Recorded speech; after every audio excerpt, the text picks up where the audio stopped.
live. All right, I'm gonna start the recording. Of course, on this computer. All right. How are we doing, everybody? I hope everybody's having a great night. Alberto here as the Dungeon Master for the group AC Delvers. We have our group Silas, who plays Ski Pop, Dylan, who plays Loosh. We have John, who plays Zeldris, and we have Sean, who plays Odin. Today we'll be doing campaign episode 7. Before that, we have a couple announcements. Well, not really a couple, just one.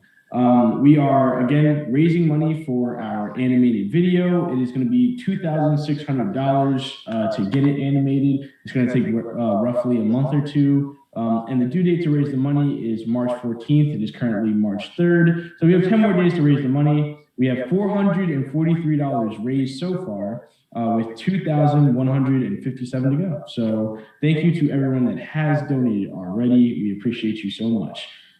If you guys feel free, if you guys have it, feel free to donate. There is a link in the About portion of our Twitch and in our link tree.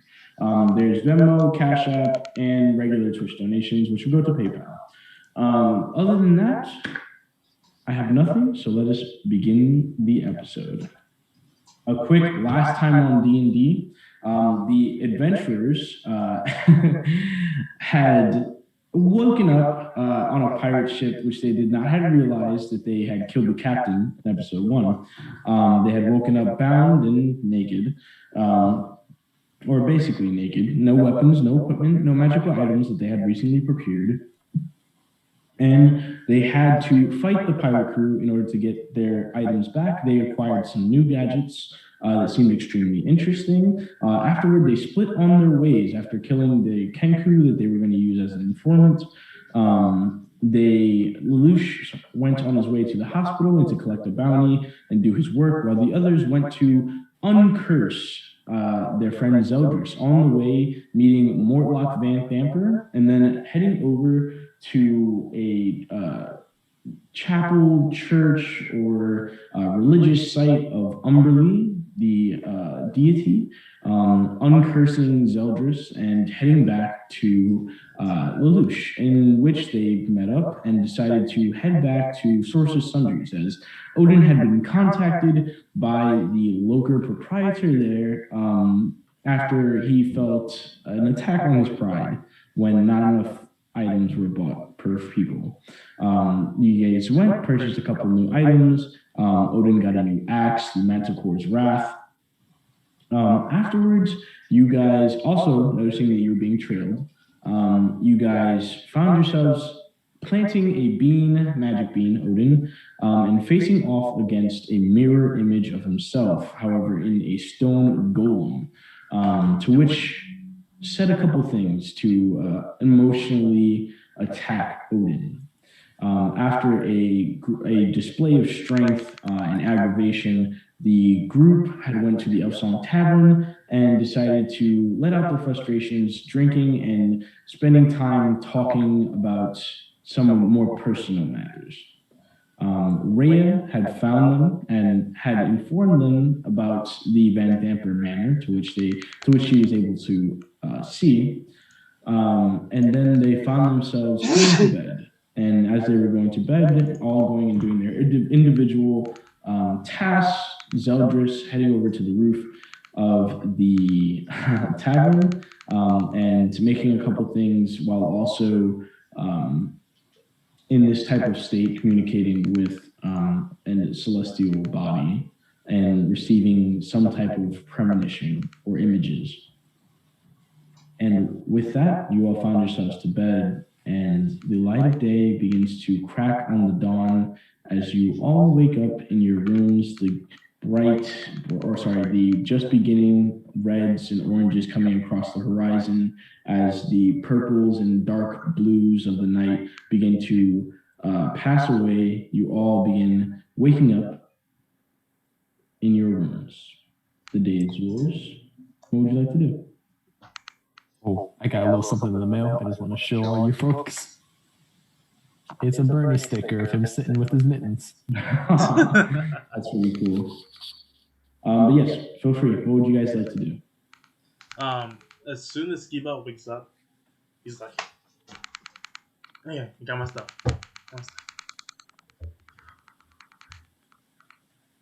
And he's just gonna he's scared, but he's gonna try to wake up Odin. Okay. Odin, you feel Skipop beginning to kind of rouse you. I'm gonna turn kind of like half asleep. I'm just gonna like turn over and like grab him and cuddle him and try to go back. Wow. Maybe a strength check, both of you. Oh god.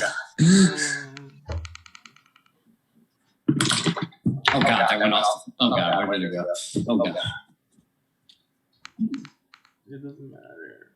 What'd you guys keep up? 4 Natural. minus 3, so still 1. What'd you get, Odin? Natural 20 plus 4, so 24. Skipop, you start trying to rouse him as he just reaches over and pulls you in for a tight bear hug cuddle. Odin, let go. Odin. Not now. Odin.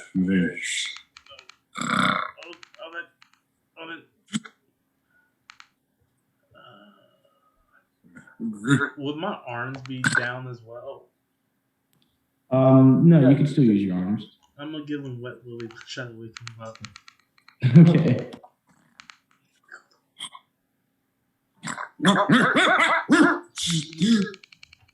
What was that? Wet Willie. You grabbed me and Who is William and why is he wet? God, I forgot. Oh, then there's breakfast downstairs. Wait, what kind of breakfast? I don't know. You gotta go find out.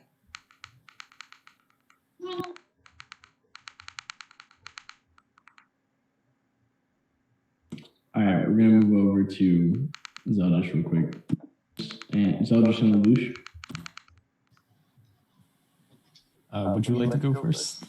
The honor's all yours, bro. Okay. Lelouch is going to wake up and just stretch out, do an early morning prayer, just the usual stuff, and then he's going to walk over to Skibop and Odin's room. Okay. And Odin and Skipop, as you guys are having this conversation, you can hear the knock of the door. Who is it? Hello, are you two awakened? Yes. Maybe. May I come in? Yes. Okay. I go and I'm just gonna go inside. Okay, so you guys all meet up. And Zeldash, what are you doing in the morning? Oh, I'm just wake up, flex my muscles a little bit, clean up my armor, and see if Ray is up. As you look over, she's actually, you begin like kind of waking up out of your sleep, and she's already putting her armor on. Dang, outbeating me already. But I'm gonna say you wanna check on the others, get some breakfast. She looks over back at you and she goes, yeah, I'm gonna go ahead and finish putting this on. And she kind of like uses a shoulder strap and tightens up the scale mail armor, grabs the sword holster, the scabbard, and kind of attaches it to her back. And she goes, should be all set. Get your armor on and let's head over. Got you. Just putting on my chainmail and everything, getting ready. And go to Odin and Skibop's room. All right. So as you both finish putting on your armor, the both of you begin heading over. And Lelouch, as you're walking into the room, you can see opening the door, Zeldris and Rhea walking out and heading in your direction, both fully armored and ready to go. Are you okay, Skibop? He grabbed me and cuddled me. Very strong. Oh. Quite comfortable, you know that? I did not know that he would be, but Sometimes the squishiness is good. maybe it might be good for comfort. Just kind of, I don't know, like pushes in. Like with most people, like when you grab them or something, like it's a little squishy and then like you hit the bone or something. With him, it just squish. Interesting. But do you two want to go and get breakfast with me, or are you just going to stay in here for a little bit? Nope. I'm breakfast. Okay then. Do you want to meet me, or do you want to come down with me now? Let's go down together, because I need to talk to you about this book you gave me. First off, it's in like this weird language that no one knows. That is common. What? It is the common speak, like how you and me are talking. Damn, I forgot. What? Read if it's Did you look at the other one with all the well, both of them? all the in it and stuff? The one without pictures and just a lot of letters. Yeah, I looked at some of that, but then I got bored. It wasn't called. Just black, white. Yes, you One need of them. that one. The other one went bah. That's it. Damn, I will have to sit with you someday and teach you how to read those ones, because you need those to read the others. Did you like the pictures in that one? Yeah, they were cool. I liked them. Yes. Is that the right number? Hold up. I need to step out for a second. I think I heard something, if you don't mind. Go ahead. Go ahead. Well, let's go get breakfast. Yes. Okay, you guys all head over downstairs, and anybody buying breakfast, or are you all using any rations that you have on you, or do you plan on buying breakfast? Buying breakfast. Okay, if you're buying breakfast, just go ahead and mark off a silver piece. Gotcha. Where are the If you go ahead and talk to Alan, Alan looks over and goes, my friends, I hope you slept well.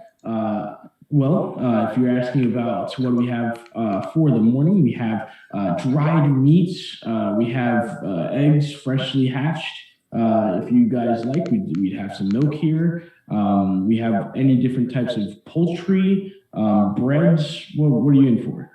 what kind of meats? We have beef, mutton. I don't think that's much of a morning thing. And he goes, we haven't really been able to find any pigs, so we don't have any pork around. Sorry. That is a shame. I will take the mutton. All right, mutton for Sean, enough to feed you would be the 1 silver piece. Everybody else? Big cup of milk. Big cup of milk. Scrambled eggs. And scrambled eggs for Zeldris. I will take the scrambled eggs as well. Do you have tea? We could definitely get you something like tea. That is fine. And do you mind if I get any of the bread and the salted meats to go? Yes, that's perfectly fine. So you can pay for your breakfast and then an additional silver piece to go. Okay. And you can add another ration of food into your inventory. Thank you. I will take scrambled eggs and some bread. There you go. And for those of you that didn't order a drink, you would get water.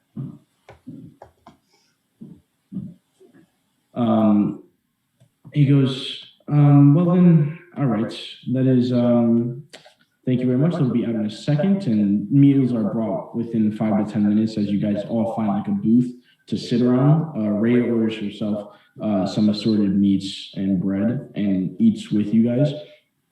Feel free to plan out your day. We're going to the villa first, or we're going to go to that tavern you were talking about across the street from it.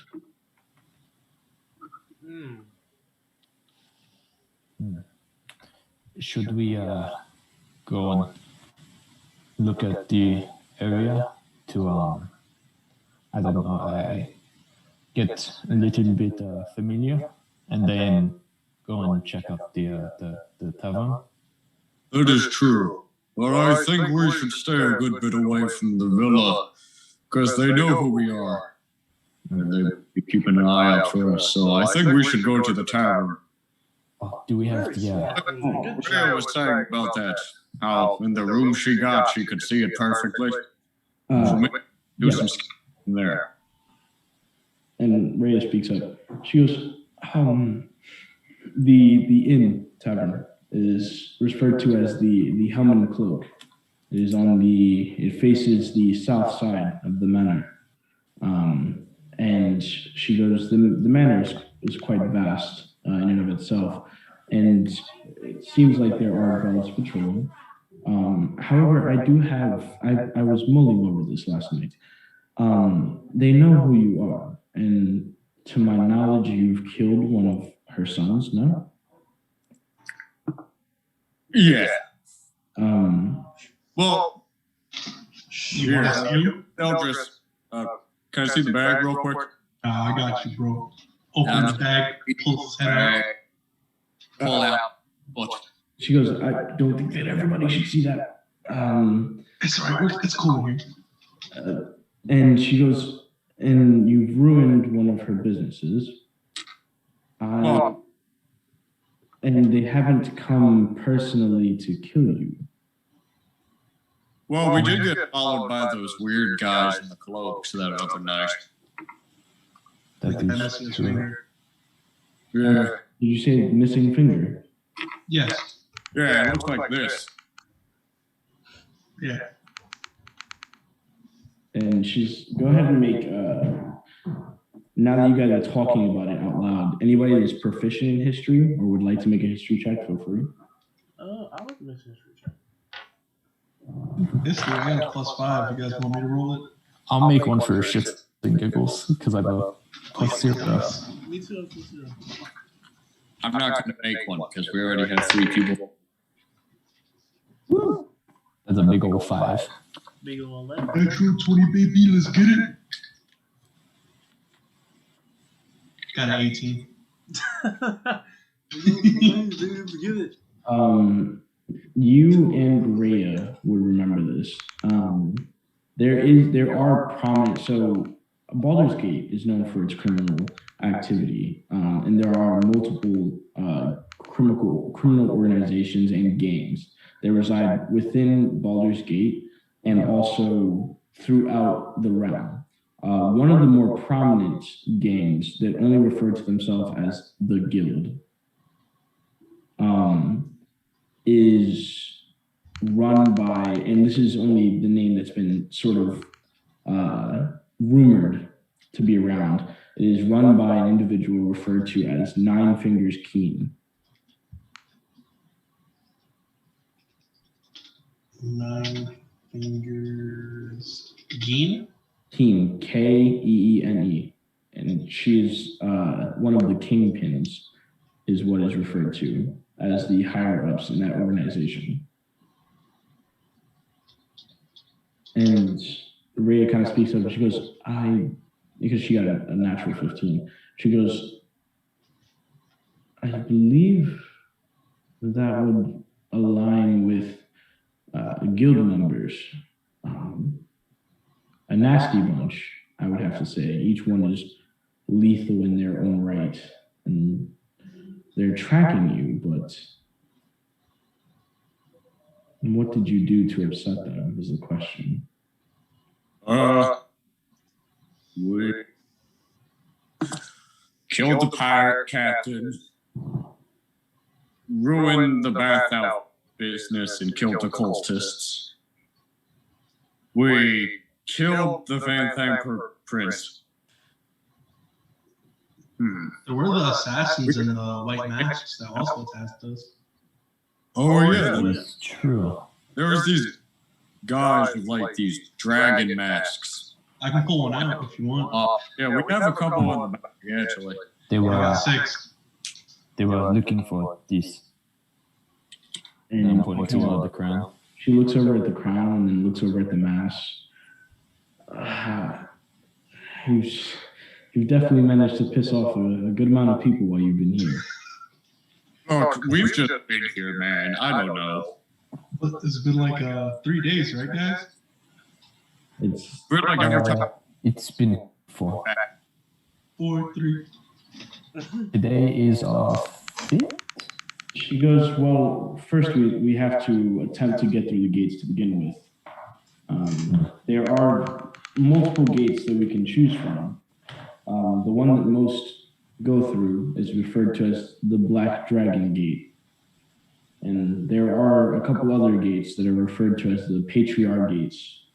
They are the Gate of Gond, the Heap Gate, the Manor Gate, and the Sea Gate. Those are reserved, from what investigations I've been able to glean. Those are reserved for the people that live within Upper City, the patriarchs. That is almost basically the express gate into Upper City for those who live there and are more affluent. For those otherwise, usually travel inside through the Black Dragon Gate. You said the Gong Gate, right? Yes. Hi, that Zildris. You might be able to get through that. Most likely. I mean, got the symbol right here, got to represent. That's true. I mean, if we're to go through any gate, we might as well go through that one since we only do have the 4 badges. Yeah, we might just stick together. Oh, and do you all still have the cloaks I give you? Yes. Yes. We might want to stay hidden a bit. And Rhea, I know you identified me by my sword. Zedris, do you mind if I put this in there? Sure, go ahead. I'm gonna go and put my sword into there, and I'm gonna use the short sword that I have in my inventory. Okay. Sounds good. And you guys have how many Upper City badges? We have 4. Ray has 1, Yeah. and then there's 3 more, and there's 4 of you. Mhm. And she goes, I think we're down 1 badge. Well, remember yesterday you said we can probably convince them that Zeldris is with the church. It kind of is. Oh, right. Apologies. I hope I don't need a badge. Well, once we infiltrate Upper City, what would the goal be?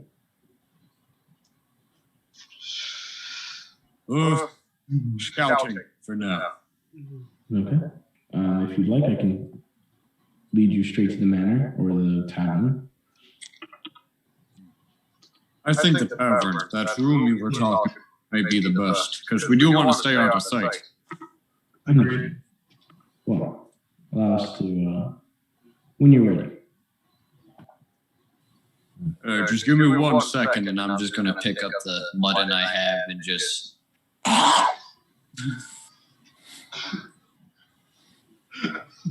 Anybody else? Oh my Anybody else goodness. do anything? Let's finish my food. Okay. I mean, I'll chug my milk. I mean, I'm gonna go and change up my spell slots because I took a long rest. Yes, if anybody wants to, it's still morning, you just woken up. If you want to prepare whatever spells you want for whatever you think you're going to be using it for, espionage, etc., feel free.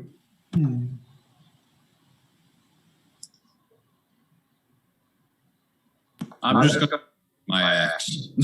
You're going to what? I'm going to sharpen my axe. I'm going to I'm gonna prepare my spell. You got it. You go ahead and prepare your axe. So as you all finish preparing your spells, eating your food, and sharpening your axes, you all head out into the day of Baldur's Gate and begin heading towards, I believe you tell Rhea, the Gate of Gond. Yeah. Yes. Okay. Give me 1 second.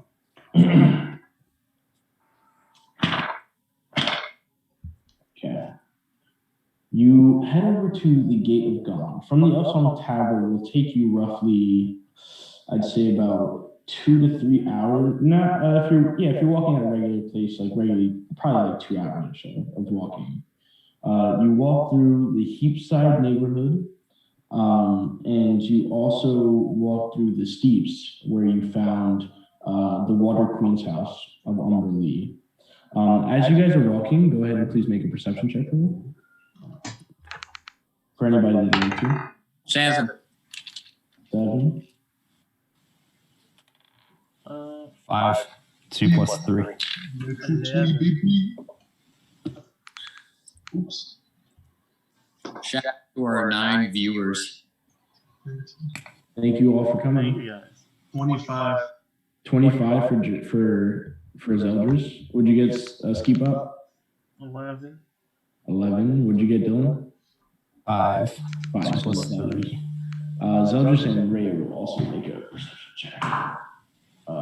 That's a natural 12. Yeah, she's not. So, as you guys are walking, first off, you're walking through these cities, through the city, and again, the lower cities is very much a slum. The buildings are like ramshackle. You can see that there are like urchins kind of begging for money as you guys walk by, kids that run by in sort of like groups in ragged clothing. And as you guys are walking by, you can now see the massive gates that, like the wall that blocks both upper city and lower city.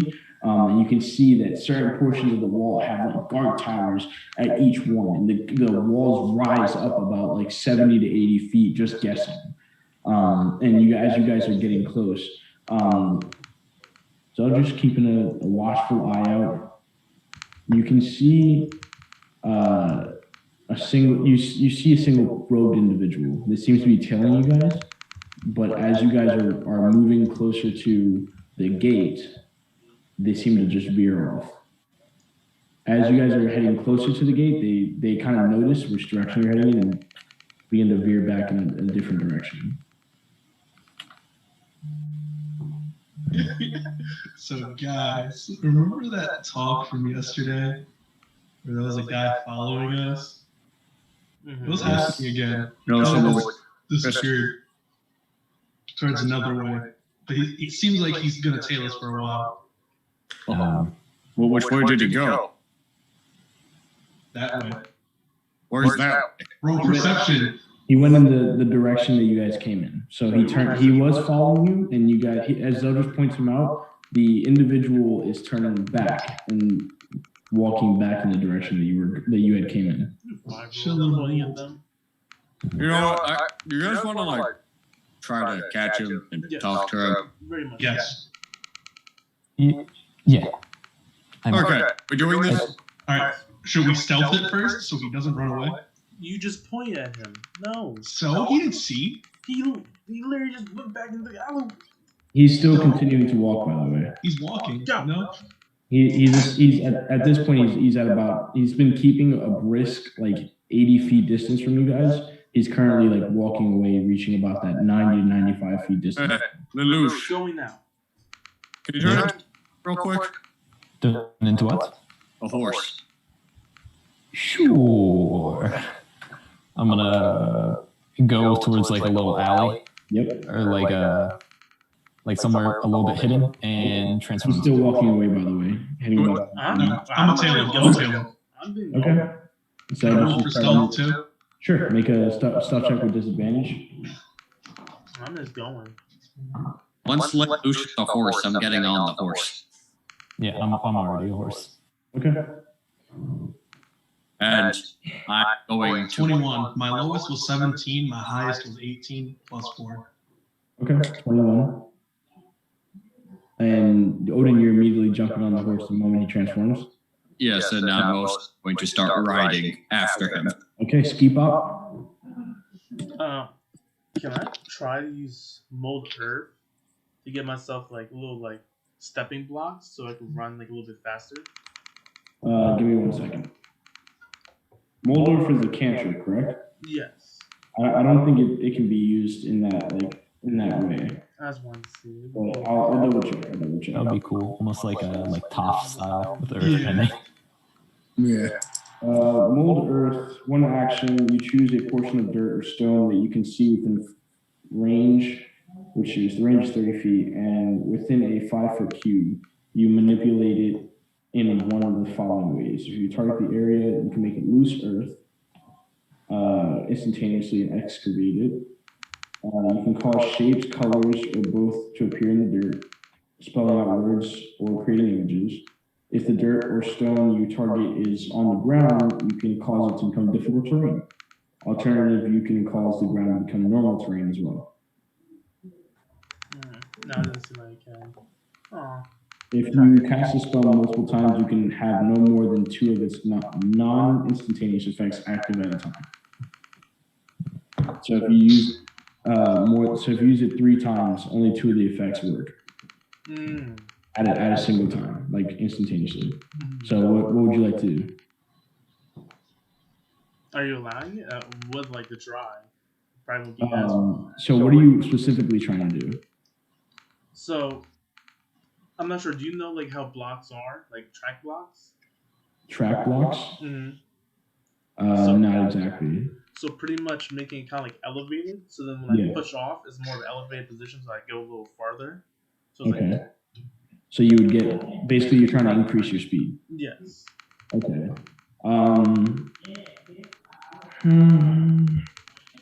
You can try it.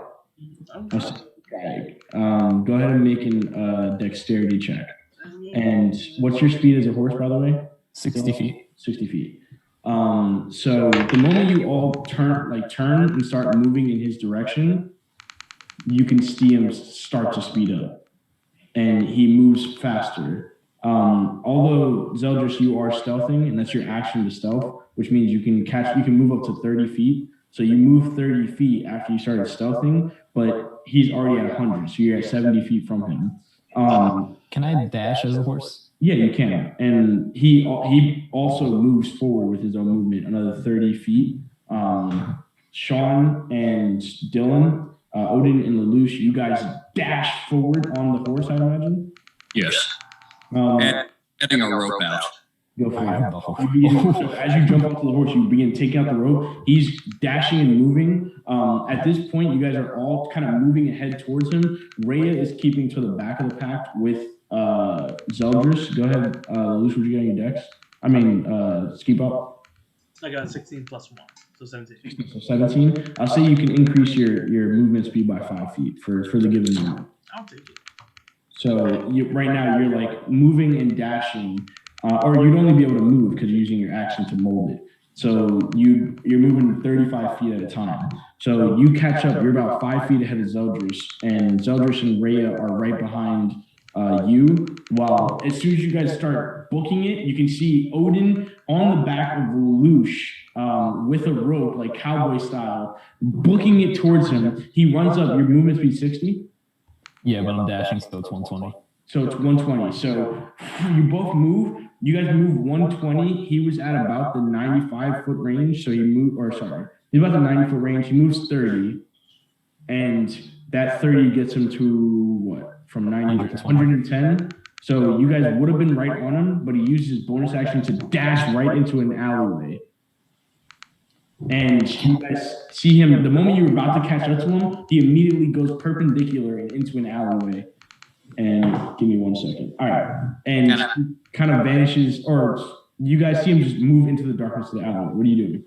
I'm going to throw the rope down there. All right, sure. Make an attack with disadvantage. It would be Dex, right? Or Strength? I don't know. This would be Dex. Yeah. Okay, it's off the table again. Yeah, 14. 14. it finds purchase. With a 14, it comes taut. And as you kind of like yank back a little bit, you can feel that there's something pushing against it. The rest of you move up another 30 to 35 feet. Skeep up, you're ahead by 10 feet now. And the rest of, and Zeldris and Rhea are behind by about another 10 feet behind Skeep Up. You guys will arrive in one more round. But Dylan, Lelouch and Odin, what are you doing? I'm gonna start like pulling the rope like towards me, and I'm just like, Lelouch, down the alley. I'm gonna go and kind of like you know how in westerns it's like the sheriff comes in town like kind of that slow like marching pace on the horse. That's how I'm just gonna be strutting my stuff, just going down the alley as you guys are going down the alley. Give me 1 second. Okay. Odin, you feel the rope come slap, and that's not good, right? I don't. it comes lax as you guys begin moving towards it slowly. You guys can see the rope has been cut. It looks quicker. Run. Now's not time to go off, boy. You run down the alleyway. It cuts right and then cuts left. As everybody's trying to catch up, you guys catch up and get to the mouth of the alleyway and can see the horse and Odin dashing in multiple directions to try to catch up. However, you just don't see them. Can I make a perception check? Yeah, both of you can make perception checks. Yeah, I was about to say, can I make a perception check as a horse? Horse's wisdom. Horse's wisdom. Wow. Huh. Horses are wise. Holy shit. 18 plus 3, so 21 as a horse. Yeah. What'd you get, Odin? I got 15. 15. As you guys are galloping through the way, you can see right behind one of the trash cans that you just passed, you can see the individual like crouched into the alleyway, like by the trash can. And as you move by, Odin, you don't notice this. Only Lelouch notices in horse form. But he just lets one bolt out of his crossbow loose at Odin. That is going to be, what's your armor class? 16. So it's a 14 plus 4, so 18 to hit. Ooh. And that is going to be 1 point of damage plus 2, so 3 points of piercing damage. No. And then 5 points of sneak attack damage. I see where he is, right? You do see where he is. You guys are within 5 feet, or like 10 to 5 feet at this point. Can I kick him with my hooves? Go for it. Because I can do that. Oof. Not too hard. 12.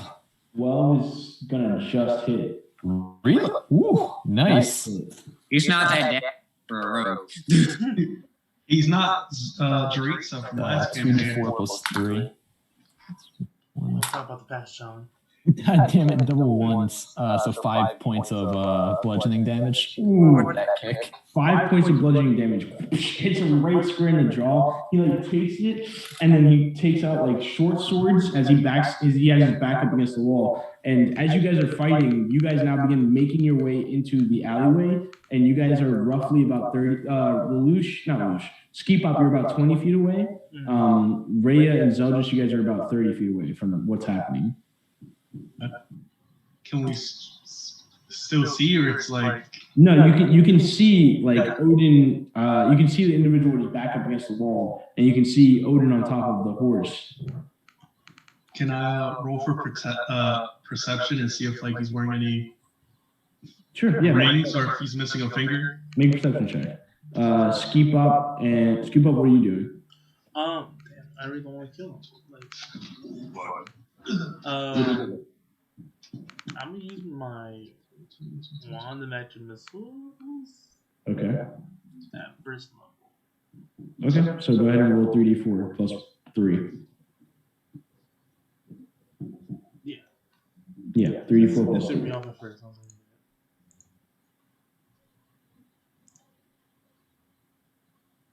12. 12. Okay. 5, 5, and 2. So 12 in total? 12 and 12.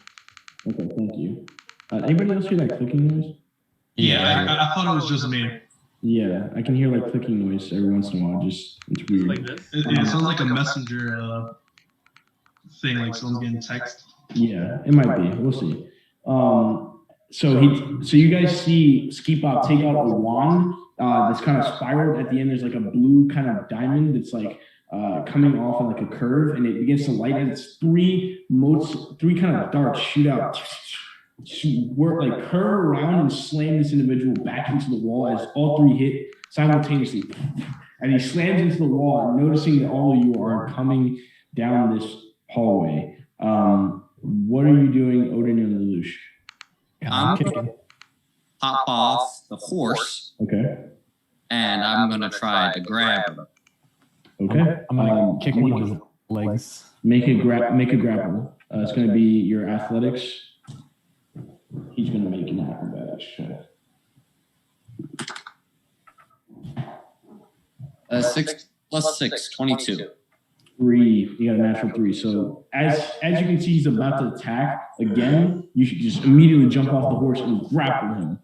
And then can I grab the crossbow bolt he shot into me? Yeah. Pick it out, put it against his point it to his eye, and I'm gonna say, "Talk now, or you'll not be able to see later." Make an intimidation check.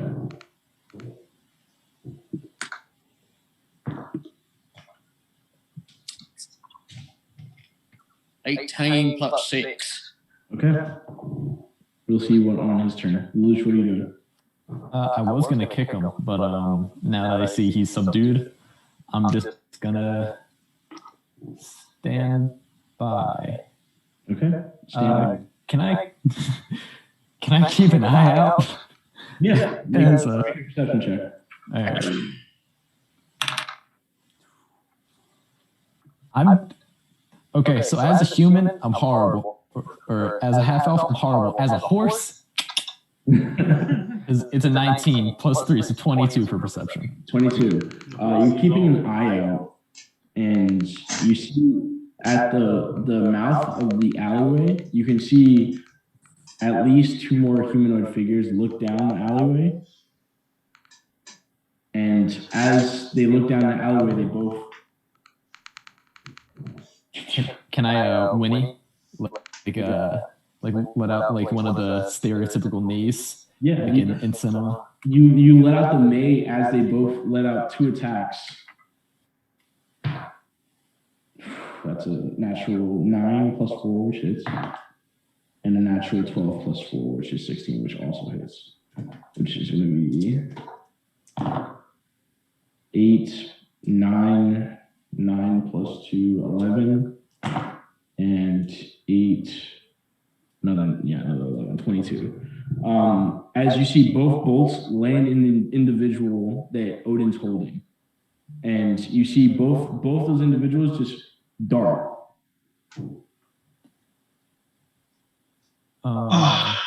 Wait, so they just shot the guy? They shot him dead in the head. Wouldn't my head be in the way? So you were holding him against the wall, and they shot him like in the side of the head. Whereas you're like holding it to his eye, you can see the 2 bolts coming from the side, and you all see that as the bolts fly down the alleyway. Keep on. What are you saying? What's up?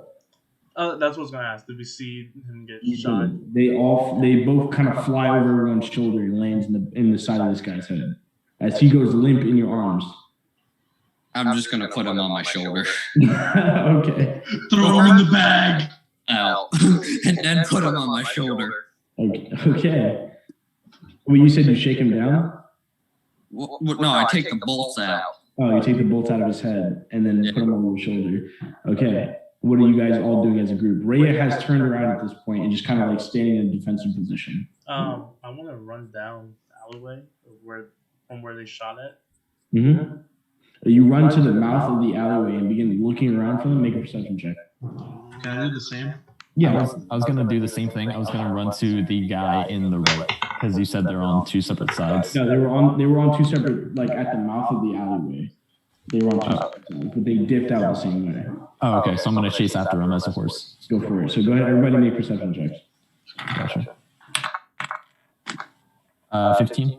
15. 24. 24. What'd you roll? 18 plus 6. Okay. What'd you get, Silas? 16. 16. And Sean?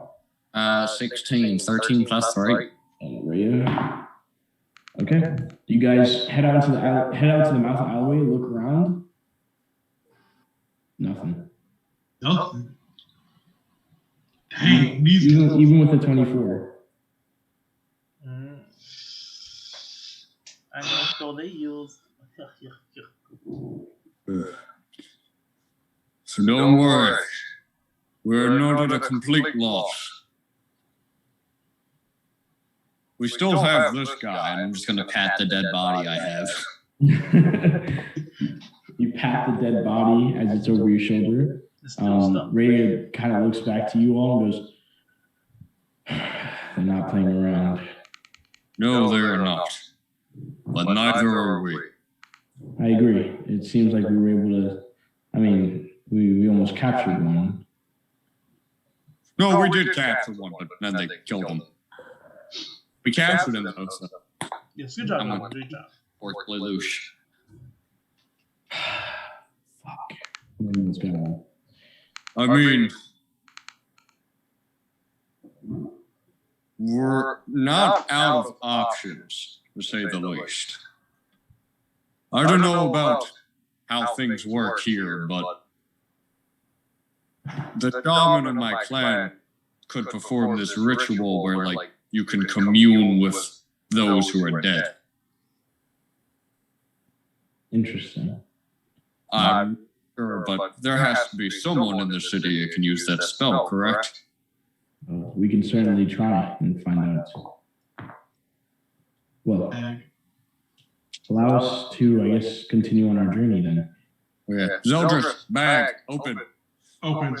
Toss them. Skeletons come out and grab him and just pull him in. That is a horrible thing. Just like Yeah, toss them in. Just quite gruesome. There is no hell. There is only the bottom of the bag. Odin is like Odin just Kobe'd him into the bag of holding, and the skeletons got the assist. just next time you intimidate someone, you open the bag, they just look and it's just all the dead people. They're all sitting around drinking tea or something. So you guys begin making your way back to the gates, excuse me, after having this small altercation. You guys begin making your way, and you guys were just about to round a corner, and you guys start making your way towards the gate. The first gate that you pass is referred to, or that you would have passed, is the heap gate. And Ray says, we shouldn't be too much further. There's one more gate that we have to get to. It'll be the one right after this, and then it'll be the Golden Gate. And you guys begin making your way further, about 15 to 10 minutes or so. You guys begin rounding the walls. So the walls kind of like come down and then make a sharp turn onto the wall, segmenting the two cities. And then you can see this massive architectural gate made out of just like intricate clockwork all over. It is immaculate. It is multiple different mechanisms and gadgets to twist all together to bring up the gate. The gate's massive. It's about 20 feet wide, and it's made out of like sheer metal. It's like gritted metal. And you can see that at the top of the gate, you have about you can see 3 or 4 watch members. And down by the front of the gate, you can see 20 watch members that are filing people in and stopping people from going in as well. And the watch members themselves, you can see, are fitted in this silver-like uniform. Most of them wearing either scale mail or scale mail studded. You see a mix of scale mail, studded leather, and chainmail. Most of them have heavy crossbows and long swords by their sides, if not mauls. They all wear these helmets with these this bright blue, like this very bright blue coming cape off the back of the shoulder. And excuse me, you can see all of them being to usher people in, keeping people out, and keeping the peace. And whenever, at the moment, the gate is up. And Ray goes, this one is this is the Golden Gate. There's a lot of work for a door. It's beautiful. You just see a big tear come out.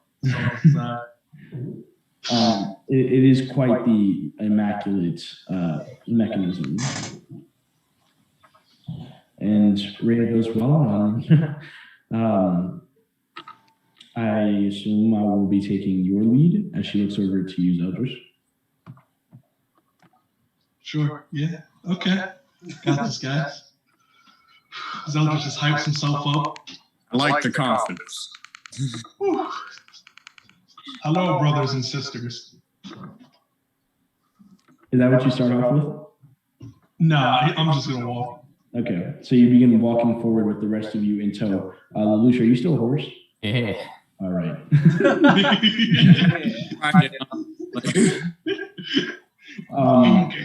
To be so who has the badges? I think they're in the bag.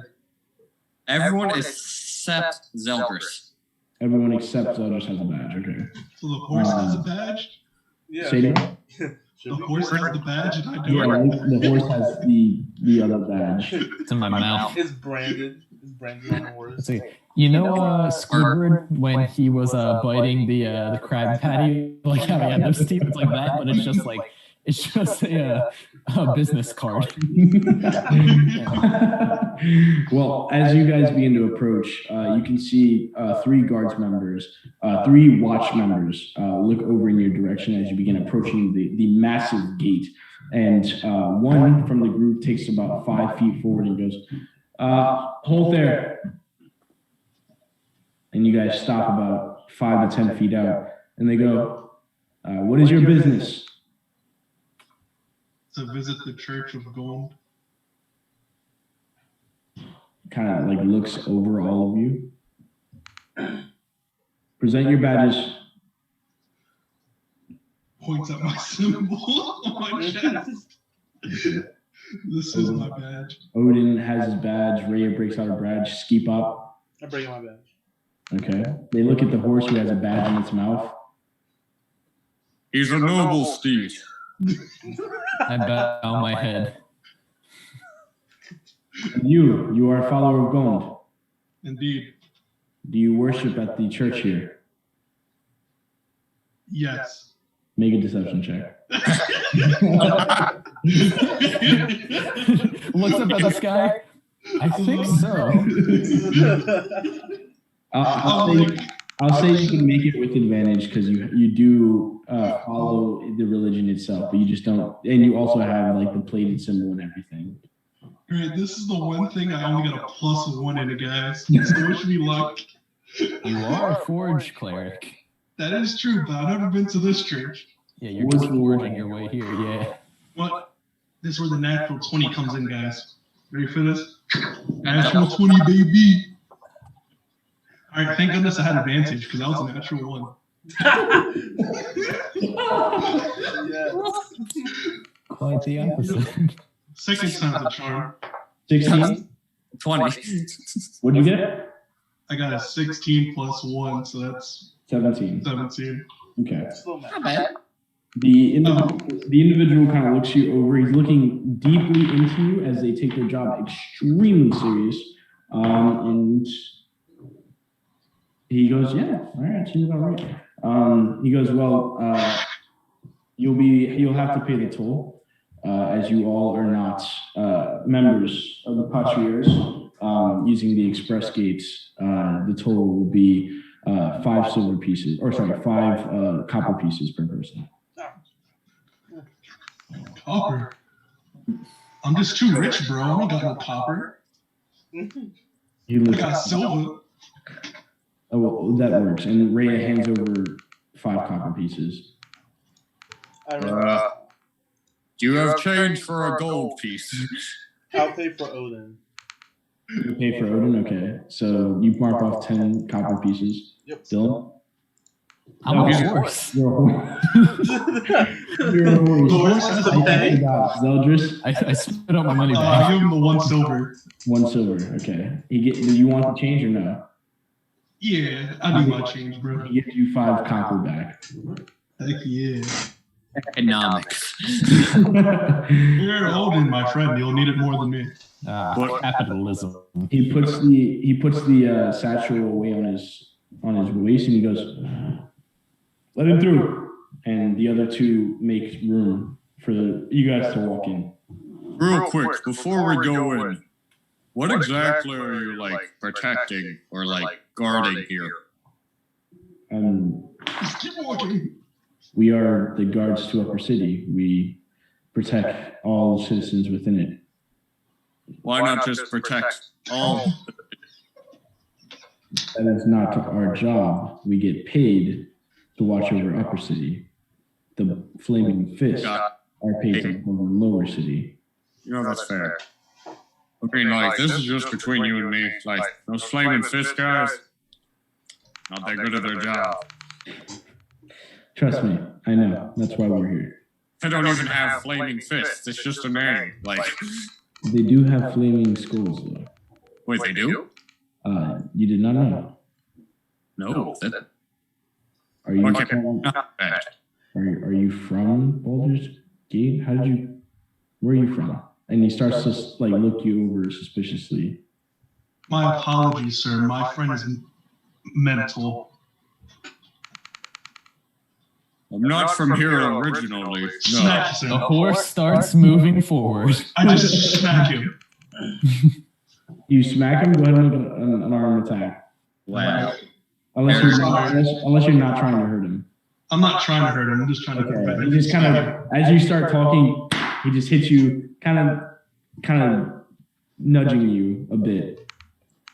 The horse moves a little bit faster. Rhea also walks with the horse. We'll continue the conversation With later. the horse. Keepop also moves up with the horse, and Zeldris and Odin, you bring it up the rear. But as you guys are walking, the one guard member that you were talking to, Odin, kind of just begins just looking at you guys as you're walking away. I apologize to that guy again. You should check him out. And he's just looking at you, Odin. And you can see as you guys now are walking into Upper City, you can see that he's walked over to a couple of the guard members and kind of begins talking. But as you guys walk into Upper City, the home of the patriarchs and the aristocracy of Baldur's Gate, you can see immaculate buildings built of beauty and splendor. You can see magnificent public sculptures all around. You can see manors left and right. You can see in the far distance theaters and boutiques. You can see all different types of stores. You can see walls of buildings, manors that have gems embedded in them. You can see street corners with these kind of spires with swirling diamonds on top of them. You can see sculptures of art all around the city in gated gardens, kind of New York style. You know how sometimes New York, you know what I'm talking about? Bruh, stop. Yeah. I'm from New York. I know what you're talking about. It's gated. It has the sculptures behind them. You can see individuals in noble clothing walking through the streets in pairs, in groups of 4 or 5. You can see ones walking across. You can see about every 3 to 5 minutes, there's a group of watch members, a group of them just patrolling in active fashion. They seem to be regimented as they're walking through. The streets vary in multiple directions. The sights are beautiful. The art, the aesthetic of Upper City is pleasing to the eyes. You can see a little bit of a parade group, not necessarily a parade group. I'm sorry, more of like a group of small magicians performing magical tricks for children. This entire area, and it's clean. This entire area is completely different from Lower City, like night and day. So how bad do we stick out? You guys stick out fairly well, like a sore thumb. It's like Goodyear Heights and Ventnor City. Keep up, go ahead. I have fine clothing, sir. Well, keep up, you don't stick out. But being around Odin and Lelouch, who wears like darker colors, but is like more of a humble like person, doesn't live very like noble-like or fancy clothing. Like Lelouch, who's a horse, if he was back in a regular form, would stick out more. So Odin sticks out a lot, and Zeldris does not stick out as much. Odin, I got Emmerich's clothes in this bag. Get in an alleyway, put them on. Odin, what were you saying? Odin's just gonna take a look around the place and just like see if there's like anyone remotely like any like how in Lower City there was half orcs. Mm-hmm. Make a perception check. Keep up yourself. Can I get on Lelouch? And I want to look as smuggish as everyone else around. Okay, got you. You just go, hello, everyone. Hello. Okay, got you. And what'd you get, Odin? I got 14. 14. Odin, taking a look around, the majority, I'd say, looking around, you see about, from what you can see, 97 to 98% of people are human. You'll see a casual elf, maybe, a half elf walk by. Majority are human, like overwhelming. Are there any of the, pale ones? And Rhea goes, they are the ones that can afford living here. Scum. But regardless, you said you would like to make your way to the tavern. That is true, but this might be the one opportunity we get here. So, go to your church. Well, not your church, but your, Just your church. I know what you mean. You worship gold, correct? Like by the mechanism on your chest. I believe it is actually on the way. The High House of Wonders is what they refer to it. It's near the High Hall, which is near the manor. It's on the way if you'd like to stop there. Go now? You want? I'm gonna roll for it. Above a 10, no go now. Above a 10, we go now. All right, and I got a 2. So we go later. All right. So I get us straight to the helmet cloak then. You guys begin making your way through the streets. Good. Odin, you wanted to say something? No, Lelouch did. Oh, I'm sorry. I've had my hand up for a little bit. Can I just roll a perception check to see how many crows are in the area? Yeah, go for it. Natural 20. Jeez. I'm telling you, it's the horse. It's the horse. Natural 20, you kind of begin keeping your eyes up. You walking now with Rhea leading the group, you guys can see, Lelouch, as a horse, you see roughly 3 or 4 kind of flying around. They don't, and you're paying close attention, right? As the horse, they're flying around with not necessarily following you, but you can see that they are flying around just in general. Okay, so you guys make your way. You guys make your way through Upper City, walking in these beautiful streets towards the manor. Everyone, go ahead and make perception checks for me if you do not mind.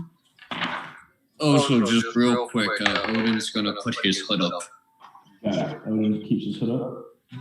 Trying to make yourself seem less. I got 24 again. 18 plus 6. 8, 3, 20. 11. 8 plus 3. Okay. Ski Bob's too distracted by being snobbish like everybody else. So we got a 6. Got you.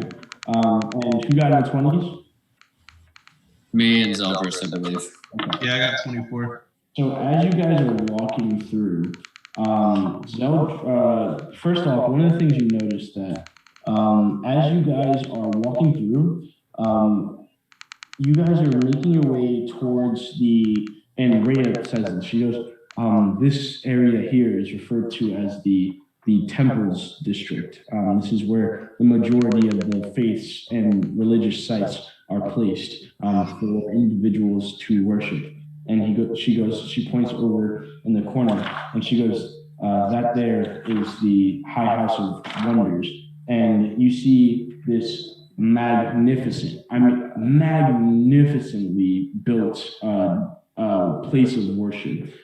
In it of itself, from the front, you can see these columns on the left and right. You can see like 3 rows of columns that shoot up 2 or 3 steps on the left and right and kind of shoot forward a little bit. In the center, you can see is the stairway to go up onto like a flat basin. In front are a massive double door with extremely intricate gears and openings and levers that are used to open this door. And you actually catch it at the right time. Odin and Zeldris, you actually are the ones to notice since you rolled high enough. You can see an individual working the levers as the gates and gears begin to turn and move all perfectly together. And as they all turn and uniformly click into place, the door and begins to shift open almost in the same way elevator doors would open. They seem to be on some type of system, and you can just barely see inside. But as you just see inside, what you see from the beginning is just you can see a couple of like the chapel sitting benches. And then at a long rug that there seems to be something on the opposite side, like a platform, etc. But you can see that there are multiple floors to this establishment, to this structure. You can see multiple different structures built into the house, or the High Hall of Wonders itself. And as you see the 2 what seem like clergy members walk in, you can see the gears begin to turn in the opposite direction uniformly as the door begins to close. And as they strike, the door closes. You are unable to see inside. You guys see that as you guys are walking by, and she goes, the helmet cloak is this way. And as she points forward, she's pointing in what is I believe it is a north direction. Give me a second. She's pointing north, yeah. So she's pointing towards the north. And as you guys are looking in that direction, you see a lot of different types of buildings. You see different manors. You see different religious sites. And as you guys start rounding the corner to head towards the tavern near the villa, you, Odin, and Zeldris noticed what is literally a sore thumb. But you see what sticks out to you in the distance, it's a little farther off, is a massive tower that just kind of sticks out, and it comes down. It has like multiple levels, like at least 6 or so levels.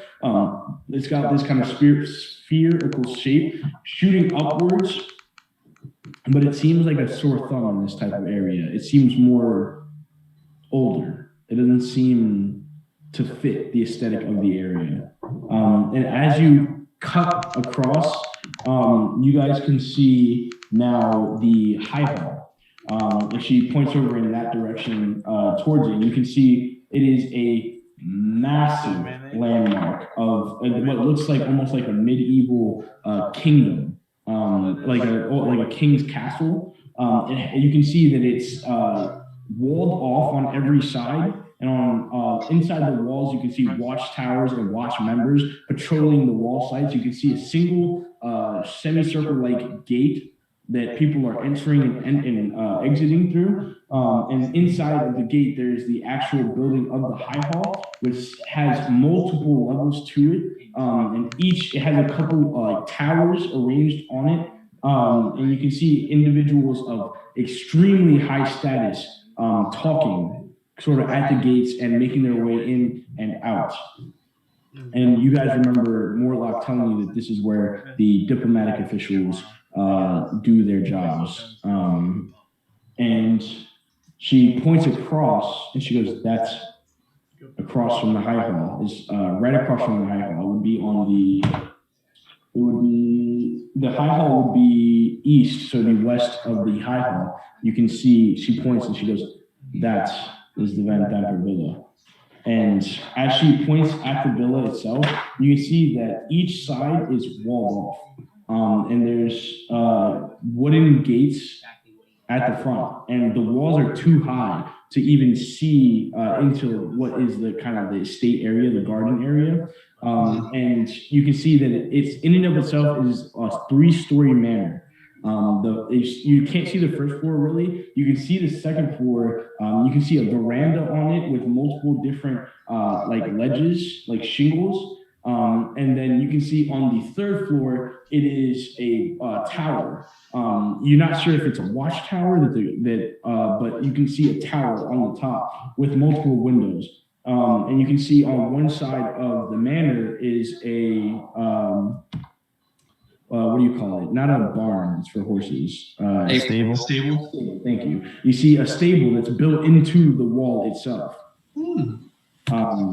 And you can see that there's a couple entrances that are made from wood. And she points across from the manor, and she points to the south side of the manor, kind of south side adjacent, and across the street from it is the Helm and Cloak, which is what she was referring to as the tavern. And as you guys are now making your way towards the Helm and Cloak, and I'm sorry I'm talking so much. If you want to stop me at any time to say anything, feel free. Give me 1 second. Gotta pull up my description of the Jimmy Young. I just have a quick question. Yes. So my nat 20 for looking for birds, would that go and work with looking at the Van Damper household or no? I'd say that'd be a separate perception check. Gotcha. I'm gonna roll another one. Go for it, yeah. Me too. That's nice. 19. It's 16 plus 3. Got you. Zadash, you can go ahead and do the same if you like. I just got 20. 14 plus 6. 14 plus 6, okay. The both of you looking at the villa 19 and 20, you guys can see they are the wooden gates. So you can spot about 3 wooden gates that are used as entrances. You can see that one gate leads to is opposite of the high hall, so you could walk directly from the high hall to into the Van Damper Villa. Judging from where the villa is to where the gate is, you're roughing it, but there's a good amount of garden. And as you guys are kind of listening, as you guys are walking by towards the Helm and Cloak, you can hear footsteps on the opposite side of kind of like you can hear kind of clinking. So you assume there are people in the lawn area. And as you guys are kind of keeping a watch, I'd say with the 20 that you got, you can see that in the watchtower, there aren't any individuals looking out. So it's not necessarily like a sentry using it as like a bird's eye view. You know what I mean? All right. So as you guys are walking towards the Helm and Cloak, you can see that there are multiple individuals coming in and out of the inn. The inn it doesn't stick out that much. The establishment itself consists of 2 buildings, that are joined as a single enterprise. You can see that one has a helm, like a giant bucket helm on the front, and you can see that there isn't a lot of people coming out of it. The helm itself is made of this kind of obsidian black type of mineral, and it's definitely not like human sized. It is much larger, much larger. And you can see the opposite side has a flowing cloak on it, again of a bigger size, which is a slightly smaller structure, even though they are attached. And you can see that the cloak itself is kind of fluttering in the wind and draped onto the porch. Both buildings are decorated with, you can see exotic and mundane and adventuring trophies.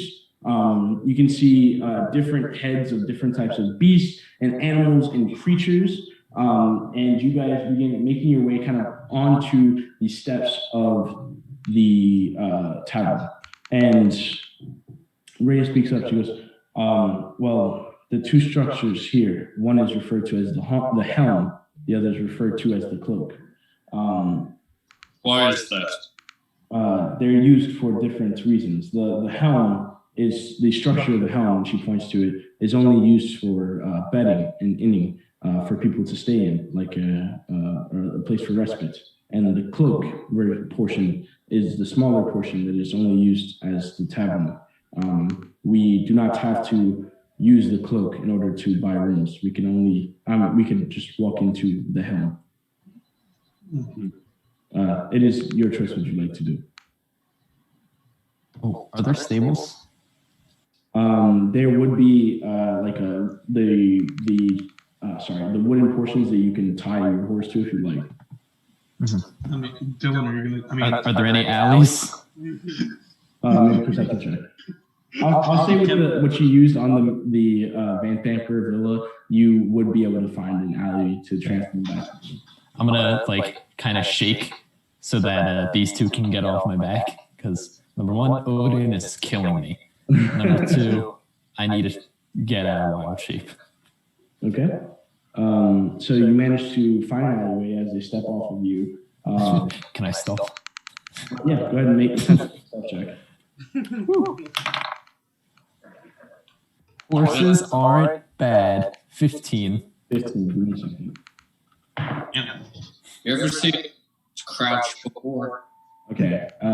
You feel safe in the fact that you feel that no one has noticed you turn into a human in an alleyway. Or half-elf, sorry. Yep. And then I'm gonna keep my cloak and stuff. What is it, soldiers? Put Emmerich's clothes on. Odin didn't take them. You could fit in a little better. Okay, but I'm gonna look around to see. I was like, can someone block me, because I do not want to be. I do not want. But I'm gonna look behind me to see if anyone can see. Is it like an alley where I like look back and then it's like flat? Like there's no. It leads off into a dead end. There's no like connected alleyways. Okay. I'm gonna go all the way in the back so it's a bit dark, so that no one can see me getting undressed and putting on my clothes and stuff. Is anybody helping block him? Yeah. I'll stand in the front of the alleyway. Okay.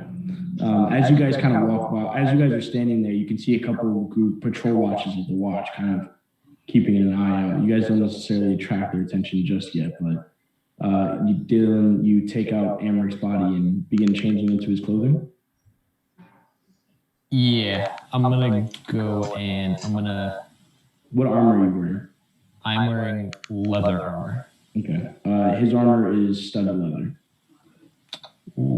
Oh, That's a little better, actually, right? It is. It is.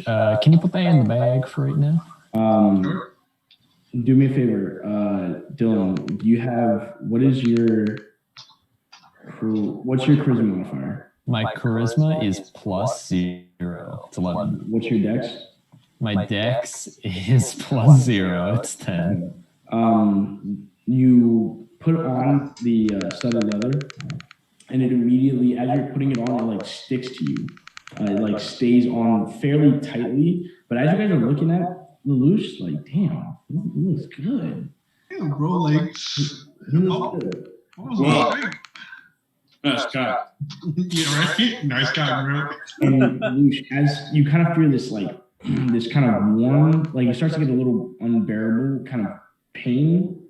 No actual damage, but then it subsides after you're kind of done putting on the clothes. And it's almost like a forcible attunement. Fill one of your attunement slots. And this is it immediately pops into your head what this is. It is devil blessed studded armor, studded leather. Oh. I'm looking in my inventory to add that. Where would it be? We'll create it later. But instead of adding your dexterity modifier, you would add your charisma modifier. What is it called? Double blessed studded leather. Okay. Damn, my charisma's good. But it's the same thing of studded leather. It's just you add your charisma modifier instead.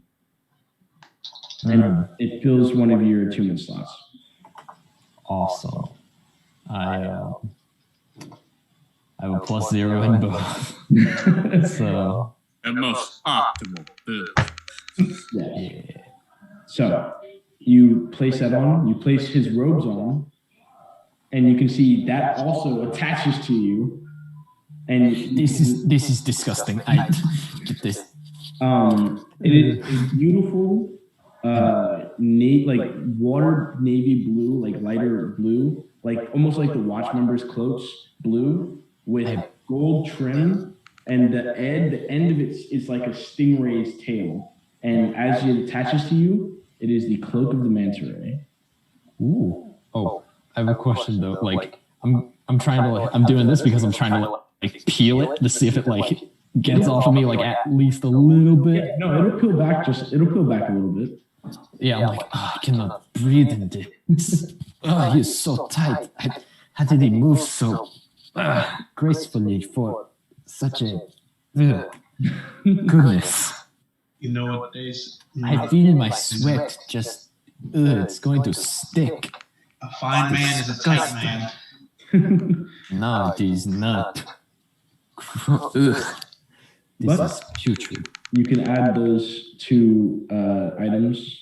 The cloak of the manta ray you'll be able to find, but yeah. He was like visibly gagging for a second because he's like, I don't like any of this. However, you get dressed, and what would you guys like to do? So we got that room now. Hopefully it's still available. Hopefully.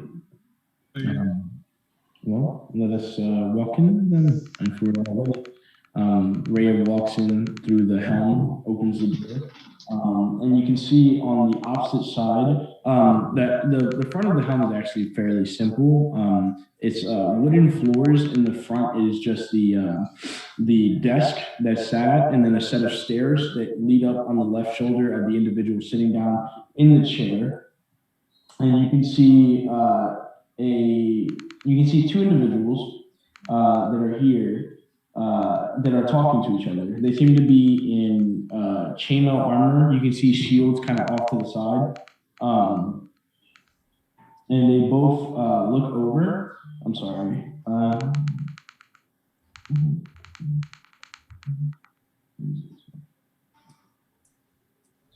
One is male and one is female, both human. One kind of brown-haired, slick to the left, and you can see it's shorter. It's kind of like cut with the tape up, and they're kind of having a conversation over something. And the female looks over. You can also see actually shorter brown hair, kind of sticking up a little bit. And she goes, "Oh, why, hello. This is. Oh, you were here the other day. Rhea, I believe it is." And Rhea speaks up and goes, "Ah, yes, that is me. This is my friends that I brought with me. This is Odin, Skipop, Zeldris, and Lelouch." And they look over, and the female says, Why, hello. My name is Halesta, and the male speaks up and goes, I'm Vedran. Can you spell both of those? Halesta is Halesta, Okay. and Vedran, Vedren. Okay.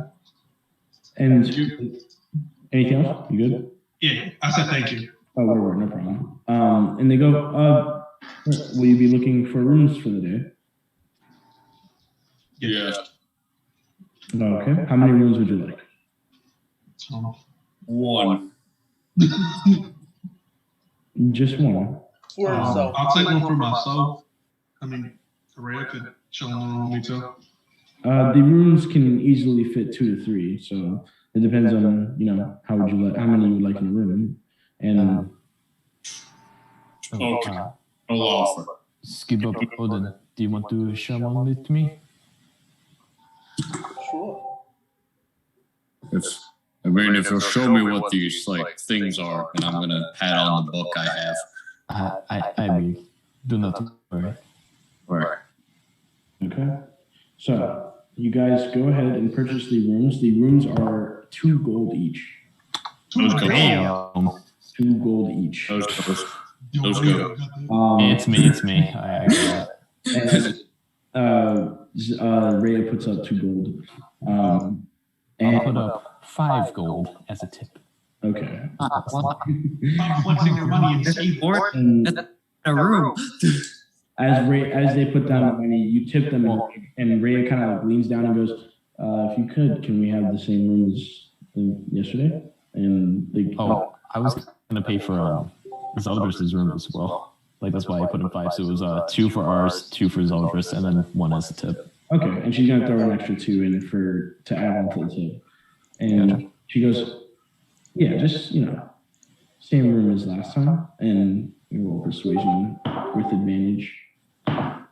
Okay, and he goes, "Yeah, of course, man. I appreciate the tip. Here you go. You already know where it's at, and we'll make sure the rooms are next to each other." She grabs like a key off of there's behind them is kind of a rack where they have hooks and multiple keys on them. There's about 8 or so keys that you can see, and he grabs 2 that are right next to each other and goes, "Yeah, here you go. There's the room from yesterday, and here's the other one. You enjoy your night. If you need anything else, just let me know. Come up and give you. Oh, I have a question. Are there any sort of places where I can get my haircut or some different sort of apparel? Yeah, there's give me 1 second. First time in Upper City? I mean, I've been around for only a few days, but yeah, I'm a little bit new.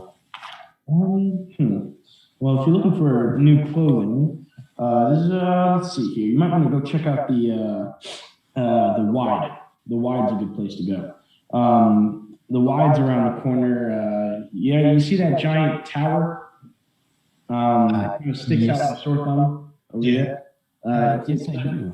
It's going to be a little east from that. If directly from that tower, you go a little east, you get to the Wide. It's a giant triangle of land. It is cleared out. Basically, it's got a monument in the middle. You cannot miss it. Every day, roughly from the dawn to about the evening time when the sun starts to set, multiple vendors from multiple different areas come and sell all different types of items there. You'll definitely be able to find what you're looking for. As far as a haircut, and he kind of takes out his sword. He goes, I can give you that if you like. How much? How much are you willing to pay? 1 copper. What'd you say? 1 copper. I ain't gonna do it. I'll charge you silver. Odin just said 5. Odin, do you want? Whose hair do you want to be cut?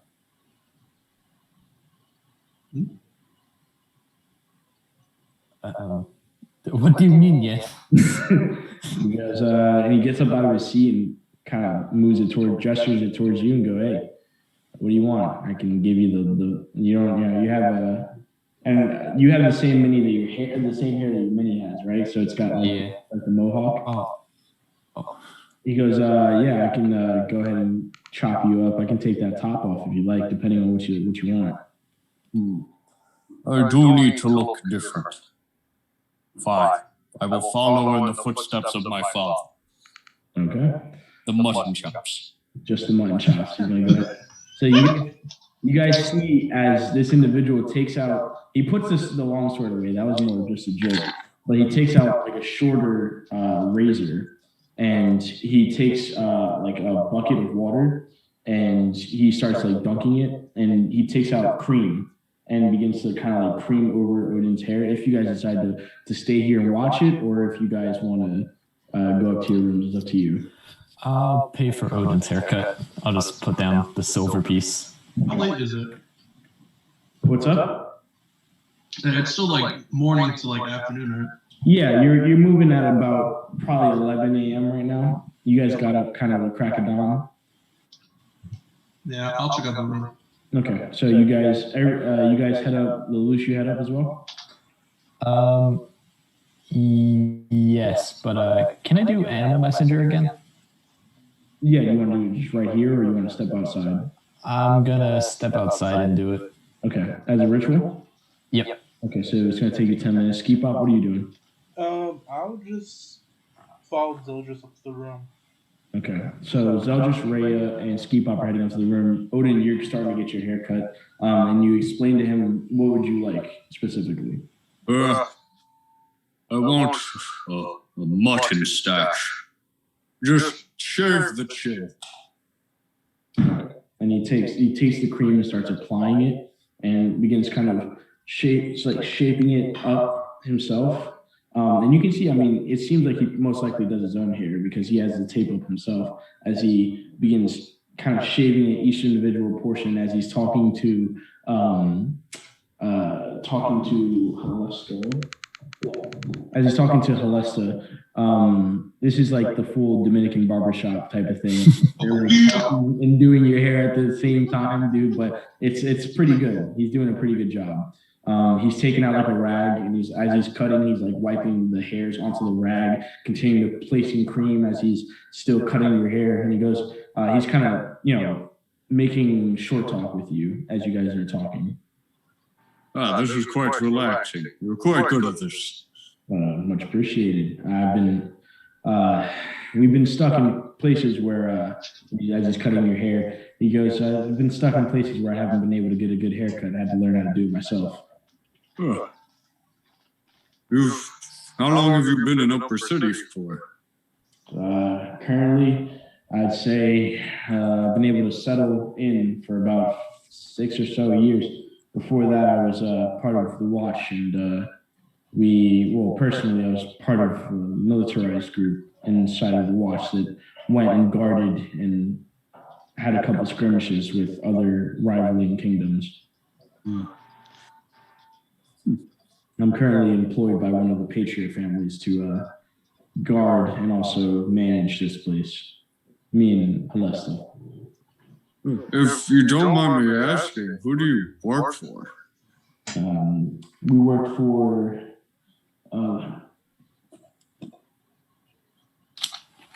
Give me 1 second.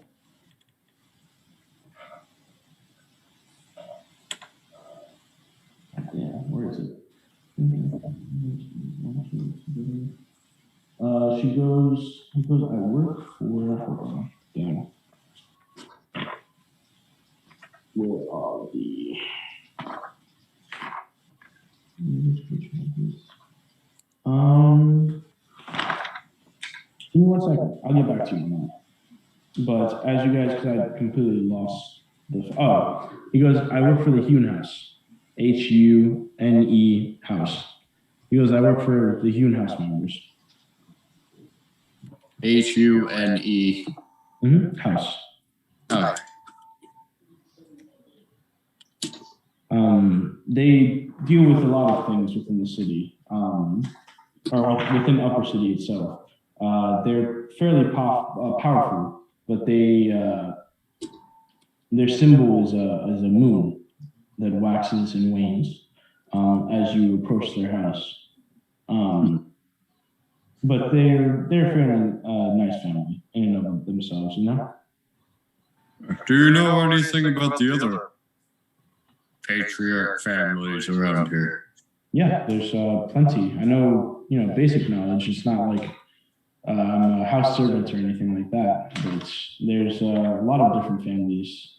I'm just asking because I wanted to see if someone like myself could find work as a sellsword. I hear the Van Thampers just ran out of I heard one of their servants died recently, so maybe you might be able to really?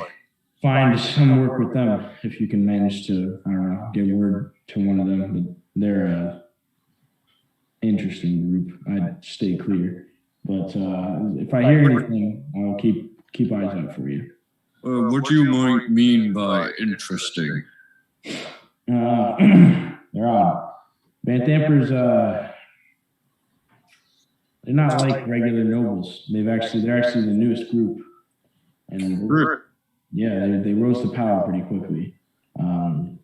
Word around the street goes that Madame Dalamara was a sewage manager. She worked in the sewers as one of the managers, and I'm not exactly sure what the details were around her rise to power, but as you can see, she's now one of the 4 dukes of Baldur's Gate. So she must have said, or something, but she's extremely powerful now, and they're even considering her for the new Grand Duke position as older Ravengard, our Grand Duke, had gone missing in Eltero.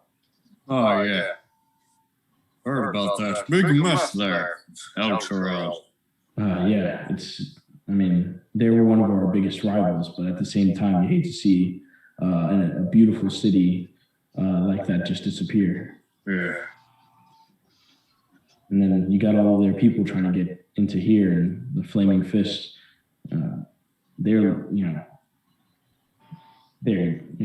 Yeah. Oh, I saw them before I entered Upper City. Yeah, it's a bit rough, but you got to do what you got to do. And with that, we're going to switch over to Lush. What are you doing out front? Oh, I was just writing a message Okay. to go and send to the Harborside Hospital that I may not be able to come back for the next few days. I'm sorry for my absence. The Flaming Fist have told me to go on a little mission, so I'm going to be gone for a bit. Okay. And I would say you managed to find you'd definitely be able to find like a seagull or a squirrel or some other messenger to be able to send your message. Yeah, it could be any animal, and then I just wanted to put it on the desk of a manager or something, someone in charge, so that they could see it. Understood. Thank you very much. I got that. And then there's Ski Pop, Zeldris, and Ray. As you guys, as Ray is leading you to the room, you guys move up to the second floor of the establishment. She takes a key out. The room opens. It is nice. There are beautiful cushions, very nicely and well done. This is like 5-star service here. There is already a tray of small snacks and bakery items. You can see water laid out in a pitcher, and then 2 windows that show purchase forward. And you can see outside of the windows, Rhea kind of walks over to them, and it's literally looking at the manor. And she kind of motions you both over to look outside the window as she kind of puts her shoulder to it. Go ahead and both of you make perception checks. Man, you don't need my perception. Don't even need one. Yes. Watch me get the natural 1 right now. Wow, speak of the devil. Got natural 1 plus 6. You love that. Keep on. 17 plus 4. And there you go. So you and Ski Pop traded off for this one. Right. Give me 1 second. I'm actually going to Ski Pop. Everyone, if you check the group chat, I'm going to go ahead and put in the pictures of the manor, so it'll help with you guys planning. You can see, and I just sent it in. You guys are on the. Let's see here. You guys are on the Helmet Cloak side, which is the south side of the manor, and you can see on the pictures I actually wrote which side is south, west, east, and north. On the ground floor, you guys can see you see where it says V1. So in 3 separate places inside of the walls, you guys can see 3 groups of 3 guards each patrolling the inner portion of the walls. What's up? I just kept hearing a broop, broop. I'm not sure if that was just me or not. I think that might have been Discord. Yeah, that's probably someone's Discord. But you can see that. Ooh, shit. No. John, ask how your day is going. Oh man, hold on, my video just turned off. Oh, good job, right now. I'm sorry. During this delay, John, Yo. how's your day going? It's going good. There you go, Lucas. I'm sorry, Lucas. I didn't see. Hold on, I'm sorry. My thing's acting up right now. Oh, I'm fixing it real quick. All right, I'm back. Can you see me? Yes, I just fixed the overlay while you're doing that. Thank you. I apologize about that. I'm not sure why I was messing up. So, as you guys, can you see the pictures I sent you? Yep. You guys are on the south side looking in, and you guys can see there's 2 wooden gates on the front that lead inside. You can see 2 groups of 3 members on this front side, kind of looking around and keeping a watch. You can see that there's also a second story. On the second story, on the southern side where you guys are, in the center, you can see what is like a balcony or like a veranda that's fit between 2 rooms. And you can see a little bit on with what you rolled ski pop on the right hand side. You can see what is like sloping tiles that you could that's also there. And then on the highest portion, the 3rd level, you can see the watchtower. Okay. But that's what you can see from the villa at this point. Can I see how many people are in the watchtower? From this point, you don't see anybody. So you look with what you rolled. You're looking up at the window, kind of paying as much attention for like movement, etc. But you don't spot any individuals. Quick question: how would the roof kind of look for this place? The roof, so it would be flattish, or it would be no. So the roof, so you have the first floor, then the second story. The second story has multiple like shingles coming off of it, and then it all kind of crescendos into what is the watchtower. So it would be slanted. The manor itself is like it's stately. It's like stone. It's a stone edifice.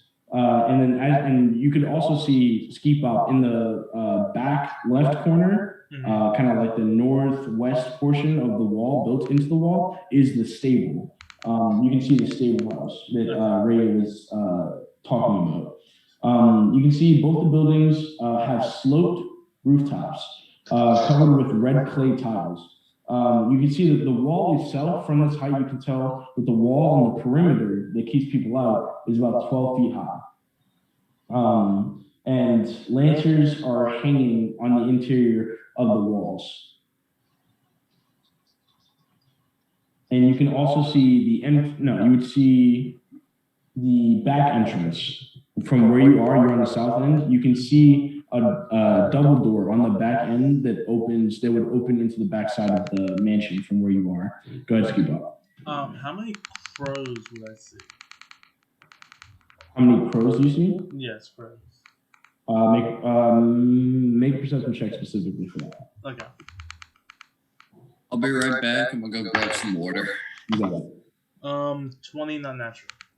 20 not natural? Yeah, 16 plus 4. So you begin keeping an eye out. You can see that you see one specific crow near the watchtower, like at one of the windows. You begin kind of peering around. You can see about maybe 2 or 3 or so that are just flying around near the estate. Okay. I'm going to. Can I tell who's actually looking in our direction, or this is looking around like? They don't seem to be looking directly for you. Okay. For sneaking sake, I'm going to individually use telepathic speech with Zildris and Freya, and tell them about the crows that are flying overhead and that one crow that's inside the watchtower.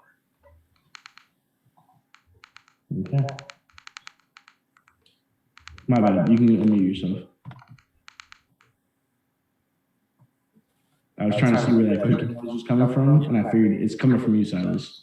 It is. It might be me hitting my desk on accident. Yeah, I was trying to see where it was coming from, so I started muting people when it was happening.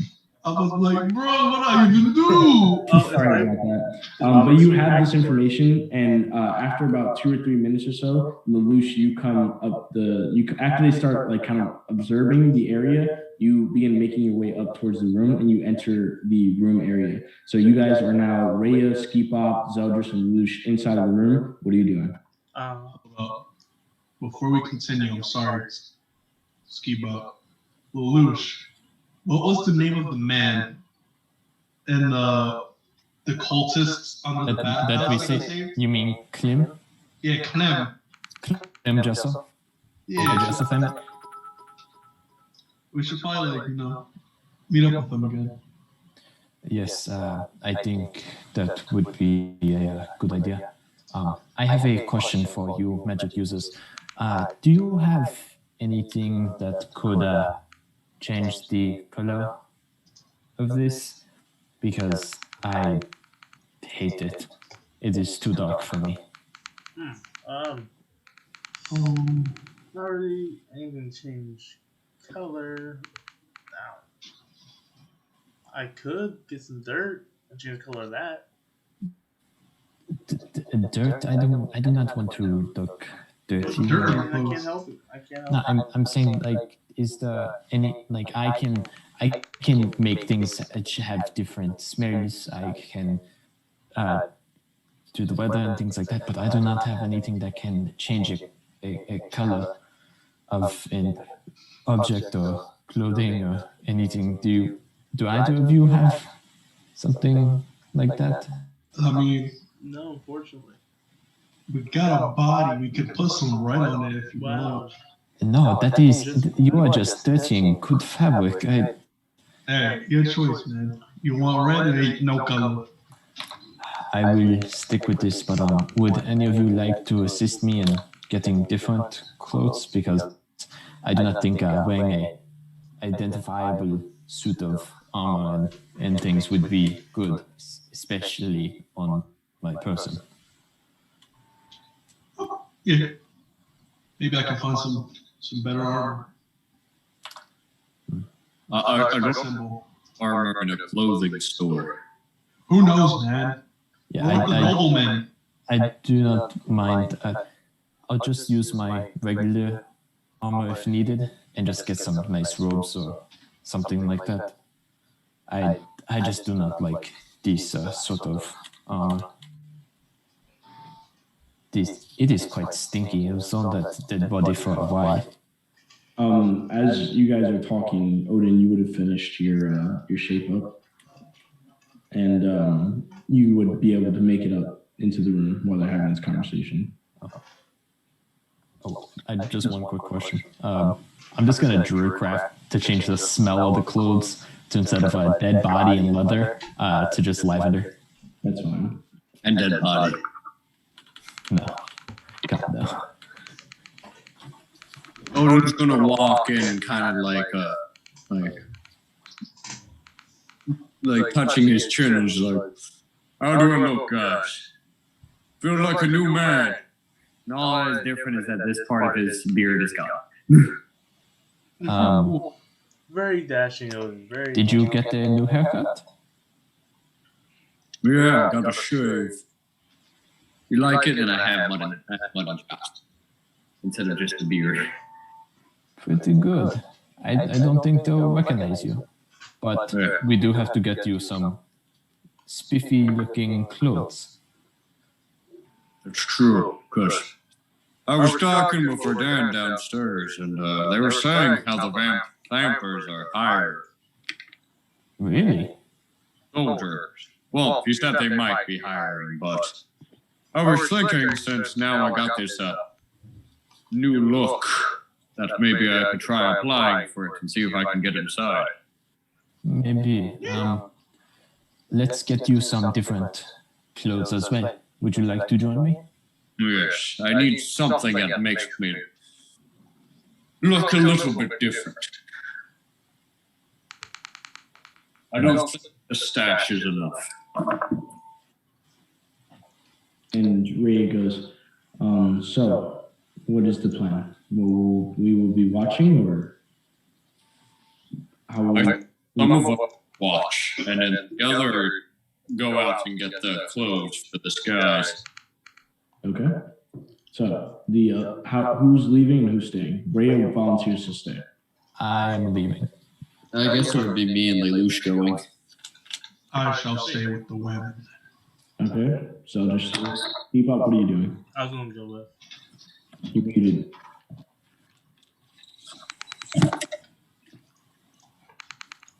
You're I was muted. gonna go with.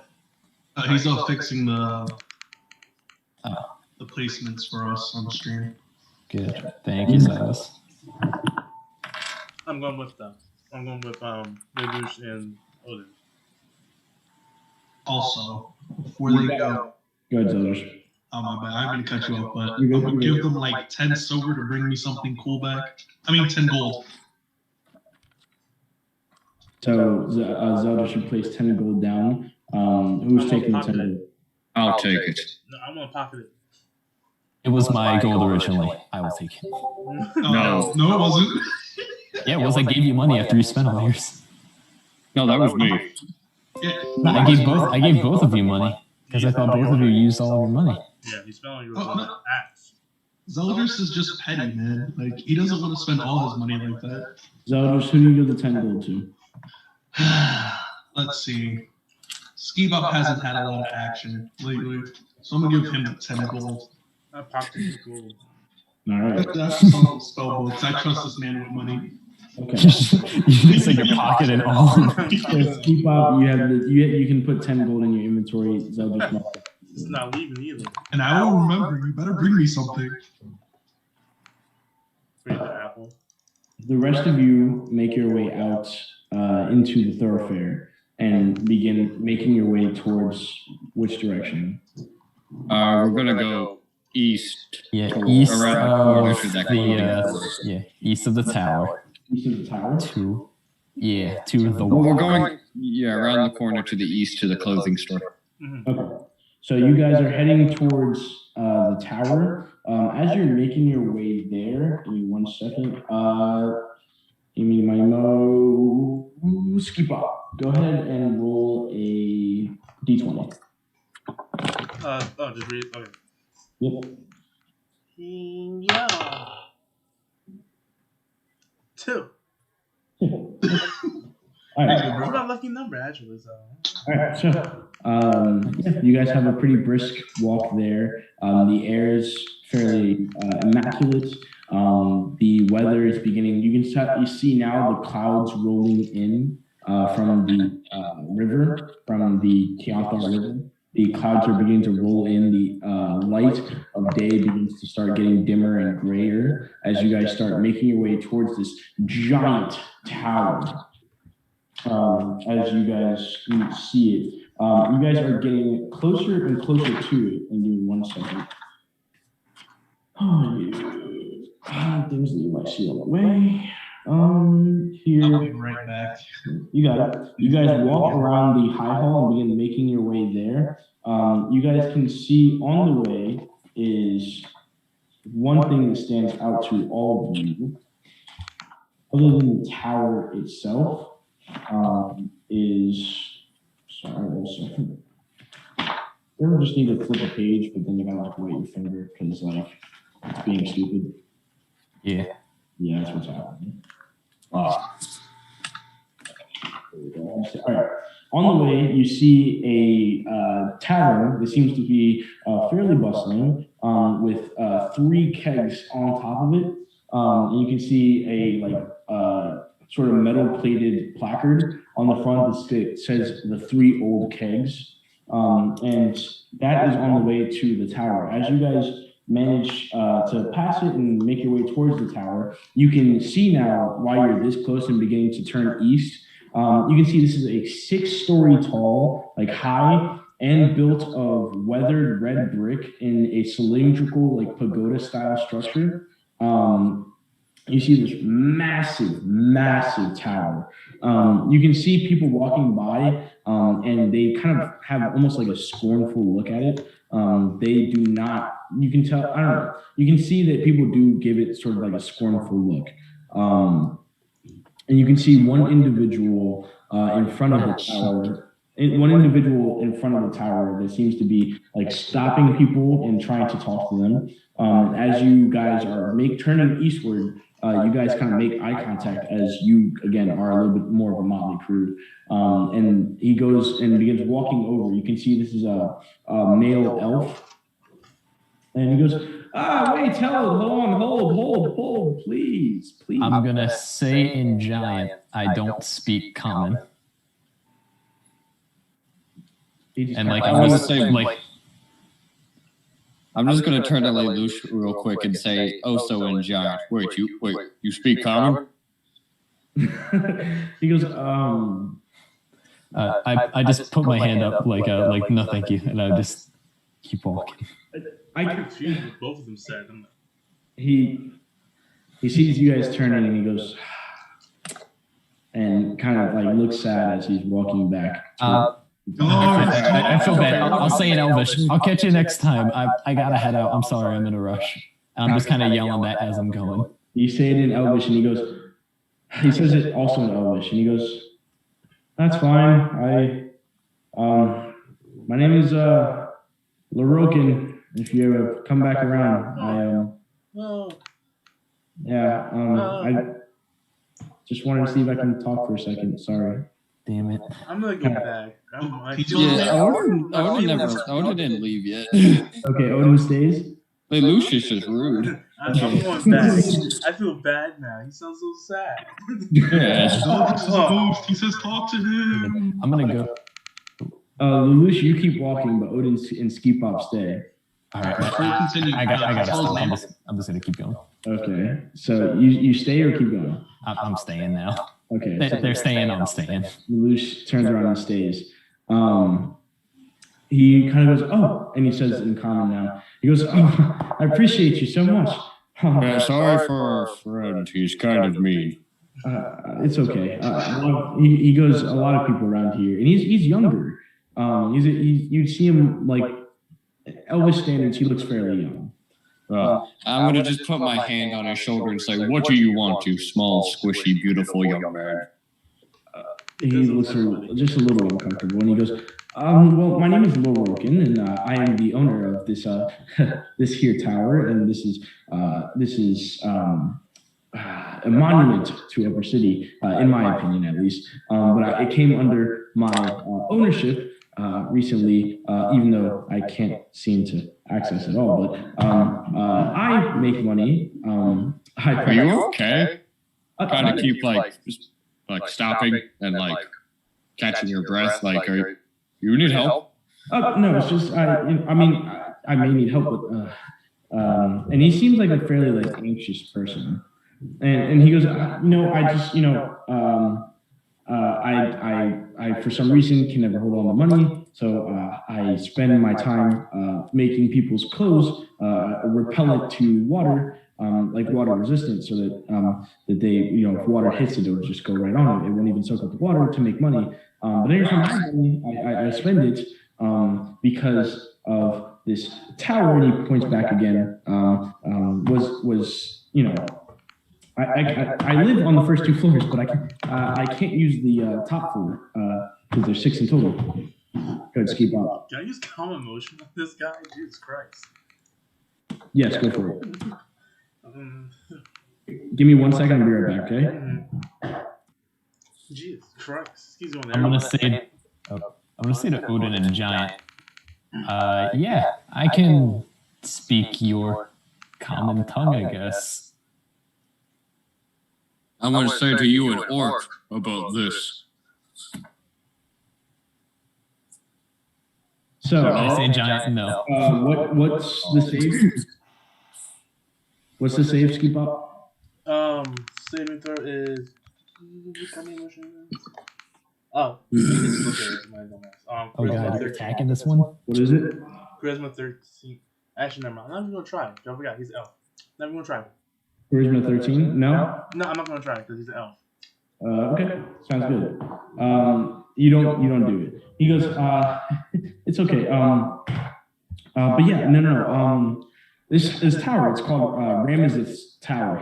That's not me. That was a ancient mage that used to own this tower and upkeep it. Supposedly he like passed a very long time ago. And again, I managed to purchase this tower, and I cannot use the top 4 floors where his laboratory is and his like library and everything else. But every time I pay somebody to go clear out those top 4 floors, they don't come back. I'm just trying to make money at this point. So if you guys want, I can make your clothes water repellent.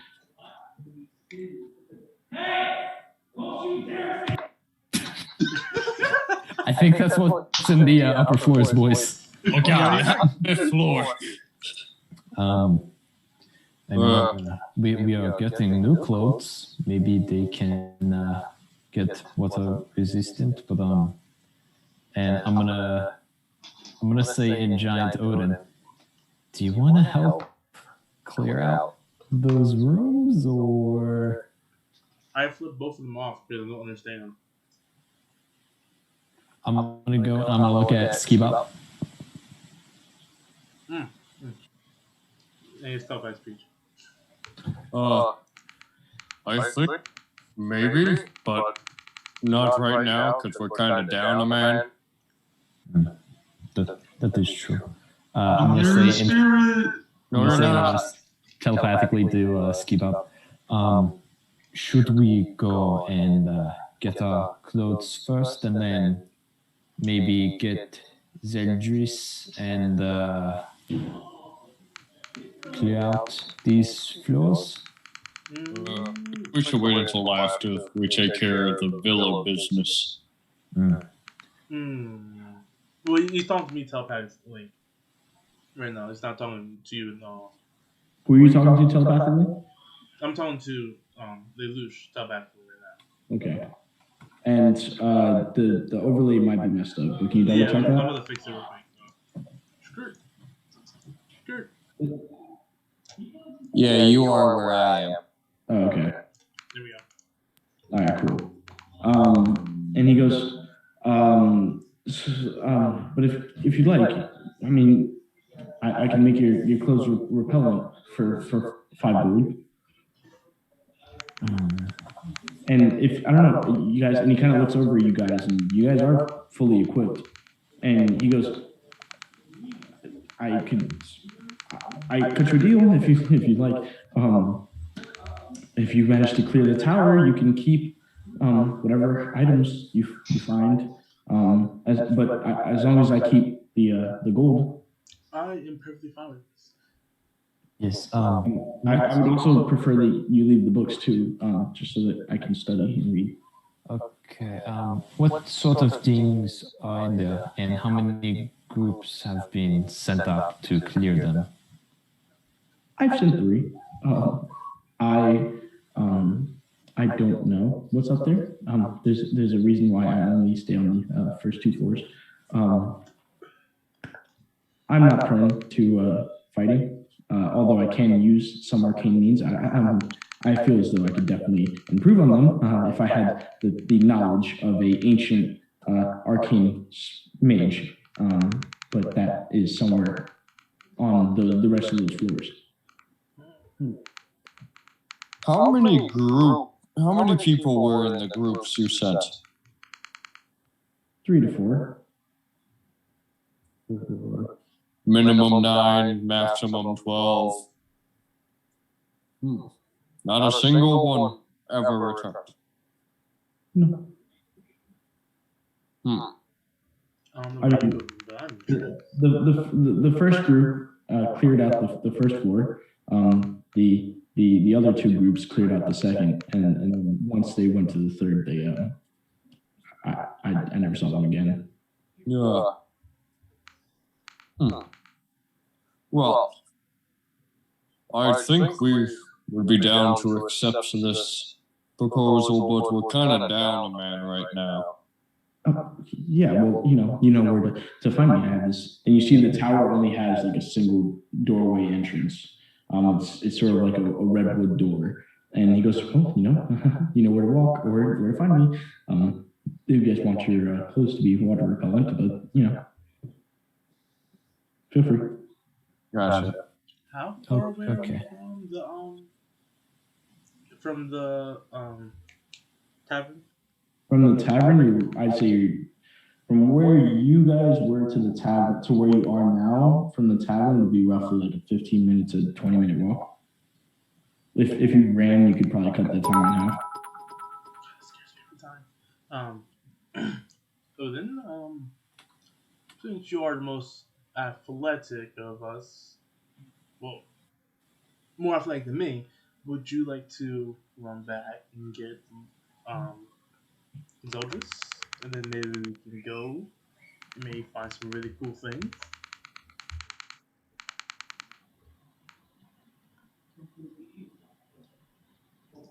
Odin starts sprinting in the direction of the tavern.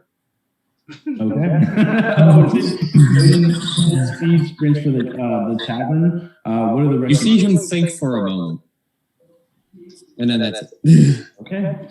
You guys. He goes into a full sprint for the tavern. What? All right. So Odin's going to take you about 10 minutes. What do the rest of you do? Are you just waiting, or are you doing something else?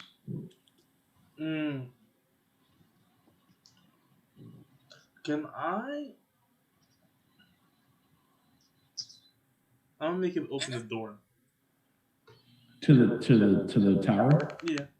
Try to make sure it's not being trapped. So for now, we're gonna jump back to Zeldris then. It's Zeldris and Rhea. You guys are in the room, and Rhea's kind of just keeping an eye on the manor. She isn't saying anything. She's just keeping an eye on the manor. You want to do a push-up contest?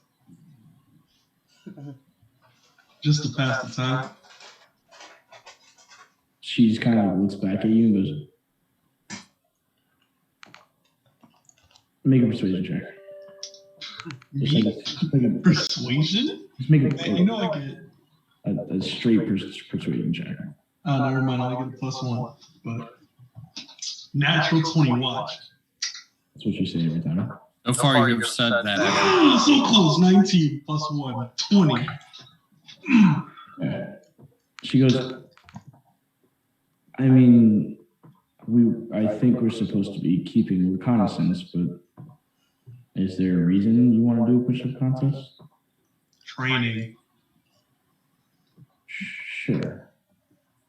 Let's do it. She sets down her items, gets down in the push-up position, and she goes, "Okay, well, I guess we'll begin now." And you guys begin doing push-ups together. Make a strength check. Strength? You know I'm good at a decent at. Just roll an average strength modifier. ROTC cadence. 21. 19 +2. 21. Okay, the both of you are first set of push-ups. You guys are going perfectly fine. Roll another strength check.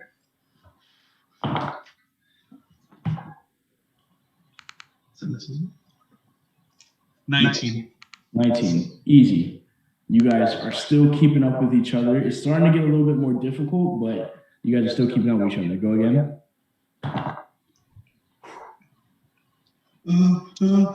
Yeah. 14.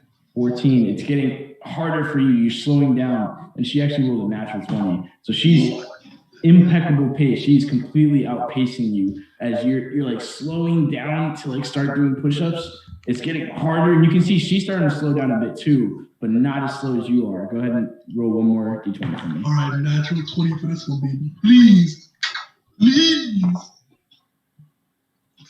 20. 18 plus 2. 18 plus 2. She got a natural 15 plus 2, so 17. And with that, you both finish out the set at roughly, you managed to catch up to her, but you guys finished the set at roughly the same time. Just drops on the ground, Zeldris. He's pooped out.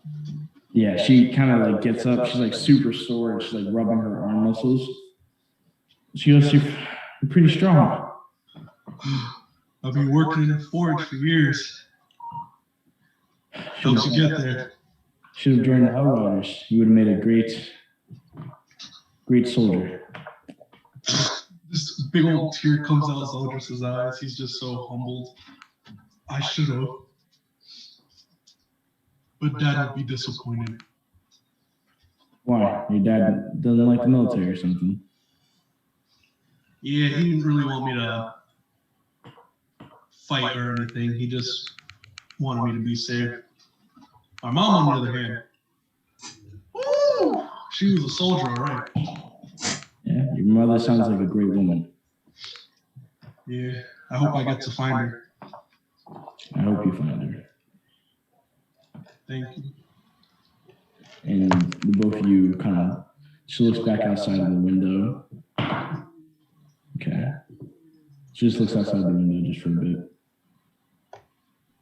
And she goes, I think I see one of your friends coming.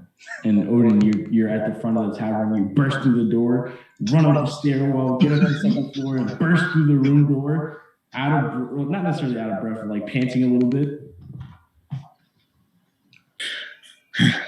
Zeldris, Yes. come with me. What's going on? Is I'm everyone going to okay? try to Zelpers. You're gonna, what's up? I'm going to try to pick up Zelpers. Okay. You make a straight. Are you gonna let him pick you up? No, I'm gonna just dodge that. I don't trust this at all.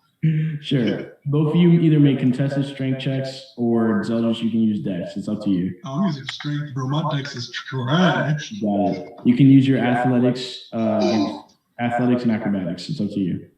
Why do I get the natural 20 now? Plus 2. Hate to see it. What'd you get? I got a 25. Even with the natural 20, he still grapples you.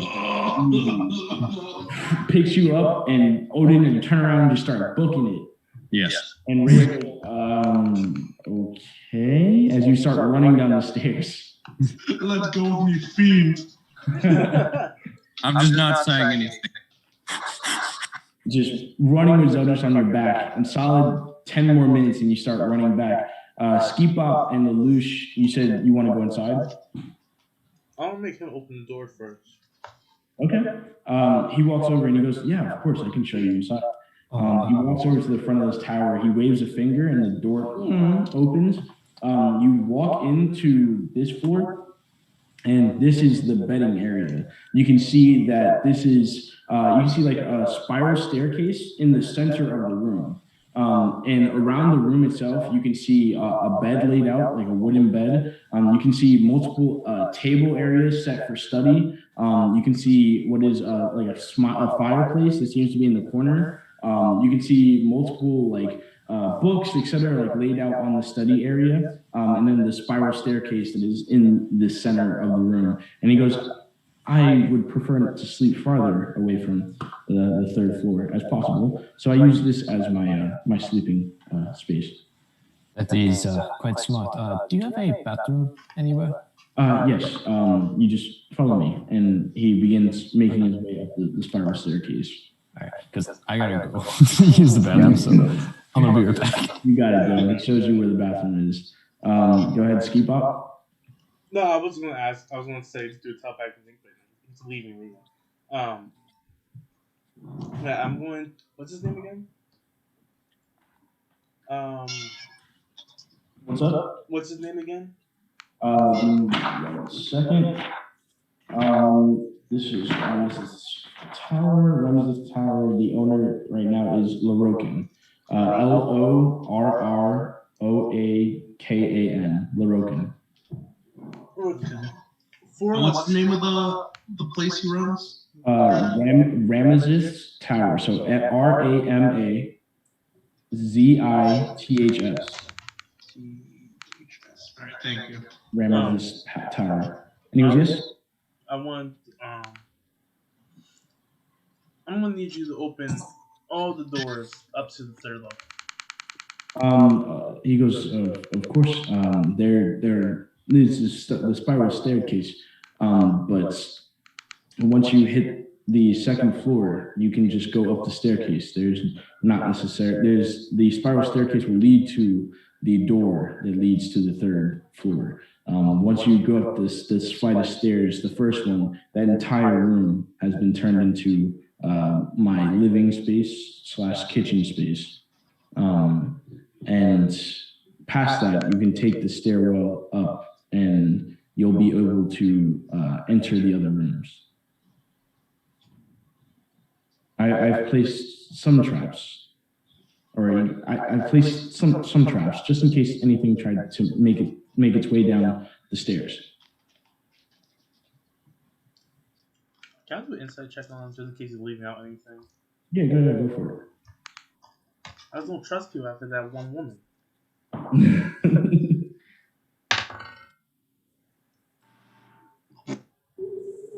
Insight. 5. 5. He seems like he's telling the truth. He seems like he's good to go. Doesn't seem like a bad guy. I still don't trust people. A little chilly. Give him a little more lead. As Lelouch makes his way back from the 2nd floor. Thank you. I was a bit in a rush earlier, as you can see. Yes, I was just trying to find a way to get to the bathroom.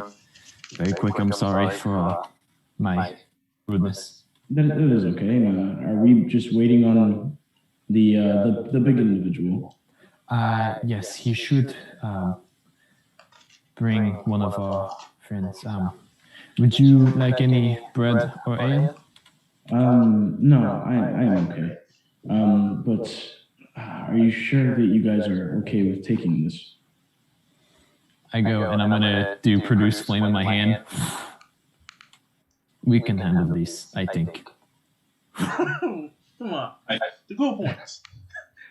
He goes, as long as you feel capable, I appreciate it. Well, then let us wait and see how this goes. And you guys wait the time, and Odin, you manage to get back to the tower, and you can see the front door is partially ajar. I'm just gonna just run through the door. Wait! I'm gonna use ram. No. Just as a ram, as he just slams you into the door opens up, and you guys see Odin holding Zeldris in front of him like a baby. I got him. Now what? What the heck, Odin? Oh, sorry. I was bonding with Rhea, man. We have a shot. Zeldris. Lelouch? Do you have your bag on you? I mean, you looking for the good stuff, or? I just want my sword back because we do not need to hide during this instance. I got you. You're a low-class goon. Skeleton comes out with your sword. Thank you. I'm gonna go and skeleton arm sticks out with the sword. I'm gonna get it and I'm just gonna put it on my back instead of just at my side for the time. Just a quick one. You got it. I love the skeletons, man. They're so good. And he goes, I'm not sure what you're going to find, or what is up there in particular, but again, and he goes, and he apparates what is a parchment And he goes, again, if you'd like to keep any items that you find or books, or sorry, not the books are for me, but if you'd like to find any items that you'd find, you can keep. As long as if you find any money, just leave that and any books. And if you accept, you can sign on this parchment. And if someone decides to read the parchment, it says that it says Ramazith Tower on top, and it goes binding contract. It basically says exactly what he says, and it says that any violation to this contract would mean that the entire deal is null and void. Okay. Odin, do you want me to read this to you? Yeah. Okay, so pretty much if we sign the contract, we have to abide to his terms. It's that we do not steal any of the gold or books that are up there, or any of the valuables that he has mentioned. And we can take any valuables though, like their swords, armor, that sort of thing. You mean like you just said? Yes. Okay. Do you know how to sign your name? Oh, duh. And I'm gonna sign in giant. Okay, and you scrawl. He levitates a quill over and hands it over as you begin signing it in like hard. It's just a rune that represents my name. That's fair. And as you're done finishing it, you see the what you wrote lights up, like flashes red for a second, and is burned into the contract. And he hands over the contract to each of you to sign. Does everybody sign? Yeah. I refuse. You refuse? Yes. I will keep my promise, but I don't sign contracts. He My goes, father taught me that one. I don't. It's good as business. I apologize, but I cannot allow you to pass this floor without signing the contract. You know what? I'll sign it, but we have to do a blood pact, all right? I cut my hand, you cut your hand, all right? So I can trust you. I'm not doing that. Isn't that how like diseases spread? I believe that is quite Odin. actually. Yes, actually, you can get toad words from that. They do not go on your hands though. Oh. Where I do you want think? to confirm the fine print, just in case. I'm gonna whisper it to Odin. Make an investigation check. Because I have not seen this man. Let's see. 19. 16 plus 3. You don't find any like hidden wording or any kind of like fine print, etc. It seems to be what he's explaining it to be. Okay. I make an exception for you, okay? He goes, that is much appreciated. You'll be doing me a favor. I'm going to just do a fancy Z on it, like the Legend of Zelda symbol. Oh shit. That's all. Kind of Z. Yeah. As you do that, you finish off the Z, and it is burned into the contract. And he goes, much appreciated. Well, I'd imagine you guys would like to start as soon as possible. Yes, but before we do that, Odin's just gonna put a finger on the crossbolt bolt hole he has from earlier. someone like pass me up real quick. I'm going to do first level cure wounds on. Sure, I was going to use healing hands. Oh. He'll heal like 3 hit points though, but I need 8. you need 8. I'll do cure wounds then. Okay. So just roll for how much he gets. Yeah, sure. I'm just gonna let the thing do its trick. Like I'm letting the computer roll it. You got it, bud. Oh, max 11. Beautiful. 11 hit points. So you go back to max. And he goes, well, allow me to lead you upstairs. And he begins making his way up the spiral staircase. Do you guys follow? Yeah. Yes. Okay.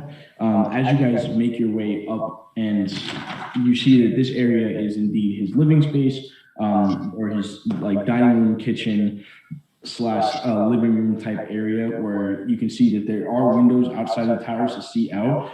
You can see that he has like a kitchen type of set, a dining room table set in this area. He has multiple like utensils and everything laid out, chairs. This definitely is what he's using as sort of like the dining room area. And you can see like leading up the stairwell onto the third floor. The ceiling, you have to like walk up. It's sort of like a hole in the ceiling where the staircase leads. And he goes, 1 second, and you see him wave an arcane sigil, and you can see that there was like an arcane symbol on one of the staircases that was glowing, and then it immediately like stops glowing. And he goes, that was it was a protection for me. If anything came down the stairs, I would at least be warned. But you are good. You guys can head up if you like. Okay. It's just through stairs, right? It's not a ladder? No, it's like a spiral staircase leading upward. Okay, I'm going to take out my shield and hold it in front of me, and then longsword out. Okay. What is the action order, by the way? What's up? Odin's up front? I want to take front. I got the best perception. No. All right, I'll be behind you. Okay. So it'll be Odin, Zeldris. Who's behind Zeldris? I'll be in the back. And then Lelouch in the back. Got it. And before we go up, I'm just going to turn to the elf and just say, just in case, if we don't come back and we die, I'm going to haunt you for the rest of your life. Are you being serious? Deadly. Indeed. Shit. And he just looks even more stressed out than he already is. Like he's already a very anxiety driven person, but now he looks like even more stressed out. But my friend, we've been around the woods. You wouldn't have to worry about that. Also, I want to use one of the forge in my armor, so I get a +1. How long did it take to cast it? Doesn't really say. It says you can't use this feature again until you finish a long rest. Oh, it's your channel divinity. That's right. Oh yeah. So yeah, you bless your armor, and you get a +1 to your armor class. Heck yeah. There you go. All right. So you guys been making your way up the stairwell. Guys, keep up. I want to cast mage armor. Mage armor, you got it. All right. You guys begin making your way up the stairs, Odin at the head. As you're making your way up the stairs, make a perception check for me. I am going to... 1 second. I'm going to cast Enhance Ability at 2nd level on Odin for Bear's Endurance. What's that do? So the target has advantage on Constitution checks, and it also has 2d6 temporary hit points. Okay, there you go. So roll 2d6, please. All right. 7. 7. So you can add 7 temporary hit points, Odin. This is a 5 and a 2. Okay, so you guys begin making your way up. Odin, would you get on the perception? 17. 17. You begin rounding the stairway. As the floor becomes apparent, you are walking up into the stairwell, and you can see that it levels off and enters what looks like a garden.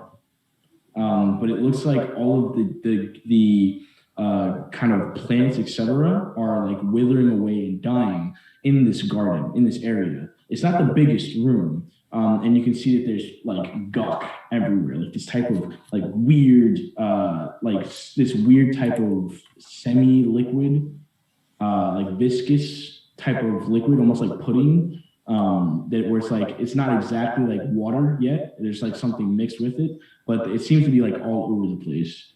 What do you do? And the stair continues upward, but he says, he told you to clear all floors. I'm just going to build down real quick next to like this, like some of this liquid. Mm-hmm. And I'm just going to take out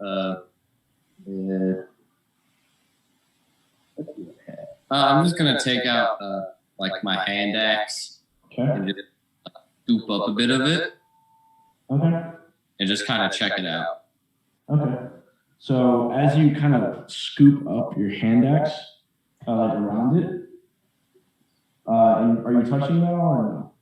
I'm not touching it. I'm touching it with the hand axe, but not me. Okay. It just seems to kind of like bounce on the hand axe, even though it's not fully liquid.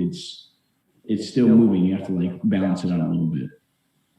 I'm gonna turn back towards the group and I'm gonna go to Lelouch and say, Have you ever seen anything like this?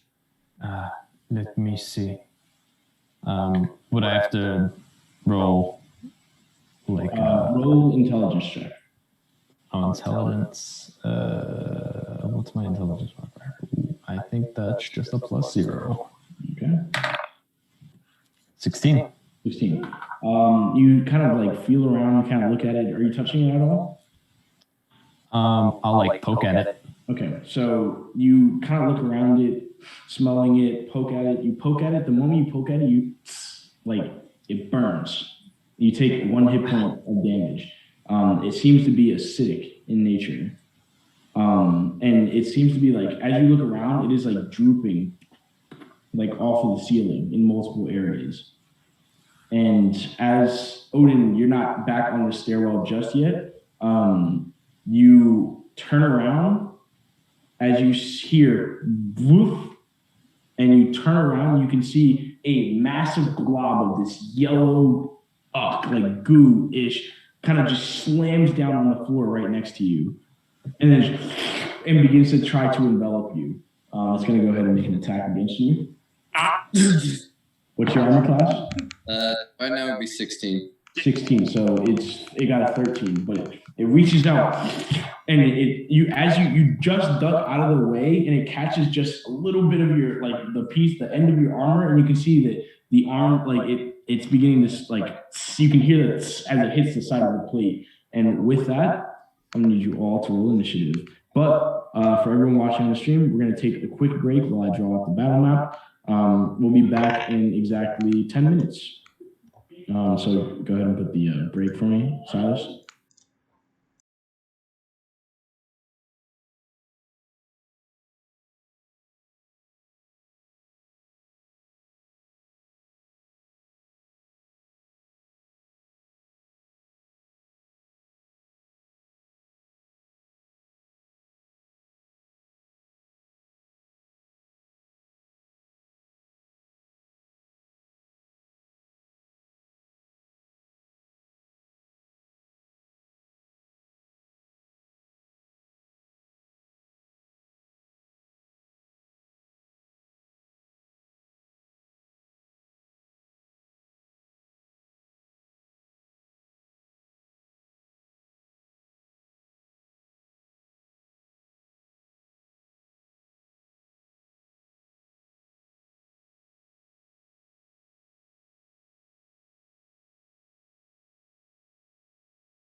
All right. Let me know when we're muted. Unmuted. All right. Awesome. So we are back, guys. Thanks for sticking with us. Oh, perfect. Sean made it at the perfect time. As I said, we're going to need to roll for initiative. 25 to 20. You're 20. I didn't roll. We all didn't roll. A lot of us didn't. Sean. All right. So 25 to 20 is Sean. You got Odin. You got yours. Okay. 20 to 15. Sorry.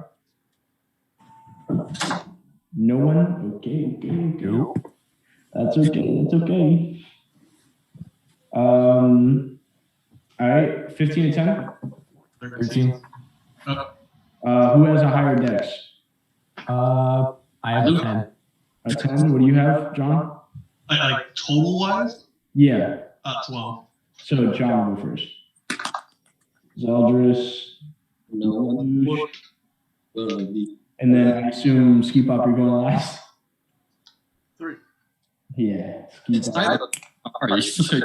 What happened? You were so good at it with initiative campaign. It's okay. However, let us begin, everybody. Odin, you are up. You have this yellow uck, like the same type of oozing material that's been around this entire area that is free flowing in front of you. And it sort of swipes out in front of you. What are you doing?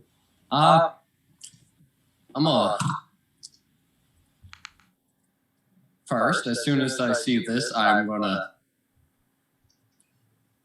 tweet. I'm gonna hit him with my. I'm gonna help Manticore's Wrath. You take out Manticore's Wrath. You pull out the gleaming silver blade with the spines on the outside. What are you doing? Make your attack, buddy. As he popped down while I was turning around, I'm just gonna grab the axe and turn and kind of as I turn, swing the axe and just use all the momentum to just kind of horizontal slash. Go ahead and make that attack. And as you guys can see, we have their actual minis for this. Yeah, I got 22. A what? 22. 22 hits. Roll damage. Ooh, yes. Nice. Yeah. 12. 12 plus 5, 17. 17 points of damage. Ooh. Give me one second. What type of damage is it? It's flashing, but it's with the Manticore's Wrath. I don't know if that changes anything though. Give me 1 second.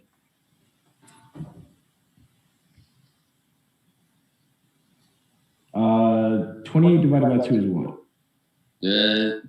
14. 14, thank you. Awesome. 14. As you slash at it, as you slash off a piece of it and it lands onto the ground,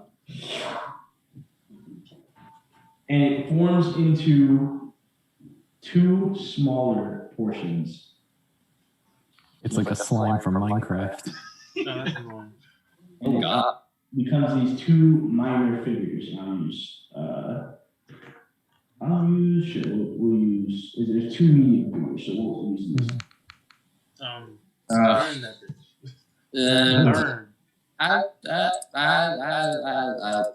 And it's blocking the way forward, right?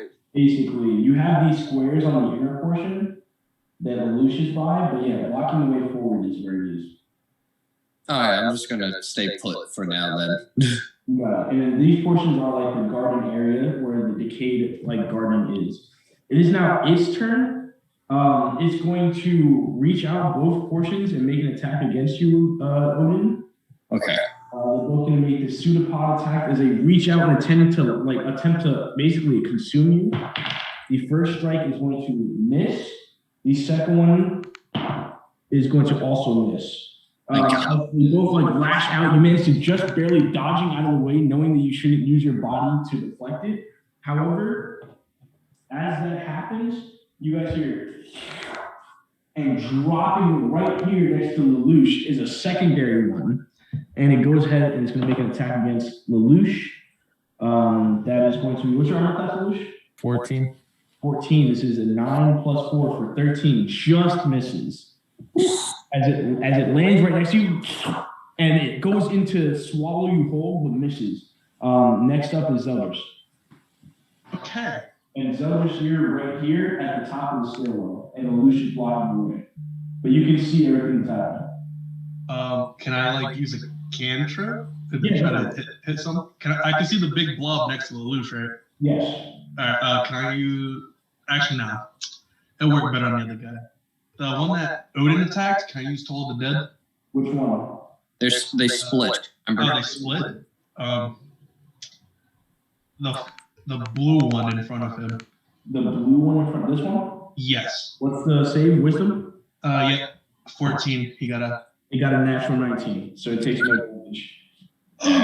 Sorry about that, bud. You use the tool dead, the bell rings, but it has no effect. Sorry. Oh, it takes no damage. Yeah, because it's a cantrip. Sorry. Makes sense. Yeah. Anything else? Do I want to use it now? Nah, I'm gonna save it for later. I'm gonna just end my turn. You got it, boss. Zeldris, that's your turn. Next up is gonna be Lelouch. Fuck. I'm gonna. Yo. Oh, I can do this. Hold up. I'm gonna use my Crown of Chromatic Breath. Okay. And I'm going to shoot cold damage at it. It needs to make a con save. At this one right here? The one that's right next to me, the big one. You got it, buddy. Con save? Yep, and that would be my bonus action because it's the breath weapon. It fails with a natural 8. Nice. So it's, what is that? It would be 2d6. Cold damage, yep. Cold damage, yeah. Okay, it takes 4 cold damage. Not bad, still something. And then I'm gonna slash at it with my longsword. Go for it. For And my it's action. bludgeoning, not slashing, right? Yep. Gotcha. Because it's made out of stone. Indeed. Natural 20.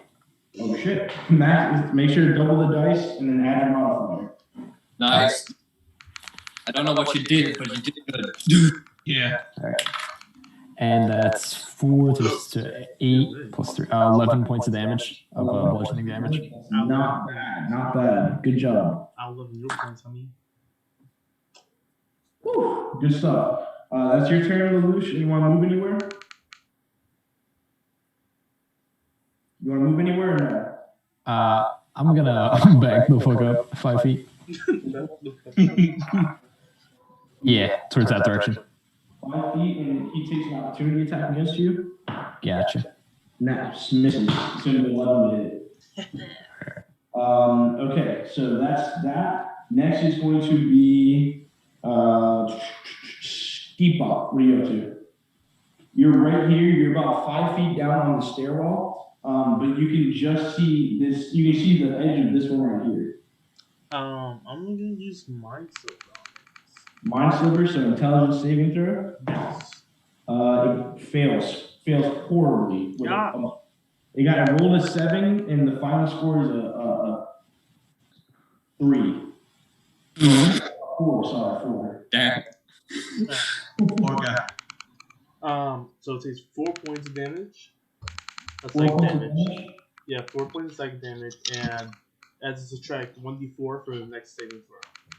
You got it. So it takes 4 points of psychic damage. Yes. Also, No. One that's still one whole, right? what's up? That was at the one. It's like still just one, right? Correct. Also, point of order for you, Odin. You would have noticed this, but when you slashed at the creature, it didn't seem to take any damage. Well, damn. It didn't seem to be phased by your slash at all. So that's just something to keep. Oh, damn. Um, Yeah, I just realized. I was like, oh. Odin, you're up. All right. Seeing that there's another one of these things for my bonus action, I'm gonna use Giant Smite. Okay, so you turn into the giant version of Odin. Do I have the room to become large? If not, I just stay the same size. But if I have the room, yes, I have the room. Well, you have the room, buddy. But you Wait, is that just a giant Odin? Yes. Bro, Oh, that's sick. Giga Odin, remember? That's I amazing. remember the whole group chat ticked about. I did not see Giga Odin, bro. To be fair, in the picture, you can't tell it's Giga Odin. Because it's big. Odin, now you were in combat with all three. Go ahead, what are you doing?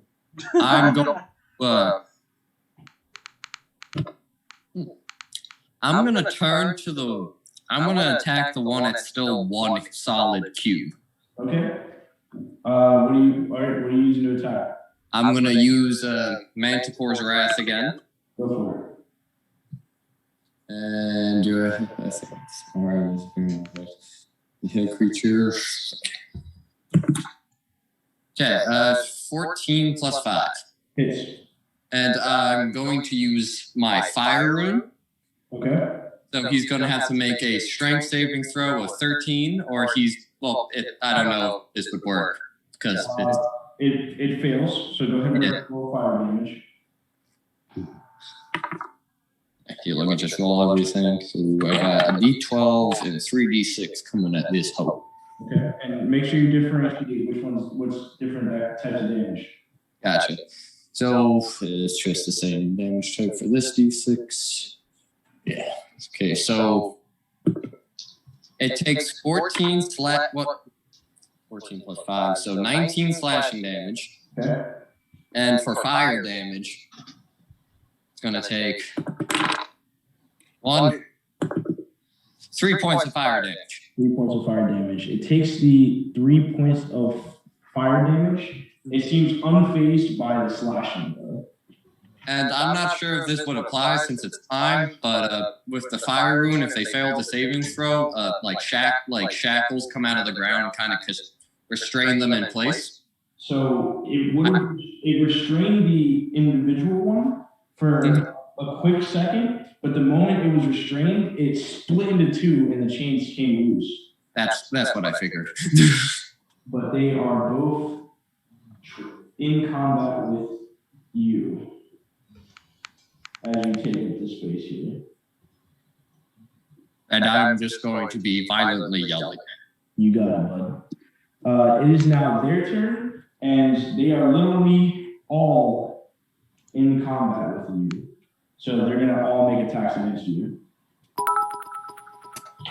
My goodness. First one is going to be, so it's +4 to hit. This one's going to be a 12 to hit.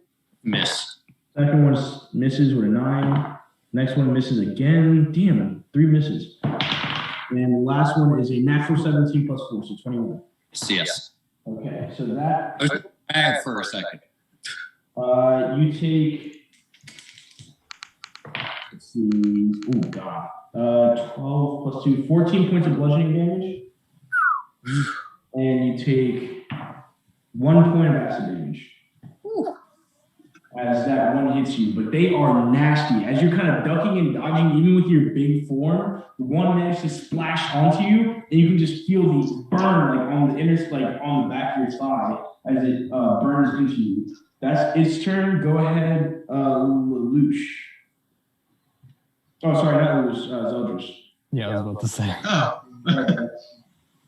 All right. Seeing that things are getting quite crazy. The one big slime that was next to the loose splits two, right? Correct. With right here. Yeah, would that one right next to me actually be next to me, or is there a wall right there? It would be like the stairwell, rising up. Would be yeah. I'm gonna go up. Can I get right in front of Lelouch? Where the red slime is? The only blocking it. So you could try to jump over this railing over in this direction, but that's only. You know what? All right, let me jump over that railing and attack the one that's right over there. Make athletics check. Athletics? That's what I'm good at. Okay. I was not good at it. Instantly takes it back. Not exactly. 16. 17, 18. 18, easy enough. You grab onto the ledge and like vault yourself onto this area right here next to this one. Good. And I'll say it takes up 20 feet of your movement to do. You have 10 feet left and you have your action and bonus action. All right. I want to hit this thing with my +1 mace. Go for it. Make an attack. All right. Hopefully I hit. There's no way I should miss, but I might. Natural 20 + 5, so 25. Phew. Go ahead. Roll damage, buddy. It's going to be double the dice, add the modifier. All right, I'm going to just use the computer for this one. Yeah. Understand. 8 points of crit damage. 8 points, okay.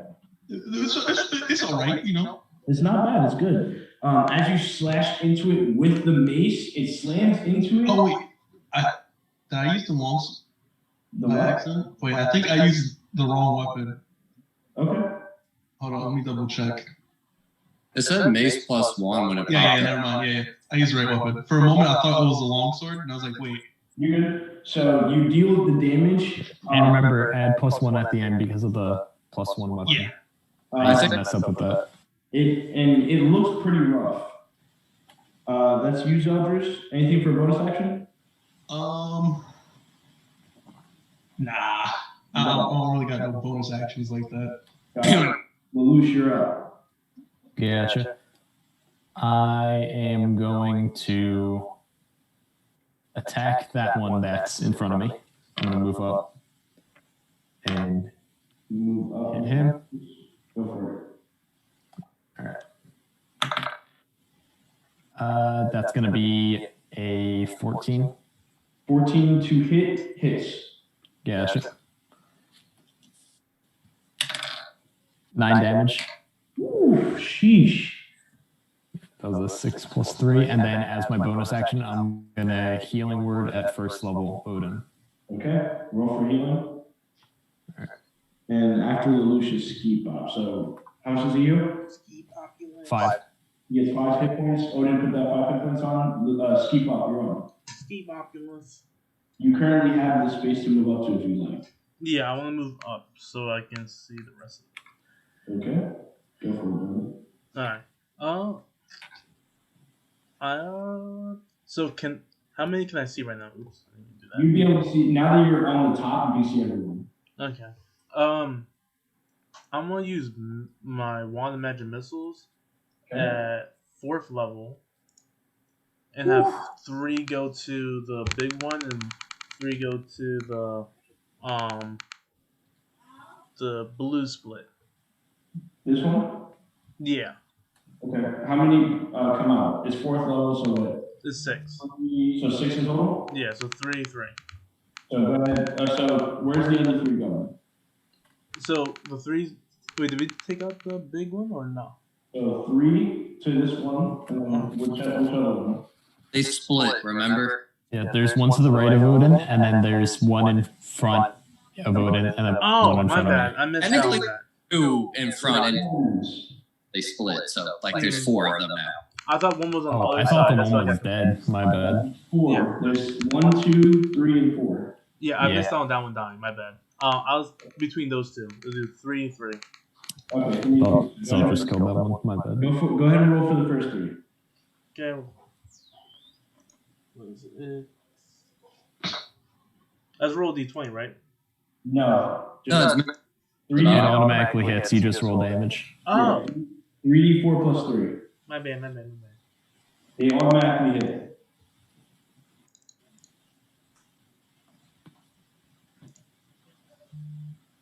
Okay, for first, plus 3, so 12 for the first one.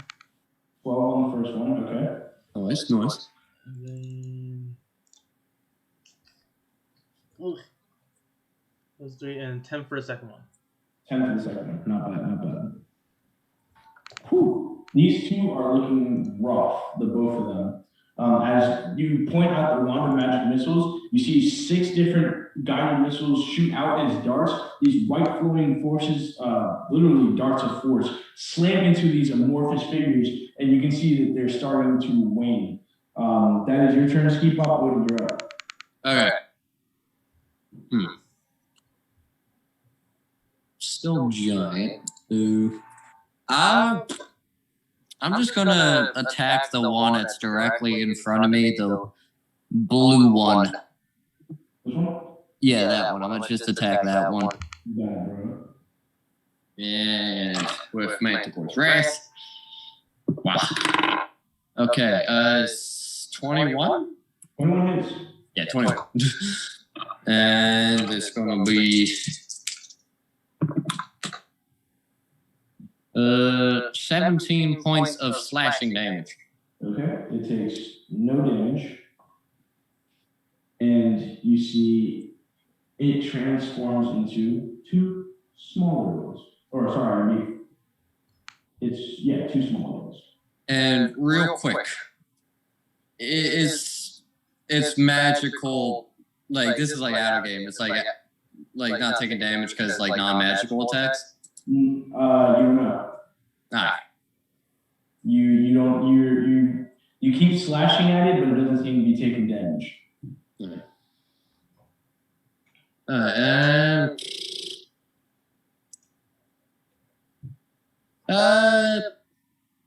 Yeah, I'm gonna action surge. You got it, bro. Go ahead. And I'm gonna attack the one I didn't attack before. Not the one. Make an attack. Okay, 17. 17 hits. This would just be a singular D12. Okay, 14. And again, it takes no damage and splits into two more.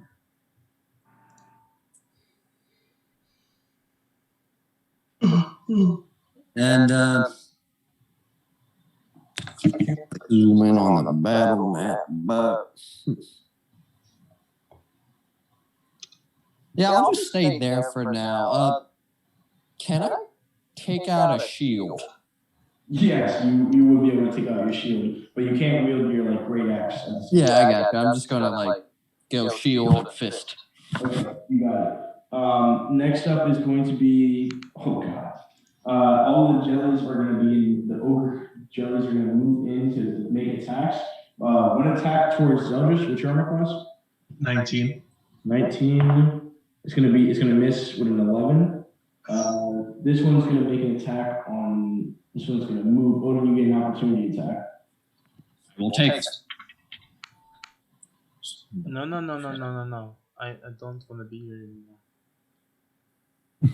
This is with, what are you using? My fist. Yes, you are learning. And it's an 11 to hit. 11 to hit hits. Oh, okay. And then it would take 5 bludgeoning. 5 bludgeoning damage. And as you hit it, your hand, you take 1 point of acid damage, but you see that it didn't split into 2 as it moves over towards Zeldris. But you felt it take purchase. And then the second one attacks Zeldris, misses with a 12. 2 attack Odin, so 21 to hit. Oh, yeah. And then 11 to hit. Second one misses. Okay, so first off, for bludgeoning, you take 10 plus 2, right? So 12 points of damage. And then acid, you take 3 points of acid damage. Okay, gotcha. And then Lelouch, 2 coming at you. 21 to hit on the first one. That'll hit. And 16 to hit on the second one. That'll also hit. Bludgeoning, you take 8 plus 2, 10 points of bludgeoning damage. Jeez. And 6 points of acid damage. Fuck. Second one's gonna do damage. Oh, God. I hit on both, right? Yeah. Yep. 6 points of bludgeoning. No, 6 plus 2, 8 points of bludgeoning. Mm-hmm. And 1 point of acid. Oh, great. All right, awesome. That's Still. I'm at 1 hit point. Oh, God. Why? Zeldris, you're up.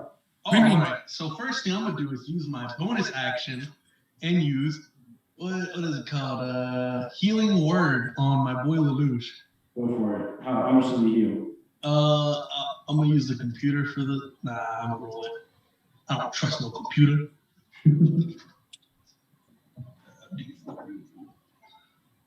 Sorry, give me one moment, guys. I gotta see. Yeah, exactly. All right, you're gonna get 4 plus 4. You get 8 points of HP back. Thank you. All right, you get 8 points, so 8 hit points back, Lelouch. Then I'm gonna use my primary action to attack the slime in front of me and confirm the kill. Go for it, buddy. All right. I never hear anyone use primary action. Yo, it sounds cool, bro. Primary action. It kind of does. 13, 14, 15, 16, 18 to hit. 18 hits. All right. Then roll 1d6 plus 3. I do 8 points of damage. That one of the slimes are taken out. Isn't it crazy that my non-crit did the same damage as my crit? It'd be sometimes. Yeah. Anything else, Selfish? I'm gonna stare down the other slime that's going after Ski Bob. I'm gonna just intimidate him. Word. Lelouch, you're up. All right. That one that's diagonal to me, I don't know if I would get an attack of opportunity from him if I move back, but I'm going to hit the one that's in front of me. Go for it, make an attack. And then I'm going to back up. Natural 14 plus 5, so 19. 19? Yep. That hits. Yeah, sure. I'm just going to roll with the computer for this one. And that's 10 points of bludgeoning damage. Ooh, 10 points of bludgeoning damage. Just want to take him out. All right, and then I'm going to back up. Oh, I want to kill that one that was in front of me, not the one diagonal to me. I apologize. Yeah, and then I wanted to back up because I wasn't sure if I was going to take an attack of opportunity or not. As you step away, he does reach out at you. Oh, fuck. 15 to hit. That'll hit. Ooh. You take, 1 second. 1 plus 2, so 3 plus 2, 5 points of bludgeoning damage. Fuck. And 5 points of acid damage. I'm taking out. And Lelouch goes down. Right. Lelouch! All right. Lelouch goes down. Ski Pop, what are you doing? I'm at the stairs right now. You are right here. Would I have to go around, or can I get to Lelouch? I'd say you can squeeze towards Lelouch with half movement. But I don't do Go in between my legs. I really don't want to use it, but I don't feel like getting hurt right now. It's only like the 3rd level. I'm going to face that right there real quick. Battle map turned off. There you go. Back on. It's back on. I'm going to face that right there. Okay. And I'm going to feed Lelouch the healing potion. It's going to be your action to heal him. So it's going to be 2d4 plus 2. Yes.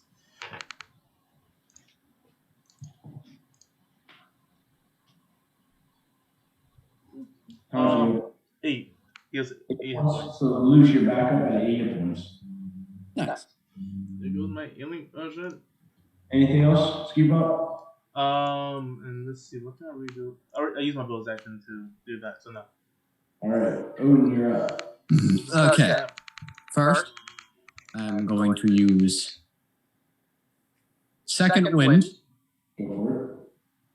and it's going to give me back 9 hit points. Beautiful. And then I'm going to grab my belt and take out my flail. Okay, there you go. You take out your flail. Go ahead. I think I figured it out. Good job. Maybe this will work. Alright, and I'm going to hit the one that's near...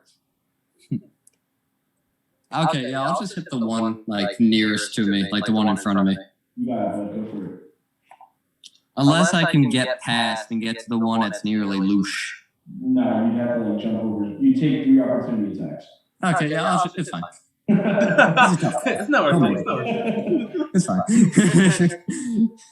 Ski Bob's got him. He's strong. Okay, for the flail, it would be 20. 20 hits. Okay. D8 and a D6 on that, John. Okay, 5. Wait, it'd be 5, and then 5, 2, so 7. 7 points of damage. With that one is sent off. Yeah. Yeah. And I kind of want to move closer to the Lelouch, but I also don't want to get hit. So It's up to you. What do you want to do?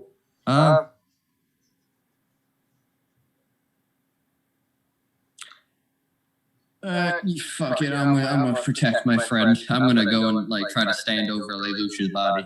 You got it, bud. So you head over and try to like stand over Lucius' body, like right here. Yeah. All right. So you're gonna take. I'll say you take 1 opportunity attack on this one. Gotcha. That is gonna be it's gonna miss with a 9. Ooh, thank God. You're fine. That's you, Odin. It is now all of your turns. One attacking Zeldris gets a 14 to hit. Miss. The one attack. Now that you step there, they're both going to take attacks against you, Odin, with advantage. 18 to hit on the first one. Hits.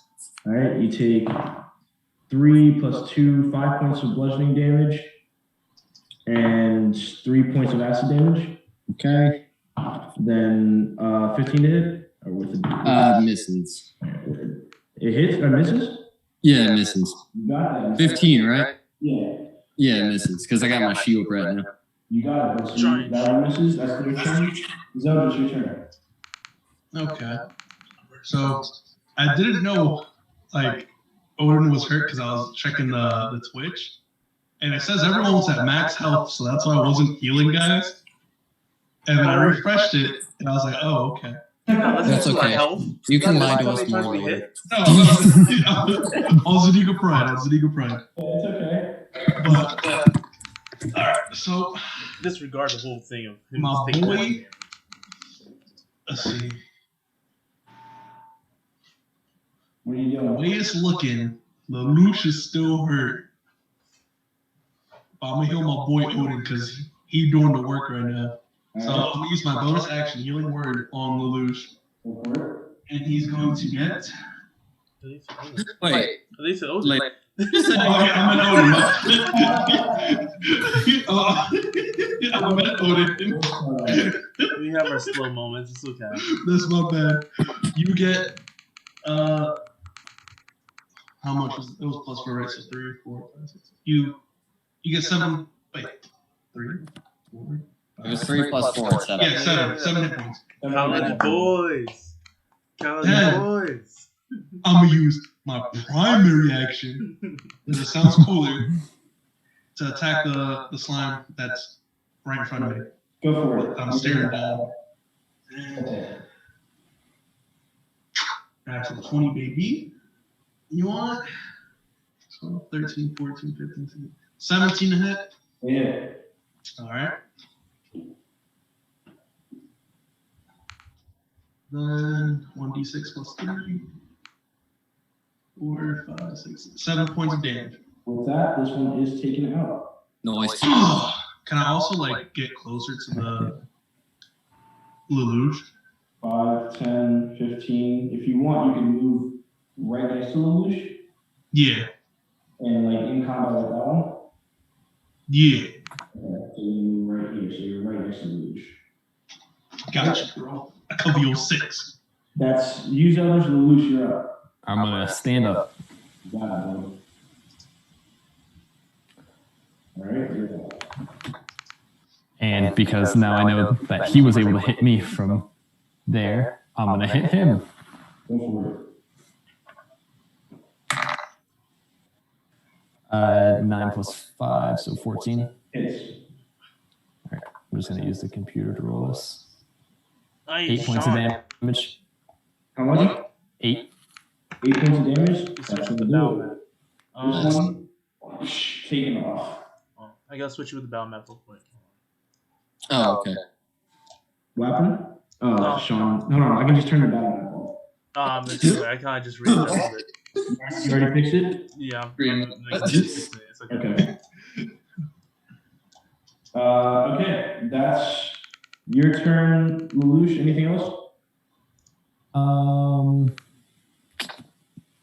I don't think so. All right, Ski Bob, you're up. Okay, Ski Populous. I am just going to use Mind Sword. Okay, intelligence saving throw. It got a 16, but -4, so 12. -4. Yes. Power of the brain. Yeah. So how much is it? 2. 2 damage? Yes. It is still up. Yeah, 2. 2. The power of the brain. 2 brain power. It's just one last slime, right? Correct. Alright, I'm gonna take my flare and I'm gonna start winding it up and I'm just gonna bring it down on top of it. You got it, Walsh. You bring it down, slam, right on top of it. Make an attack. Gotcha. Ooh, I don't. Wait, never mind. I thought there was someone with the battle map on the stream, but my stream just froze for a second. You got it. Okay, so flare 22. Hits. Nice.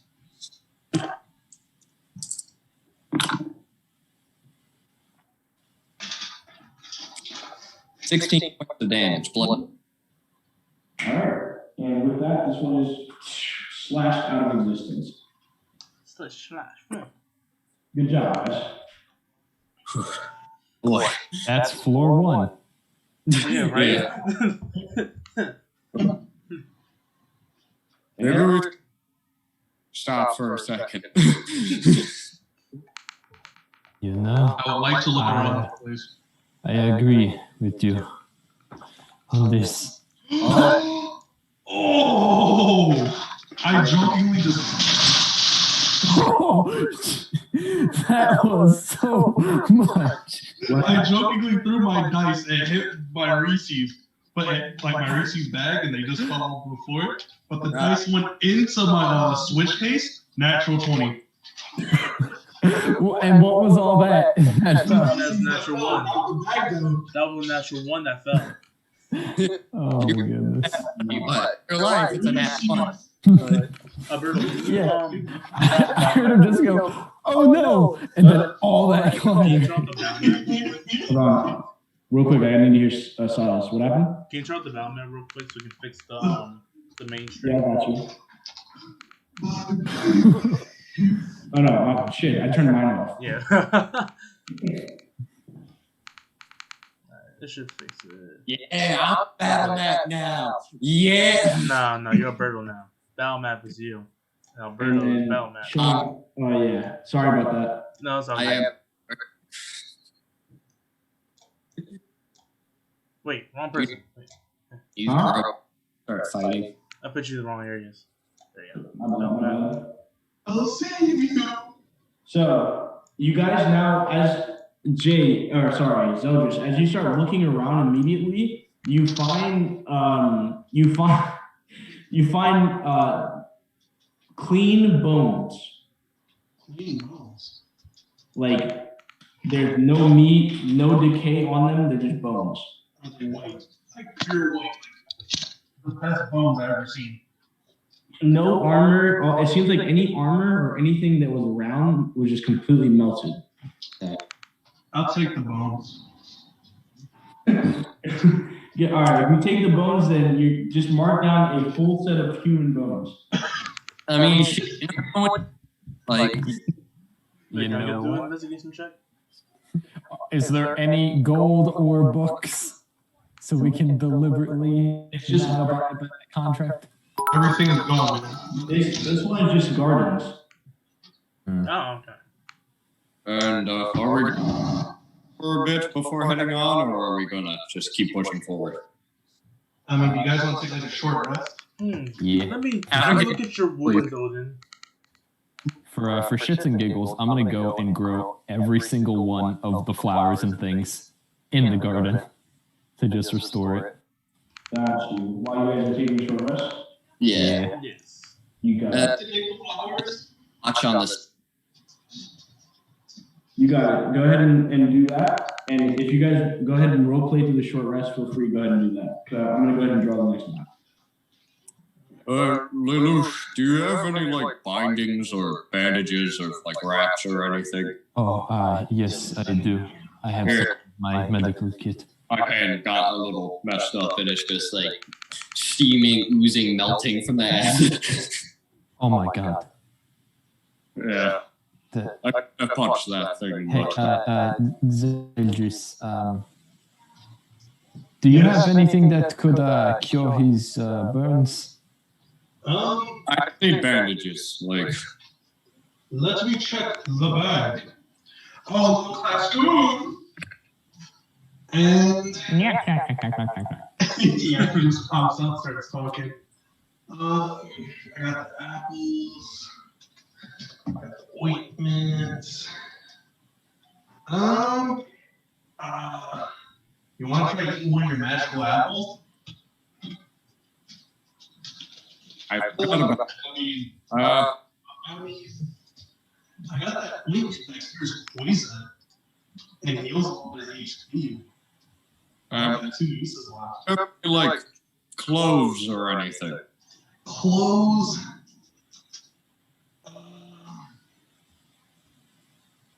You know what? Lucy's old clothes. And I'm just gonna grab the bottom of my cloak, and I'm just gonna rip off a bit of it and wrap it around my hand. I got some leather. I mean, I could have just wrapped your hand with the bandages. That's I was what going to put like ointment. Why the fuck did I say oatmeal? No, oatmeal. Like that. Odin is gonna use his cloth robe and like a man. You're just going to have a sleeveless robe. By the way, I can probably give you. I'm looking Wait, man. It's too. We're over this. His hand's wrapped up. No, I mean like a blunt weapon besides his fists. I got a flail. Oh, Yeah. flail. I forgot. Oh, I have a question, Alberto. With my sword, would that be melting? No, it seemed to make it through. Okay, It seemed to be sturdy enough to make it through. gotcha. My poor Reese's, man. Was it even worth it for the natural 20? I didn't even get everything. Well, I guess some goals. All right, boys. As you guys are short resting, you guys are kind of taking in the area. Is there anything you guys want to talk about? If not, if you want to move on to the next one, feel free. Yo, So, Skibo. I've been meaning to ask you, where do you come from? Oh, well, I've been told I come from the Feywild, and I was here since a baby, I believe. Yeah. You don't sound so sure. Well, I was here since a baby, so that's what I've been told, and from all this. Yes, it is just interesting that you are pretty much naturally linked to nature in itself, hence the leaves and. Do you absorb the sun to eat, or can you actually? I wish I could absorb the sun to eat, but no, I actually eat just like every other being. See, I thought you were just a bush that like gained life We or something. ate breakfast together. Did you guys not see me eat the egg sandwich? No, I We know. ate one together. I mean, what if I know you can eat, but I was wondering if you could do that as well. I mean, he's not wrong there. I mean, like, I don't want to cry, but like, since you have leaves where, you know, most people's like hair is, or other parts of your body hair also leaves, like a bush. You got a dong bush down there. Like, so you have to hair detail now. Yes, and it's easier to manage than your hair. Does it get itchy? No, I don't have poison ivy. Ah, okay. You just gave me so many ideas for druid craft. However, you have the rest of this time. Just under the armpits, it's just like vines and stuff. Dylan, Lelouch. Oh my, I'm breaking character. Lelouch, you restored the flowers, right? Yes. I wanted to brighten this up a little bit. The acidic jelly sort of vibe was not suiting it. Can I roll like a nature investigation on the flowers? Yeah, sure. Go ahead and roll a nature check. All right. Thank God. Yeah, I got +3 to that. Oh, we take. Would we be able to change our spells in a short rest? No, it'd be a long rest only. Damn. No, man, it's too easy. I got a 16 +3 because I had 13. Luce, what type of flowers did you grow? I grew some. I'm gonna look up some flowers because I. Bro, the flower I sent you the other day. Yes, but I don't know. I don't know how to pronounce that because you gave it its actual like Latin name. We'll just call it the Silent Princess. Hey, you took Latin. Yeah, you did take a lot. Yeah, I did. 4 years. Read. Yeah, I did take it for 4 years, but like. 4 years to help with Mandarin and other languages while you were being an archaeologist.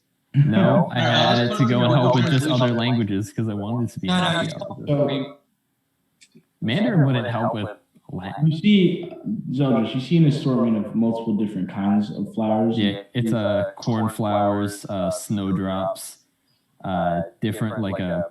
There's this one. It almost looks like a.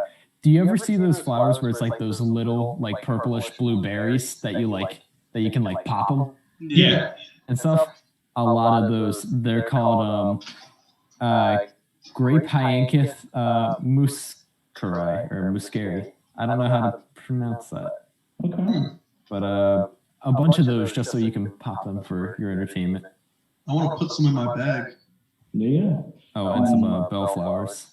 You can easily handpick a couple of them to put inside of your bag of holding Zeldris.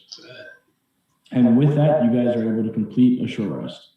So go ahead and roll your hit dice, get the advantage of a short rest. I believe you get your second wind back and other abilities like action surge. Get my face step back. No.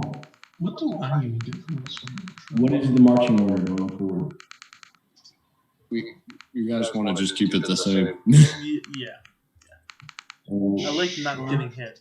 Could I actually? Nah, I'll let Odin take front. He's the top guy. Yeah. Zeldris, Skipop, and Leech, correct? Yeah, but this time I'm wild shaping into a direwolf. We're going upstairs still, right? Yeah. You wouldn't be able to fit on the stairs as a direwolf. Just want to let you know. Safe. Okay. Sorry about that. I just want to let you know. So you guys begin making your way up the stairwell, in like up towards the ceiling, passing through the ceiling and making it into this is a very much darker room. Does anybody not have dark vision? I think we all have dark vision. All right, so you all have dark vision, so you can all basically see. It's in grays and whites, but this room is very dark. Odin, up at front, make a perception check.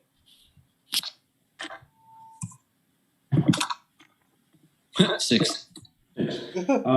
You walk in, sorry, and you see this room is basically just full of this room. You can't tell exactly what the use was for, but it is full of trash, like all different types of items and gunk. Like it's like, you ever seen hoarders? Yeah. Everywhere, and you can see like it's hard to see, and it's just like mountains of things all over the place. I'm gonna take out a torch. Okay. And I'm gonna take out a tinder box and I'm gonna light the torch. You got it. The torch lights, you shine it out, and you can see now all different types of like vials, books, all different types of parchment, all strewn across the floor, like basically like mountains of it almost, and it is disgusting. All right, I'm gonna just hand the torch back to Ski Bop and just say, "Would you mind holding this?" I'm pretty far back. Okay. Yeah, Zeldris would be directly behind you. Ashes back to Ski Bop. All right. Ski Bop. Did you just throw it at me? He doesn't even look behind him. Hey, Ski Bop. So Ski Bop, you have the torch. I take it, even though he handed me the fire end of the stick. Okay. Odin, what are you doing? I'm just gonna take my Manticore's Wrath out and I'm gonna cautiously start moving into the room. Okay, you cautiously start moving into the room. You can see the room is fairly expansive, just like the last one was. You can see a couple like pushed against the wall on the northern side are 2 bookcases, but they're like heavily covered by a lot of the stuff. I smell treasure.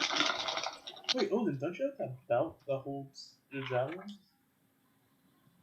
Yeah, he does. The belt that holds the javelins. Mm-hmm. Okay, so Odin, you start making your way into the room, and you rolled a 6 on perception, right? Yeah, not that good. Okay. And what's everybody else doing? Are you staying on stairs or coming in? I can't sneak free. I have a fucking light. Okay, I'm gonna stay behind the shield. Okay, so I'll turn on the camera for right now.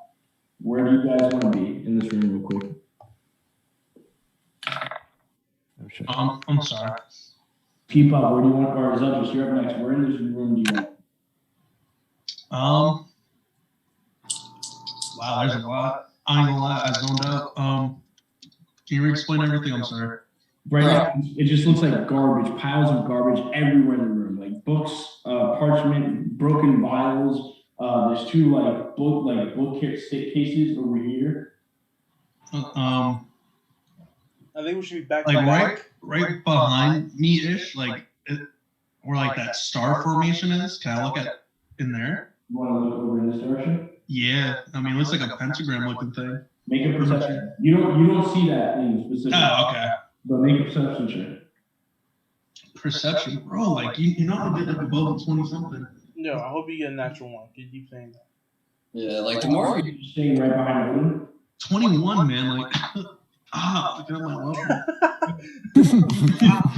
Let you know that I was in pain. So, Zeldris, as you're beginning to kind of look through, with a 21, you begin to look through and you see a couple of the piles begin to shift for a second. What do you do? We're playing Just to Pokemon get now? more. Like can I do like an Arcana check or something? Sure, make an Arcana check. I hope I'm correct on this. 15. 15. You begin to kind of like peer closer, and as you do, you see in multiple areas throughout the room, all of you, Oh no. as these small little draconic creatures with these like red scales. You see 3 of them with like bolos are like out. one pops up right in front of you, Zeldris. That's you see with like these makeshift kind of wings made out of like makeshift wings. They aren't like actual wings that are made out of like wood and like cloth. And then you see two of them pop out with these like caged skunks on their back and a staff or like a scorpion at the end of it, and they all just pop out and start charging you guys. I need you to all roll initiative. Oh, exactly what these things are. I'm so sorry, guys. I did not know.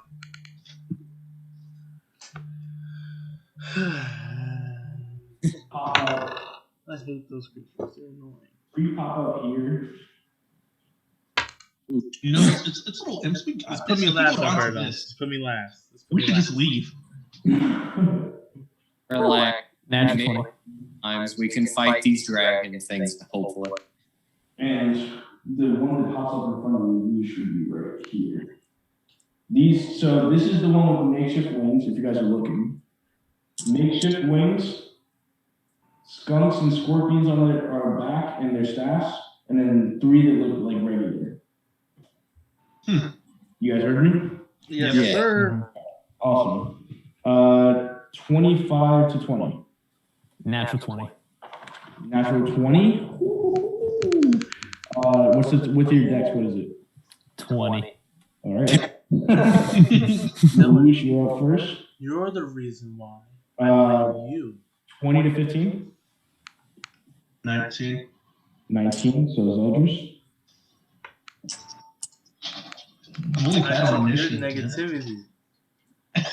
All your good luck's that the way all my good luck, and I got that. I'm happy for you. Trust me. I'm blaming you. I'm blaming Dylan. Next is 15 to 10. 15 to 10. Don't All hate right. me. Oh, he's whoa. You know me. What? You know me. Hey, don't worry about all that, okay? You know me. Silas, you know me. I'm a rascal. You know, I'm a little guy. What's it called? All right. So next is going to be 10 to 5. What? 10 to okay. Got you. My goodness. What did you even get? Natural 1. Damn! That's what I was saying. You took on my luck. But you're natural 20, and I got natural 1. Natural 1 here. All right. So Oh, natural 1. 5 to 1. With the bonus, it would be 2 for me. Odin and then Silas. So this would be 2 for me too. We gotta roll for it. Who has a high? Roll to go last. I don't know. You can go first if you want. Ski Pop, then Odin. Sure. Ski Pop, then Odin. All right, Dylan awesome. sucked up Lelouch, all the you luck. are up first. What are you doing? What's the closest? Which one's the closest to me? You are stuck in the stairwell. Okay, I want to get up. You want to go here or here? I want to get up. Yeah. Do I see any of them? You can see these 3 up front. Okay, which one looks the most important? They all look basically the same. You know what? That's a fair point. Can I climb up? Yeah, you'd be able to like shift through here with half your movement, so that'd be 10. That's fine. Wild shaping into a dire wolf. Oh wow. Okay. I'm ripping and tearing. Oh gosh. And closest one to me, I'm booking it towards, and I'm just mauling. Yeah, the moment you turn into the dire wolf, you're close enough to hit it, so go for it. Good. Oh, I have pack tactics because I'm nearby an ally. Yes. No So I get problem. advantage. I got you, G. My goodness. All right. The first one's a natural 19, but I want to see if I get a nat 20, and I don't. But that's going to be a 24 to hit. That is. Oh, I feel so bad. That is 12 points of it's 12 points of piercing damage for my bite. It doesn't even matter. That the moment you bite it, you tear into it, you see a limb flies off, and you just start tearing into it and like goring it into the floor. It is dead. Nice. And that is you, Lelouch. Anything else? I'm gonna just keep munching. All right, Zeldris, you're up. All right, so the one that appeared in front of me with the fake wings or whatever. This one? Yeah, that one. That rascal. You gonna move up to him? I'm gonna charge that in full force on the swing. You got it. Go for it. All right. Nope. No baloney, natural 20 again. I'll take a picture. Go ahead and roll damage, buddy. All right. I'm gonna use the computer for this one. Nice. Yo, Dylan, what dice did you give this man?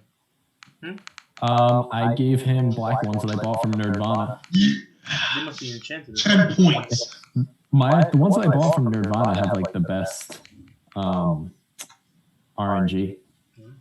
Like It's a dice. How much? 10 points of damage. Ooh, it is still up though. It's all right. I knew he was gonna survive it. That's what I'm gonna hit him with. I predicted that shit. You hit him in one of the wings, and the wing kind of like falls off partially. That's your turn. Anything else, others? I want to use my bonus action to grab this man. You cannot. I know, I'm joking. I have a turn. No, you're good. I wish I could though. True. All right. Next up is going to be these two. They're going to run in on. One's going to make an attack on Odin, and one's going to make an attack on Lelouch's direwolf. You can try. The one is going to be a. This is with a dagger. Is going to be a 21 to hit. It's. You take a total of 5 points of piercing damage. Actually, it has advantage because pack tactics. Well, it doesn't matter. All right, cool. The next one is also going to make a dire attack on the dire wolf. Dire attack. It's going to be 23 to hit. That'll definitely hit. That's going to be 4 points of piercing damage. You goon. I can't believe this one. Let's see. These two are going to move in. One's going to move in directly behind Zeldris. The other one's going to move up to Steepot. And you see these two have like skunks on their backs and stats with like scorpions on them and like gadgets and tools all over them. Time out. Can you turn off the battle map real quick? Huh? Can you turn off the battle map real quick? Yeah, I got you. 1 second. Yeah, sorry, my phone went to 10% and it did something. It's okay. Come on. Got it? Yeah. That's what you do. The first one comes at you, Steepot. That's a 3. As it's running up to you,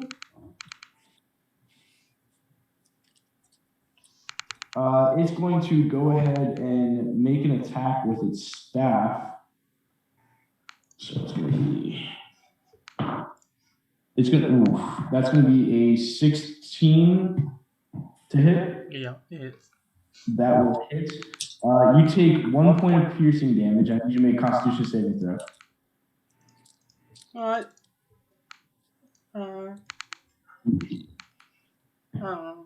What'd you get? Actually, no, I'm getting Constitution. Yeah. This is 16. So you take 1 point of poison damage instead of 2. Uses one of the following options. Yeah, includes no more than 1 per day. Okay, gotcha. That's that one. The other one comes for Lelouch with advantage. With this is going to be. Hold on, let's find out what it is.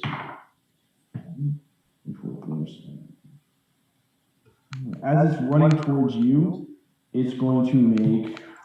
It's going to take out these vials and toss them at you, and it's going to be. It's going to miss. Yeah, it's natural too. But as they hit the ground, they immediately turn to flame, and then the flame dissipates. The one in front of you, though, Zeldris, you see him charging up, fire in his hands as he lets it loose directly in front of you like a Kamehameha, and like Zeldris's magic missiles just like red as these 3 darts swirl around and attack you.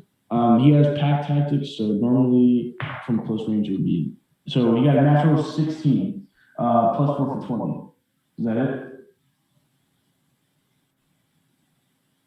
I can't hear you. You're talking, but I can't hear you. All right, I'm gonna roll damage though. Okay. First one is a 20. Next one is a 16. Does that hit?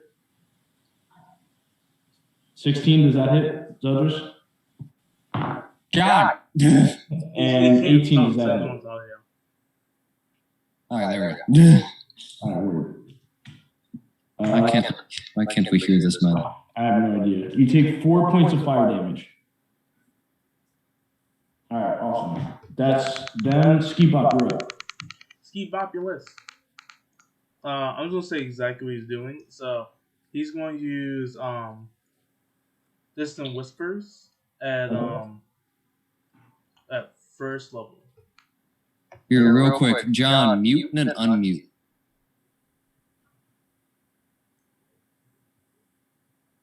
No. Yeah, it didn't work. Okay. I'm gonna use Distant Whispers, but I'll also use my bonus action to use all my sorcery points to twin it. Okay, so what is it gonna do? So I'm gonna use Distant Whispers on the one in front of me.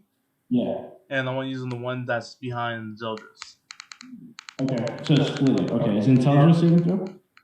It is wisdom saving throw. A 13. Okay. First one got a natural 16. Wisdom -2. What the? So John, you mother. 14. It's 14, is it? They both pass. They both pass. No, I'm sorry. The other one, yeah, they both pass. He's gonna be back, so it'll probably fix it. Okay, so these won't be scared, and they take half as much damage. So for the first one, he takes 6 damage. 6 damage, got it. And the second one takes 5 damage. 5 damage, got it. I rounded down because I get odd numbers. You got it, bro. Next up is Odin. All right. Too.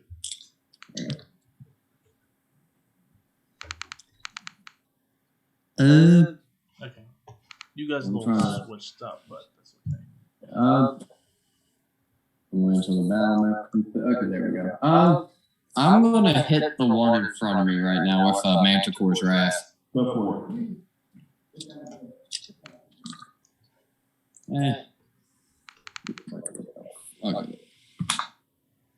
Okay. 15? 15 hits. Oh, nice. And it's just a D12. Okay, it's gonna take 14 points of slashing damage. All right, and that's gonna do it. This one is taken out. Oh, nice. All right. Anything else, Odin? I'm just trying to see if there's. How's the one that's fighting Ski Bop looking? Yeah, that one's kind of rough. Okay, they all look rough.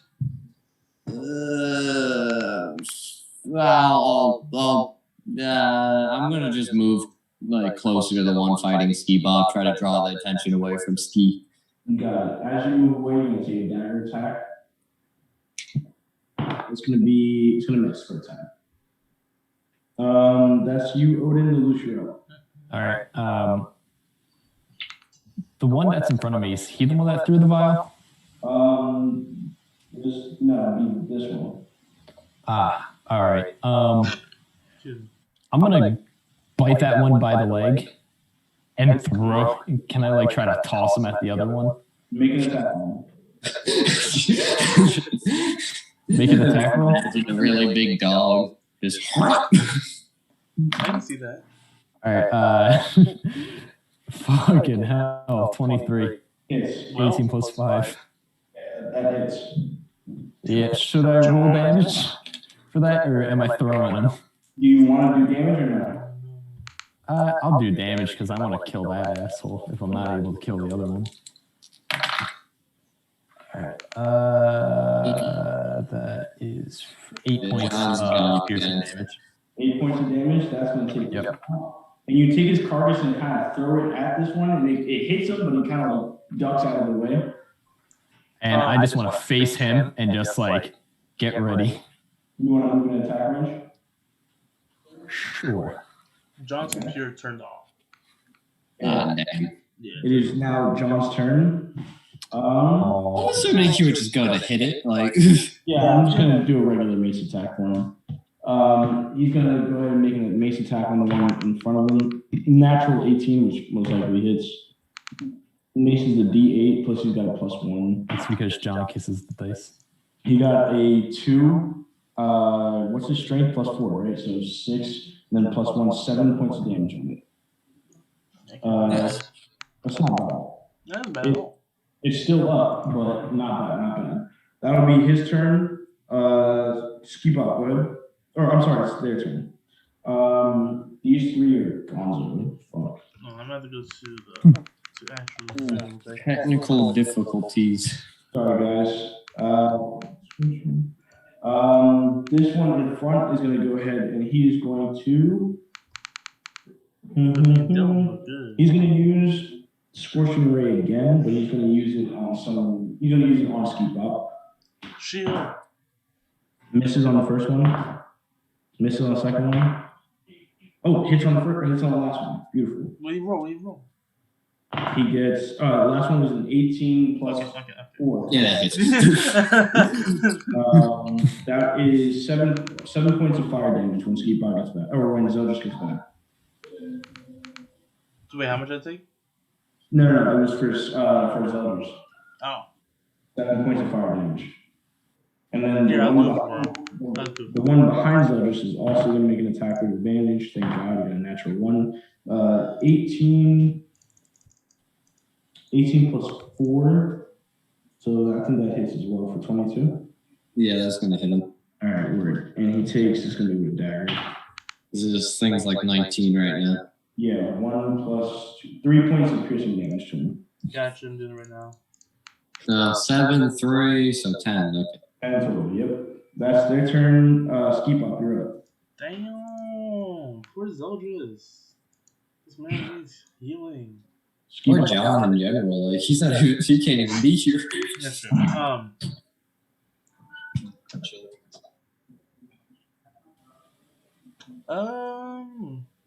I feel like Odin can handle the one in front of us. Let's see. I'm going to use Mind Silver, the one that's flying with makeshift wings. The one with wings? Yeah. Okay. It's going to be, yeah, he fails. You got a natural 4. You're making a transfer. He takes 3 points of damage. He's looking rough right now. Ha ha. You Alright. subtract 1d4 for the next saving throw. Alright, got it. Next is going to, anything else? Now. Alright, Odin, you're up. Would I be able to move to get flanking with Ski Bop or no? Because I know there's like stuff in the way. You got it. Alright. Just try And on it. I'm just gonna Manticore's Wrath right up over my head. I'm gonna try to split him in 2. Go for it. Make an attack with advantage. Keep up if you, Silas, if you want to overlay since he's not here, go ahead. No, because I'm going to resize everything. Then when he comes back, it's going to mess up the sizing again. Technical. If anybody can get like a view on what he's doing. He's Okay, turned back on I got a nat 20. Just It gonna. says it's on the blue screen. Right. I'm gonna FaceTime him. I'm just gonna mute myself. Got it. And I'm gonna roll damage. It's just a d12. Okay, it's a 2, but I get to re-roll it because a great weapon, fighting style, that one. Yeah, two-handed fighting style. So yeah, that one. To be honest, when Odin went behind him, all I imagined was Goblin Slayer. His eyes turned. So he's gonna take 17 points of damage. Yeah, he's dead. And I'm, like I said, splitting him in 2, like down the middle. Yep. Yeah, easy enough. Come down like vertically bisect him. Goblin Slayer. And then I'm gonna just use the rest of my movement. Like I think it's only like 15 feet to start moving towards Zeldris. Okay. Next up is Lelouch. Lelouch. It's just sexy ass over Oh, here. Yeah, I'm mauling that one that's right in front of me. Go for it. That'll be tactic. Yep. Just tell him to First join one on the phone. is 17. Second one is fucking 23 again. 23. Tell John just to join his phone. He tried to join in on his phone, but he thinks it's something with his internet. Yeah. Well, He, his data though. He's either joining on his tablet or his computer is gonna load back up because it was in the screen to put his password in. Gotcha. Just I'm not gonna roll for this. I'm just gonna take the base damage. So that's 10 points of damage. that also it does it. But, okay. All right, that's you, Lelouch. Anything else? Nope. All right, Lelouch is going to go ahead and make his attack. He got a natural 11. He does what, a +4. What's your proficiency? It's +2 right now. So +2, so 6, and then so 7, so 18 to hit. That's probably going to hit. That's going to be 5 points of damage in total. This thing is still up though. That is its turn. It is now, or sorry, now it's its turn, and it only doesn't have any second level spell slots back. It's going to use, it's going to use poison spray in front of it. 1 second, and that's going to catch. I need. Everyone. No. I just need Lelouch to make a con save, and so does Zeldris. I roll for Zeldris. He succeeds. Nice. Lelouch, con save.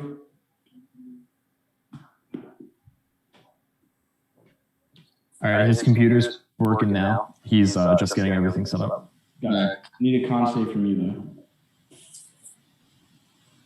Constitution saving throw, Lelouch. Oh. Why do I need to do a con save?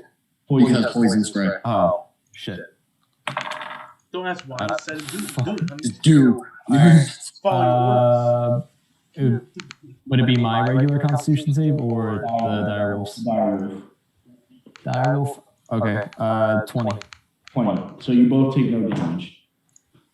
Damn. All right. That is Skipot's turn.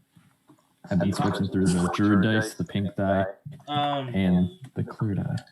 I'm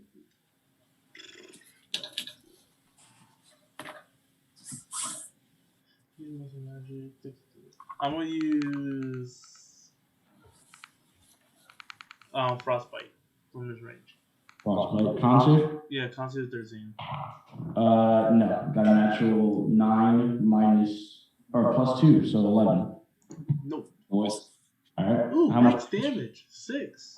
6 points of damage. That's going to do it. Nice. And with that, you guys see his body begin to frost over. I want to freeze in place. How many floors did we have to clear out? All of them? Yeah, I know, but like, how many floors would that be? Because This is the second one, so we got 2 more. oh, okay, I wasn't sure if we had 2 or 3 more. All right. I believe. Yeah, because there was 6, 2. Yeah, we got 2 more. Okay, boys. You guys have this moment of respite to yourselves. What are you doing? I wouldn't be able to fit up the stairs as a direwolf, correct? You can try. It'll be precarious though. I'm gonna just. How's everyone looking? I'm looking pretty well. Yeah, I'm doing pretty good now because I didn't actually have to use anything. Mm-hmm. I'm just gonna do this for now, as long as we don't have John in here. Yo, Silas, I don't know what that clicking is from you, bro. Oh, my bad. It's every time I push the desk, like if I'm turning, I push the desk with it, so it's like. Gotcha. It's pretty much my monitor shaking. Okay. All right. So, what are you guys doing? What's up, John? Try talking. Can I hear my beautiful John? No. Oh. John, did you try joining on your phone? Just try it on your phone.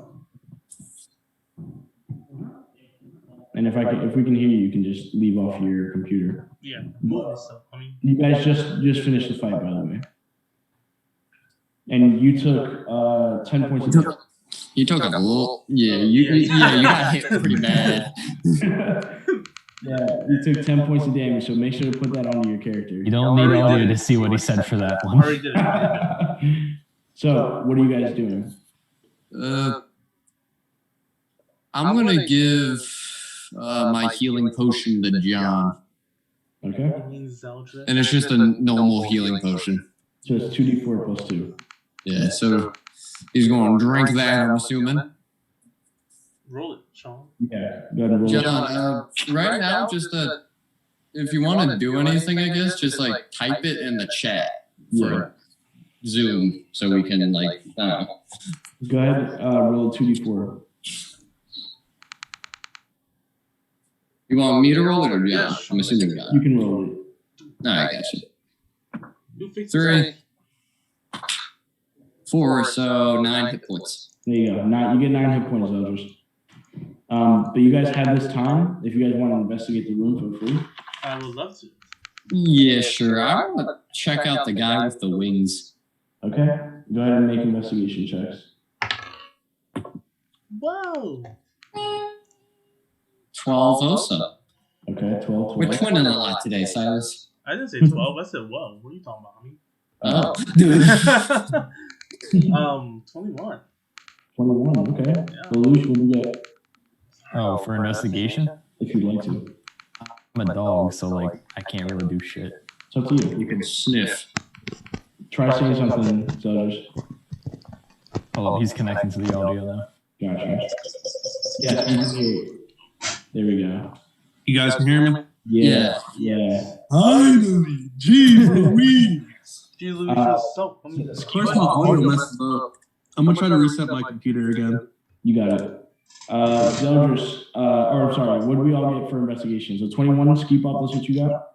I got a 12. 12, okay. Just for shits and giggles. 4.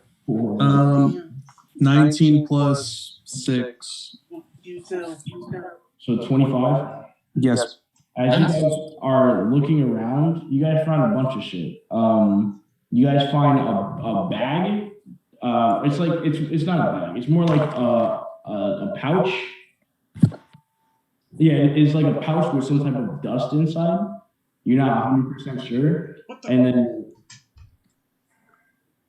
Why is everything messed up? we can't hear you on your. You might as well just stay on your phones, Elders. Yeah, don't join the other one. That's messed up everything. There we go. Yeah, Stay on your phone. Just stay on your phone. So, and then you guys also find on one of the kobolds, they're wearing these purple gloves with like arrows at the end of them and like spider webs coming off of the arrows.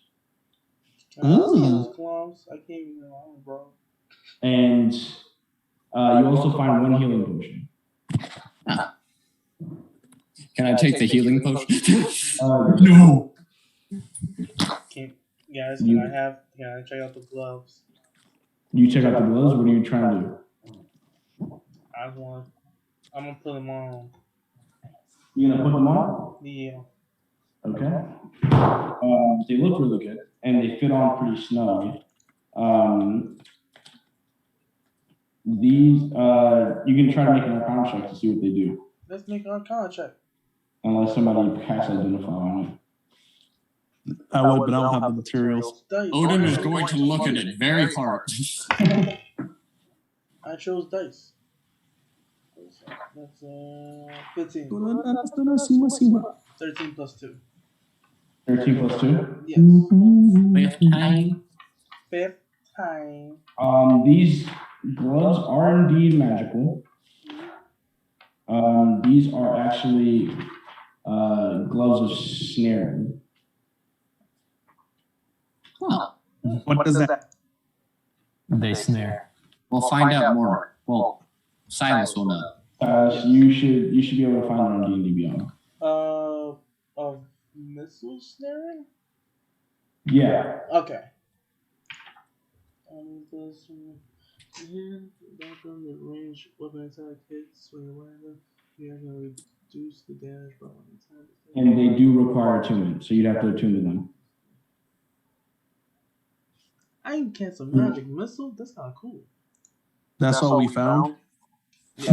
You've also found the pouch full of dust that you're not sure what it does. It's like sparkly. And also that healing potion. What about with that powerful 4 I got? The powerful 4 leads to you smelling a lot of garbage and just be like, oh, because you have an increased sense of smell. With the 4, you find me and I pet you. Thanks, dog. Nice boy. Yeah, you're the dog. Yeah. Can I like Arcana check the bag with the dust? Sure, make an Arcana check. All right. These does are kind of snazzy. Arcana got a +3. Ibaka Samudrit. Like a purple. 17, 18, 19. I got a 20, but not natural. Okay. It does have an arcane aura to it, and as you take a little bit, it's like fine sand almost, right? Mm-hmm. As you kind of like you touch it just a second, you dip your finger in and like kind of look at it, you kind of twist it, and your finger like disappears. You can feel your finger, but it's like invisible. What happens if I lick my finger? I knew he was gonna do it. You lift your finger, and a piece of your tongue becomes invisible. Wait, is that with the dust?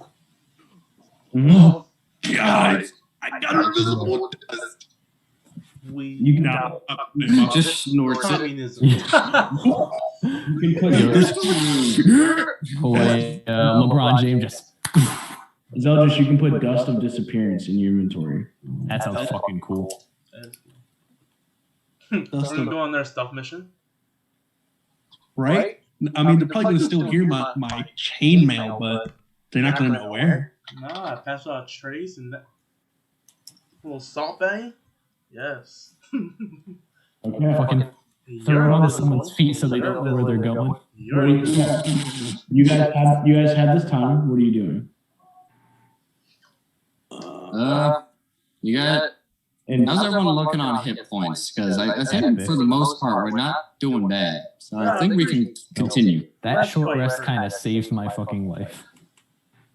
How many floors did he say there were? We got 2 more. 2 more, okay. And Ski Pop, you can switch back to like the general chat, not the battle map one. Oh, I did. Okay, cool. I just want to make sure. Don't worry, I'm on it. I'm on it. I'm looking for furniture stores near you. So what are you guys doing?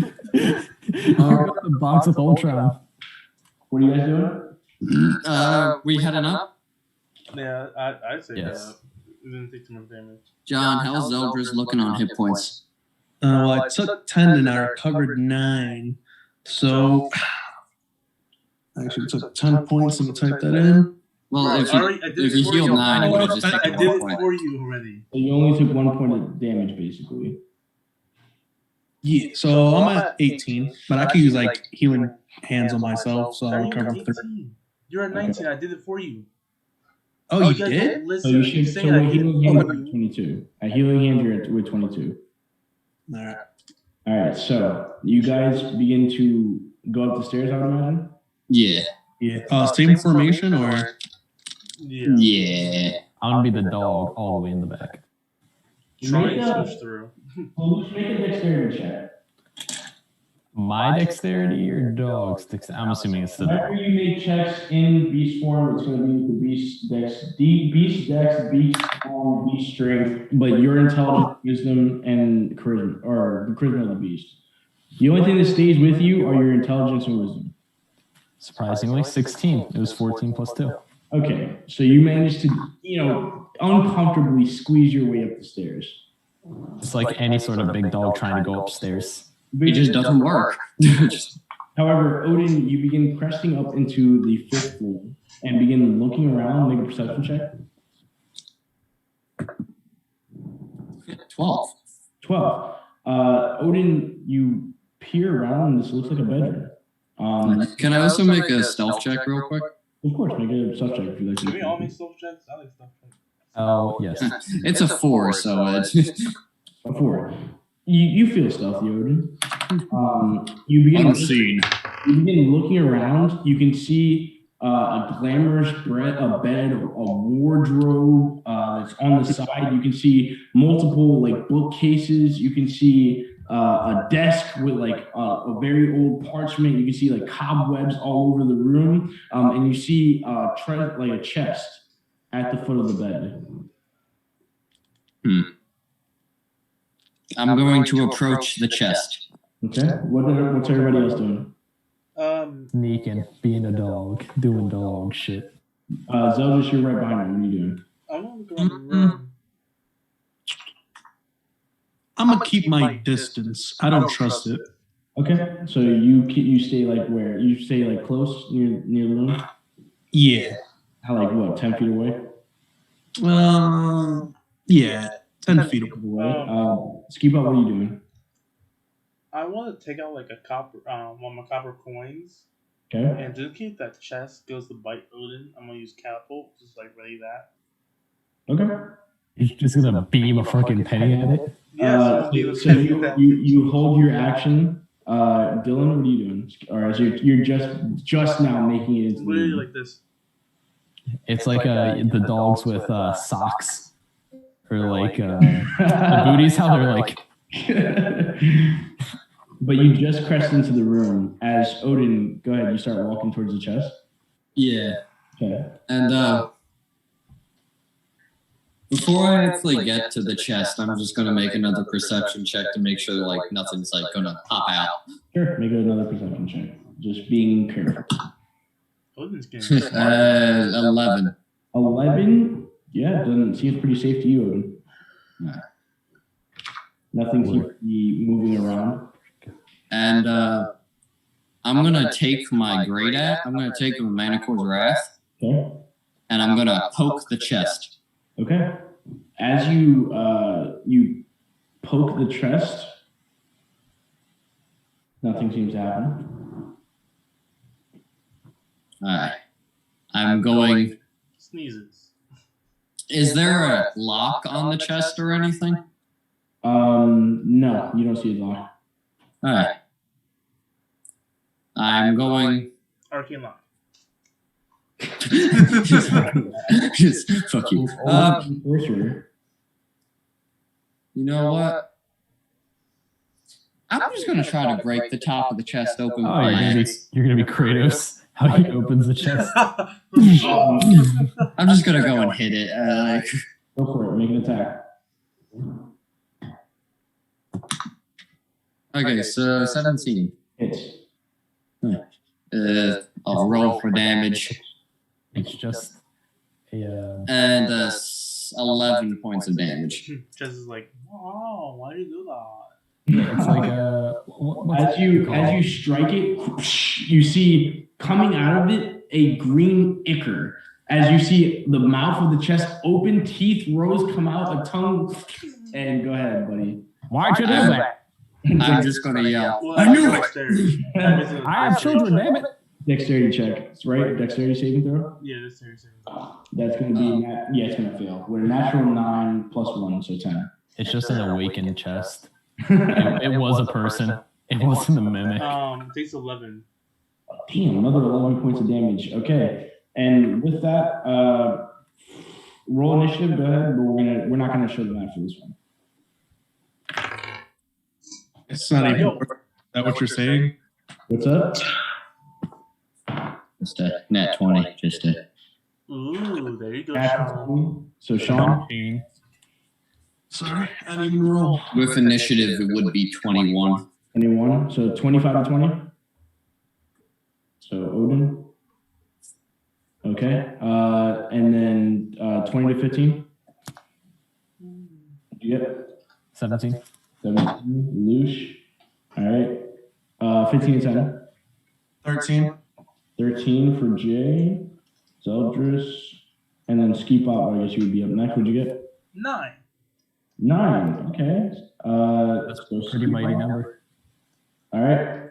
And then the Mimic literally rolled the worst initiative. So, Odin, go ahead. All right, I'm just going to go and hit it again. Okay, 22. 22. Okay, another 11 points of damage. Damage, that's going to... Jesus Christ. It's looking rough. Nah, wait. There's another floor. I'll wait. Yeah, I'll just stay there. Lelouch, you're up. Violently yelling at this chest. I don't know how, but you know what? I'm just gonna do this for cinematic purposes. I'm dropping my wild shape. Yeah. I'm gonna elbow drop the shit out of that mimic. Okay. Go ahead and make an arm attack. Woo! That's hot. I would love 19. to see that animated. 19 hits. Just a dog becoming a giant half elf It's and gonna just be just 4 points of damage. I just run up, just Come and just elbow drop right into it. That's you, Lelouch. Zeldris, you're up. It's like we're just beating this chest. just beating the shit out of it. Sitting there, Give us the gold. I was gonna jump on it as a dire wolf, but I was like, you know what? No, I'm just gonna waste this to elbow the shit out of this. Zeldris, you're up. It's worth it. Seeing how my two companions are having so much fun, I'm gonna join in. I'm gonna just come in and kick it right on the side. Oh my Y'all God. ever see Yeah. boys? I was gonna say it's gonna be JoJo with that random guy. Exactly what I'm gonna say. I really imagined it. Go ahead and make a bludgeoning attack or an armor attack. Zeldris over there like his chest was. Well, I got 22 to hit. That hits. You spilled wine on my suit, you asshole. Proceeds to beat the fuck out of him. he must Hold be on. the I enemy. can't hear John. What is it? This die is a D4, right? No. Look at unarmed attack. It'll tell you. Unarmed attack's just 1 plus your strength modifier. Alright, I'm gonna just use the computer. It should. It's no It's like. just says it, 1 bro. plus your strength modifier. What's your strength modifier? 3. Oh, So strike. Big 4. No, he got a 3. His strength Yeah, I got- modifier is +2, so it'd be 1. So 3. So He it's did 3 3. points of damage. That's It's still up. Next up would be Ski Pop. What are you doing? As they're all like curved stomping his chest. join us, brother. Yo, I'm not gonna do no damage. Just do it for fun. Like, Like we need this moment. Scream obscenities at it. What are you gonna do? I'm gonna Join throw my dagger us. he's considering it. What are you at it. No, I gonna was do? gonna throw my dagger at it. All right, you run up and throw the dagger. Yep. Go for it. Make a dagger attack. He's just, Natural 20. Natural 20. yes, see, it worked. It worked. Go for it. Spirit of curb stomping your enemies. Honestly, 12. 12 points of damage or 12 damage. Wait. No, wait. It's a D4, so I do it to 12. Yeah, I don't know. Oh, it's a 2d4. I don't know how it did that. I think it glitched. Oh no, I think it did wrong. it did my crit already. That's what it did. It did my Oh, crit okay. by itself. That's why I didn't notice. Okay. 6. That's 6. 6 points of damage. Whew, it is still up though. And as it rolls around to its turn, I'm gonna roll a D4 to see who it hits. All right, on my screen. Let's see. That is going to be a 1. So that's the Lelouch. Lelouch is coming for you. It comes in for it misses. It missed. You're up. That's it. I'm rolling up my sleeves. Ozen, you're up. Okay, how's this chest looking? If like I can tell. It looks beat up. That bitch. Through Fuck it, it's worth it. I'm gonna use my axe. Yeah, fuck it. Go for it, buddy. I'll give you advantage because you guys are surrounding this damn thing. I got it. This poor thing. This poor chest has been living in peace for years and everything. Okay. It ate one of the balls. 25. 25. That's not bad. That hits. Go ahead and roll damage. You just hear, stop, please. And then re-roll that because it was a 2. I have a family. Much better. 17 points of damage. I have hot boxes at home. How do you want to do this? as we're all just surrounding this chest, just beating it to death, I'm gonna bring down my great axe and just like stick it in the middle of it, and then I'm just gonna I'm gonna leave the great axe in it. I'm gonna grab the handle of the great axe with my left arm, and then I'm just gonna proceed to just stomp it until it's destroyed. Oh, that's so rough. And for cinematic reasons, can we just say everyone else joins me? Absolutely. Or the Wow. user. I think his phone probably died. His phone probably died. Probably never plugged in his phone. Wow. That's That's stupid. fine. He'll jump off. He'll jump back on eventually. But you guys get the cinematic. Yeah. With So you're a that, stand user, huh? No, check your phone. with that, you finish off the 5th floor. What do you got? Or you guys can still investigate around the 5th floor if you like. Yeah. Yeah, I'll investigate. Roll investigation checks. That's hot. 19. I'm rolling with 3 separate dice. Fuck it. I 24. switch in between. 24. Yeah, vision's going. 14. 14. Collectively, you're able to find one ring, like a gold ring that's worth 100 gold pieces. Dylan, can you write all this down for me? Yeah, I'm doing it. 2 bracelets, like 2 Bengal bracelets that are worth 50 gold apiece. 70 gold pieces and 170 silver pieces, but you were instructed to leave the money. It was 70 gold pieces and what else? 170 silver pieces, but you were instructed through the contract not to touch the money. Take it to him. I mean, No. It was a magic contract. Let's really not. I don't feel like getting smited. All right, there's a loophole. I know.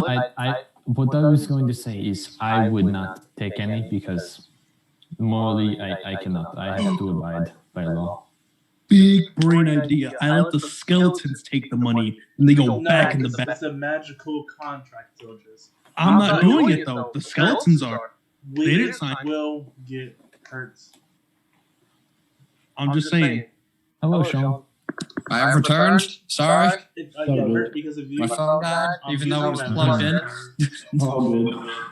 So, can anyone catch me up real quick? You guys found Money. You found jewelry. Now, Zeldris is attempting to steal the money you found, even though you guys signed a contract. I was gonna let the skeleton take the money and go back in the skeleton contract. Listen to me. I will use my most powerful spell on you if you Try, that damn broad. As Zeldris is talking about breaking the contract, Odin's just gonna deck him. No. Make an unarmed attack. Actually, can I just go to grab him? Sure. I'm gonna try to full Nelson him.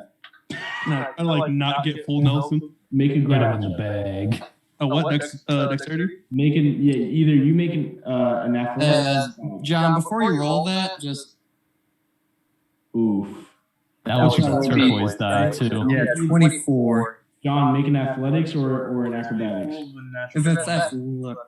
Oh my God. Hold up. I got this. Can I do a thing? Hold on.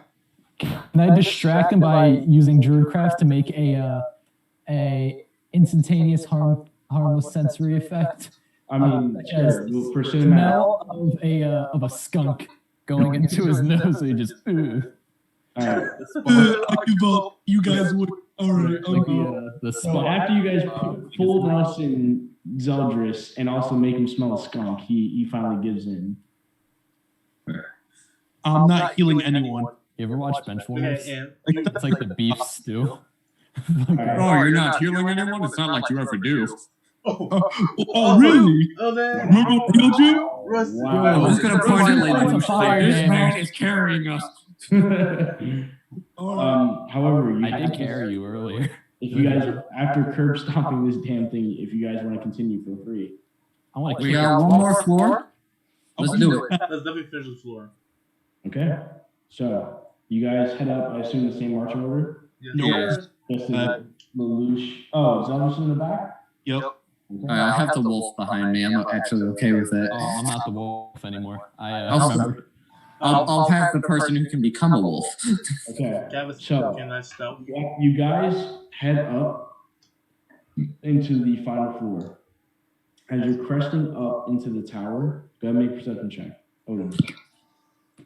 It's his Vespara. His Vespara is sitting up there. Hello again. 7. He has like an IV bag. It is dark, Odin. And you're looking around and you see this is like wow. It is an arcane research laboratory. And you can see like shelves of bookcases. You can see multiple different areas with arcane scripts all over it. You can see multiple like test tubes with bodies inside of it. You see one test tube that's shattered. It's about 5 feet in a radius, and it is shattered. And you can see a dead or a body laying on the floor of a female or feminine features. But they're like very dry and like decayed. You can see another body on the floor, and this one has robes. I'm just gonna turn back to Lelouch real quick and just say, "Be careful, we got bodies." Alive ones or dead ones? You can see like arcane studies all over this room, and this is probably what he was referring to when he said that this was an accomplished mage and he wanted the books and the money. And you see different like scrollings everywhere, and you see all different types of items. Real quick, I'm just gonna approach the body with the robes. Okay. I'm having my axe up just at the ready. Okay. As everyone begins making their way into the room, And roll perception. go ahead, roll perception check. Can I have another another piece of copper just waiting to see if anything comes at You can me? have copper. I got 20. The ultimate capitalist, killing people. What'd you get? What, John? What'd you get, John? 22. 22. Okay. You spot you spot something pop up near you, like behind you guys. On the outside of the room, you can see something like just barely move out of sight. So You turn around, and what you see is a heroine, like a female figure, pure kind of white hair. It's ghastly as it's kind of like moving in the air, incorporeal, and looking at all of you with this horrid face, like decayed on the side eye, kind of bulging, and it kind of just looks out to all of you, and it goes and just releases as it's pointing out at you like a scream that just vibrates the entire room. Can I play something real quick? Hold on. I need you all to roll, and I wanted to see this if you can show me. I need you all to make a Constitution saving throw.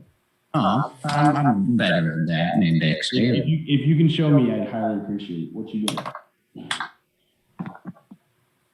I'm sending it to you on Snap.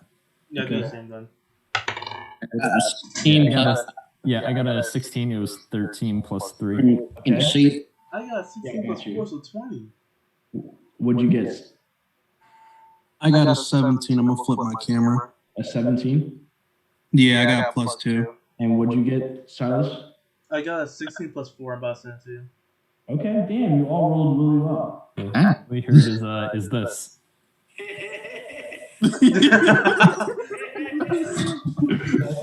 Instead of dropping to 0 hit points, immediately. Except for Skiba. Is there a window? I'm jumping out. Is there a window? I'm throwing this bitch out. You all take 8 points of psychic damage instead. Jesus Christ. 8. as Odin, the moment you turn around and you can feel, all of you feel this, like you're clutching your ears as they're starting to bleed. Odin, as you're clutching your ear, your eyes kind of open up a second and you see the body twitch. As the head pops up towards you and reaches out to grab you. That's where we're going to end the session. Oh my god. You motherfucker. I knew the tower was going to be the hard. Yeah, well, this is at least going to be like another hour battle. Yeah, we'll find out. This is what I wanted. This was a good dungeon crawl. Yeah. The first fucking Hold on. With so for all of you that are sticking along and stood out to the end, I appreciate you. Thank you very much. I hope you enjoyed. I'm sorry it was a longer session, but a little bit of a dungeon crawl. The third battle tower. There you go. However, we have our title for the episode, Ramazith's Tower. But I hope you guys have a great day and a great night. I appreciate all of you. We all appreciate you guys. Yep, thank you guys. We love all of you, except you, Steve. You know what you did. Hey, Go ahead and Steve, the other Steve.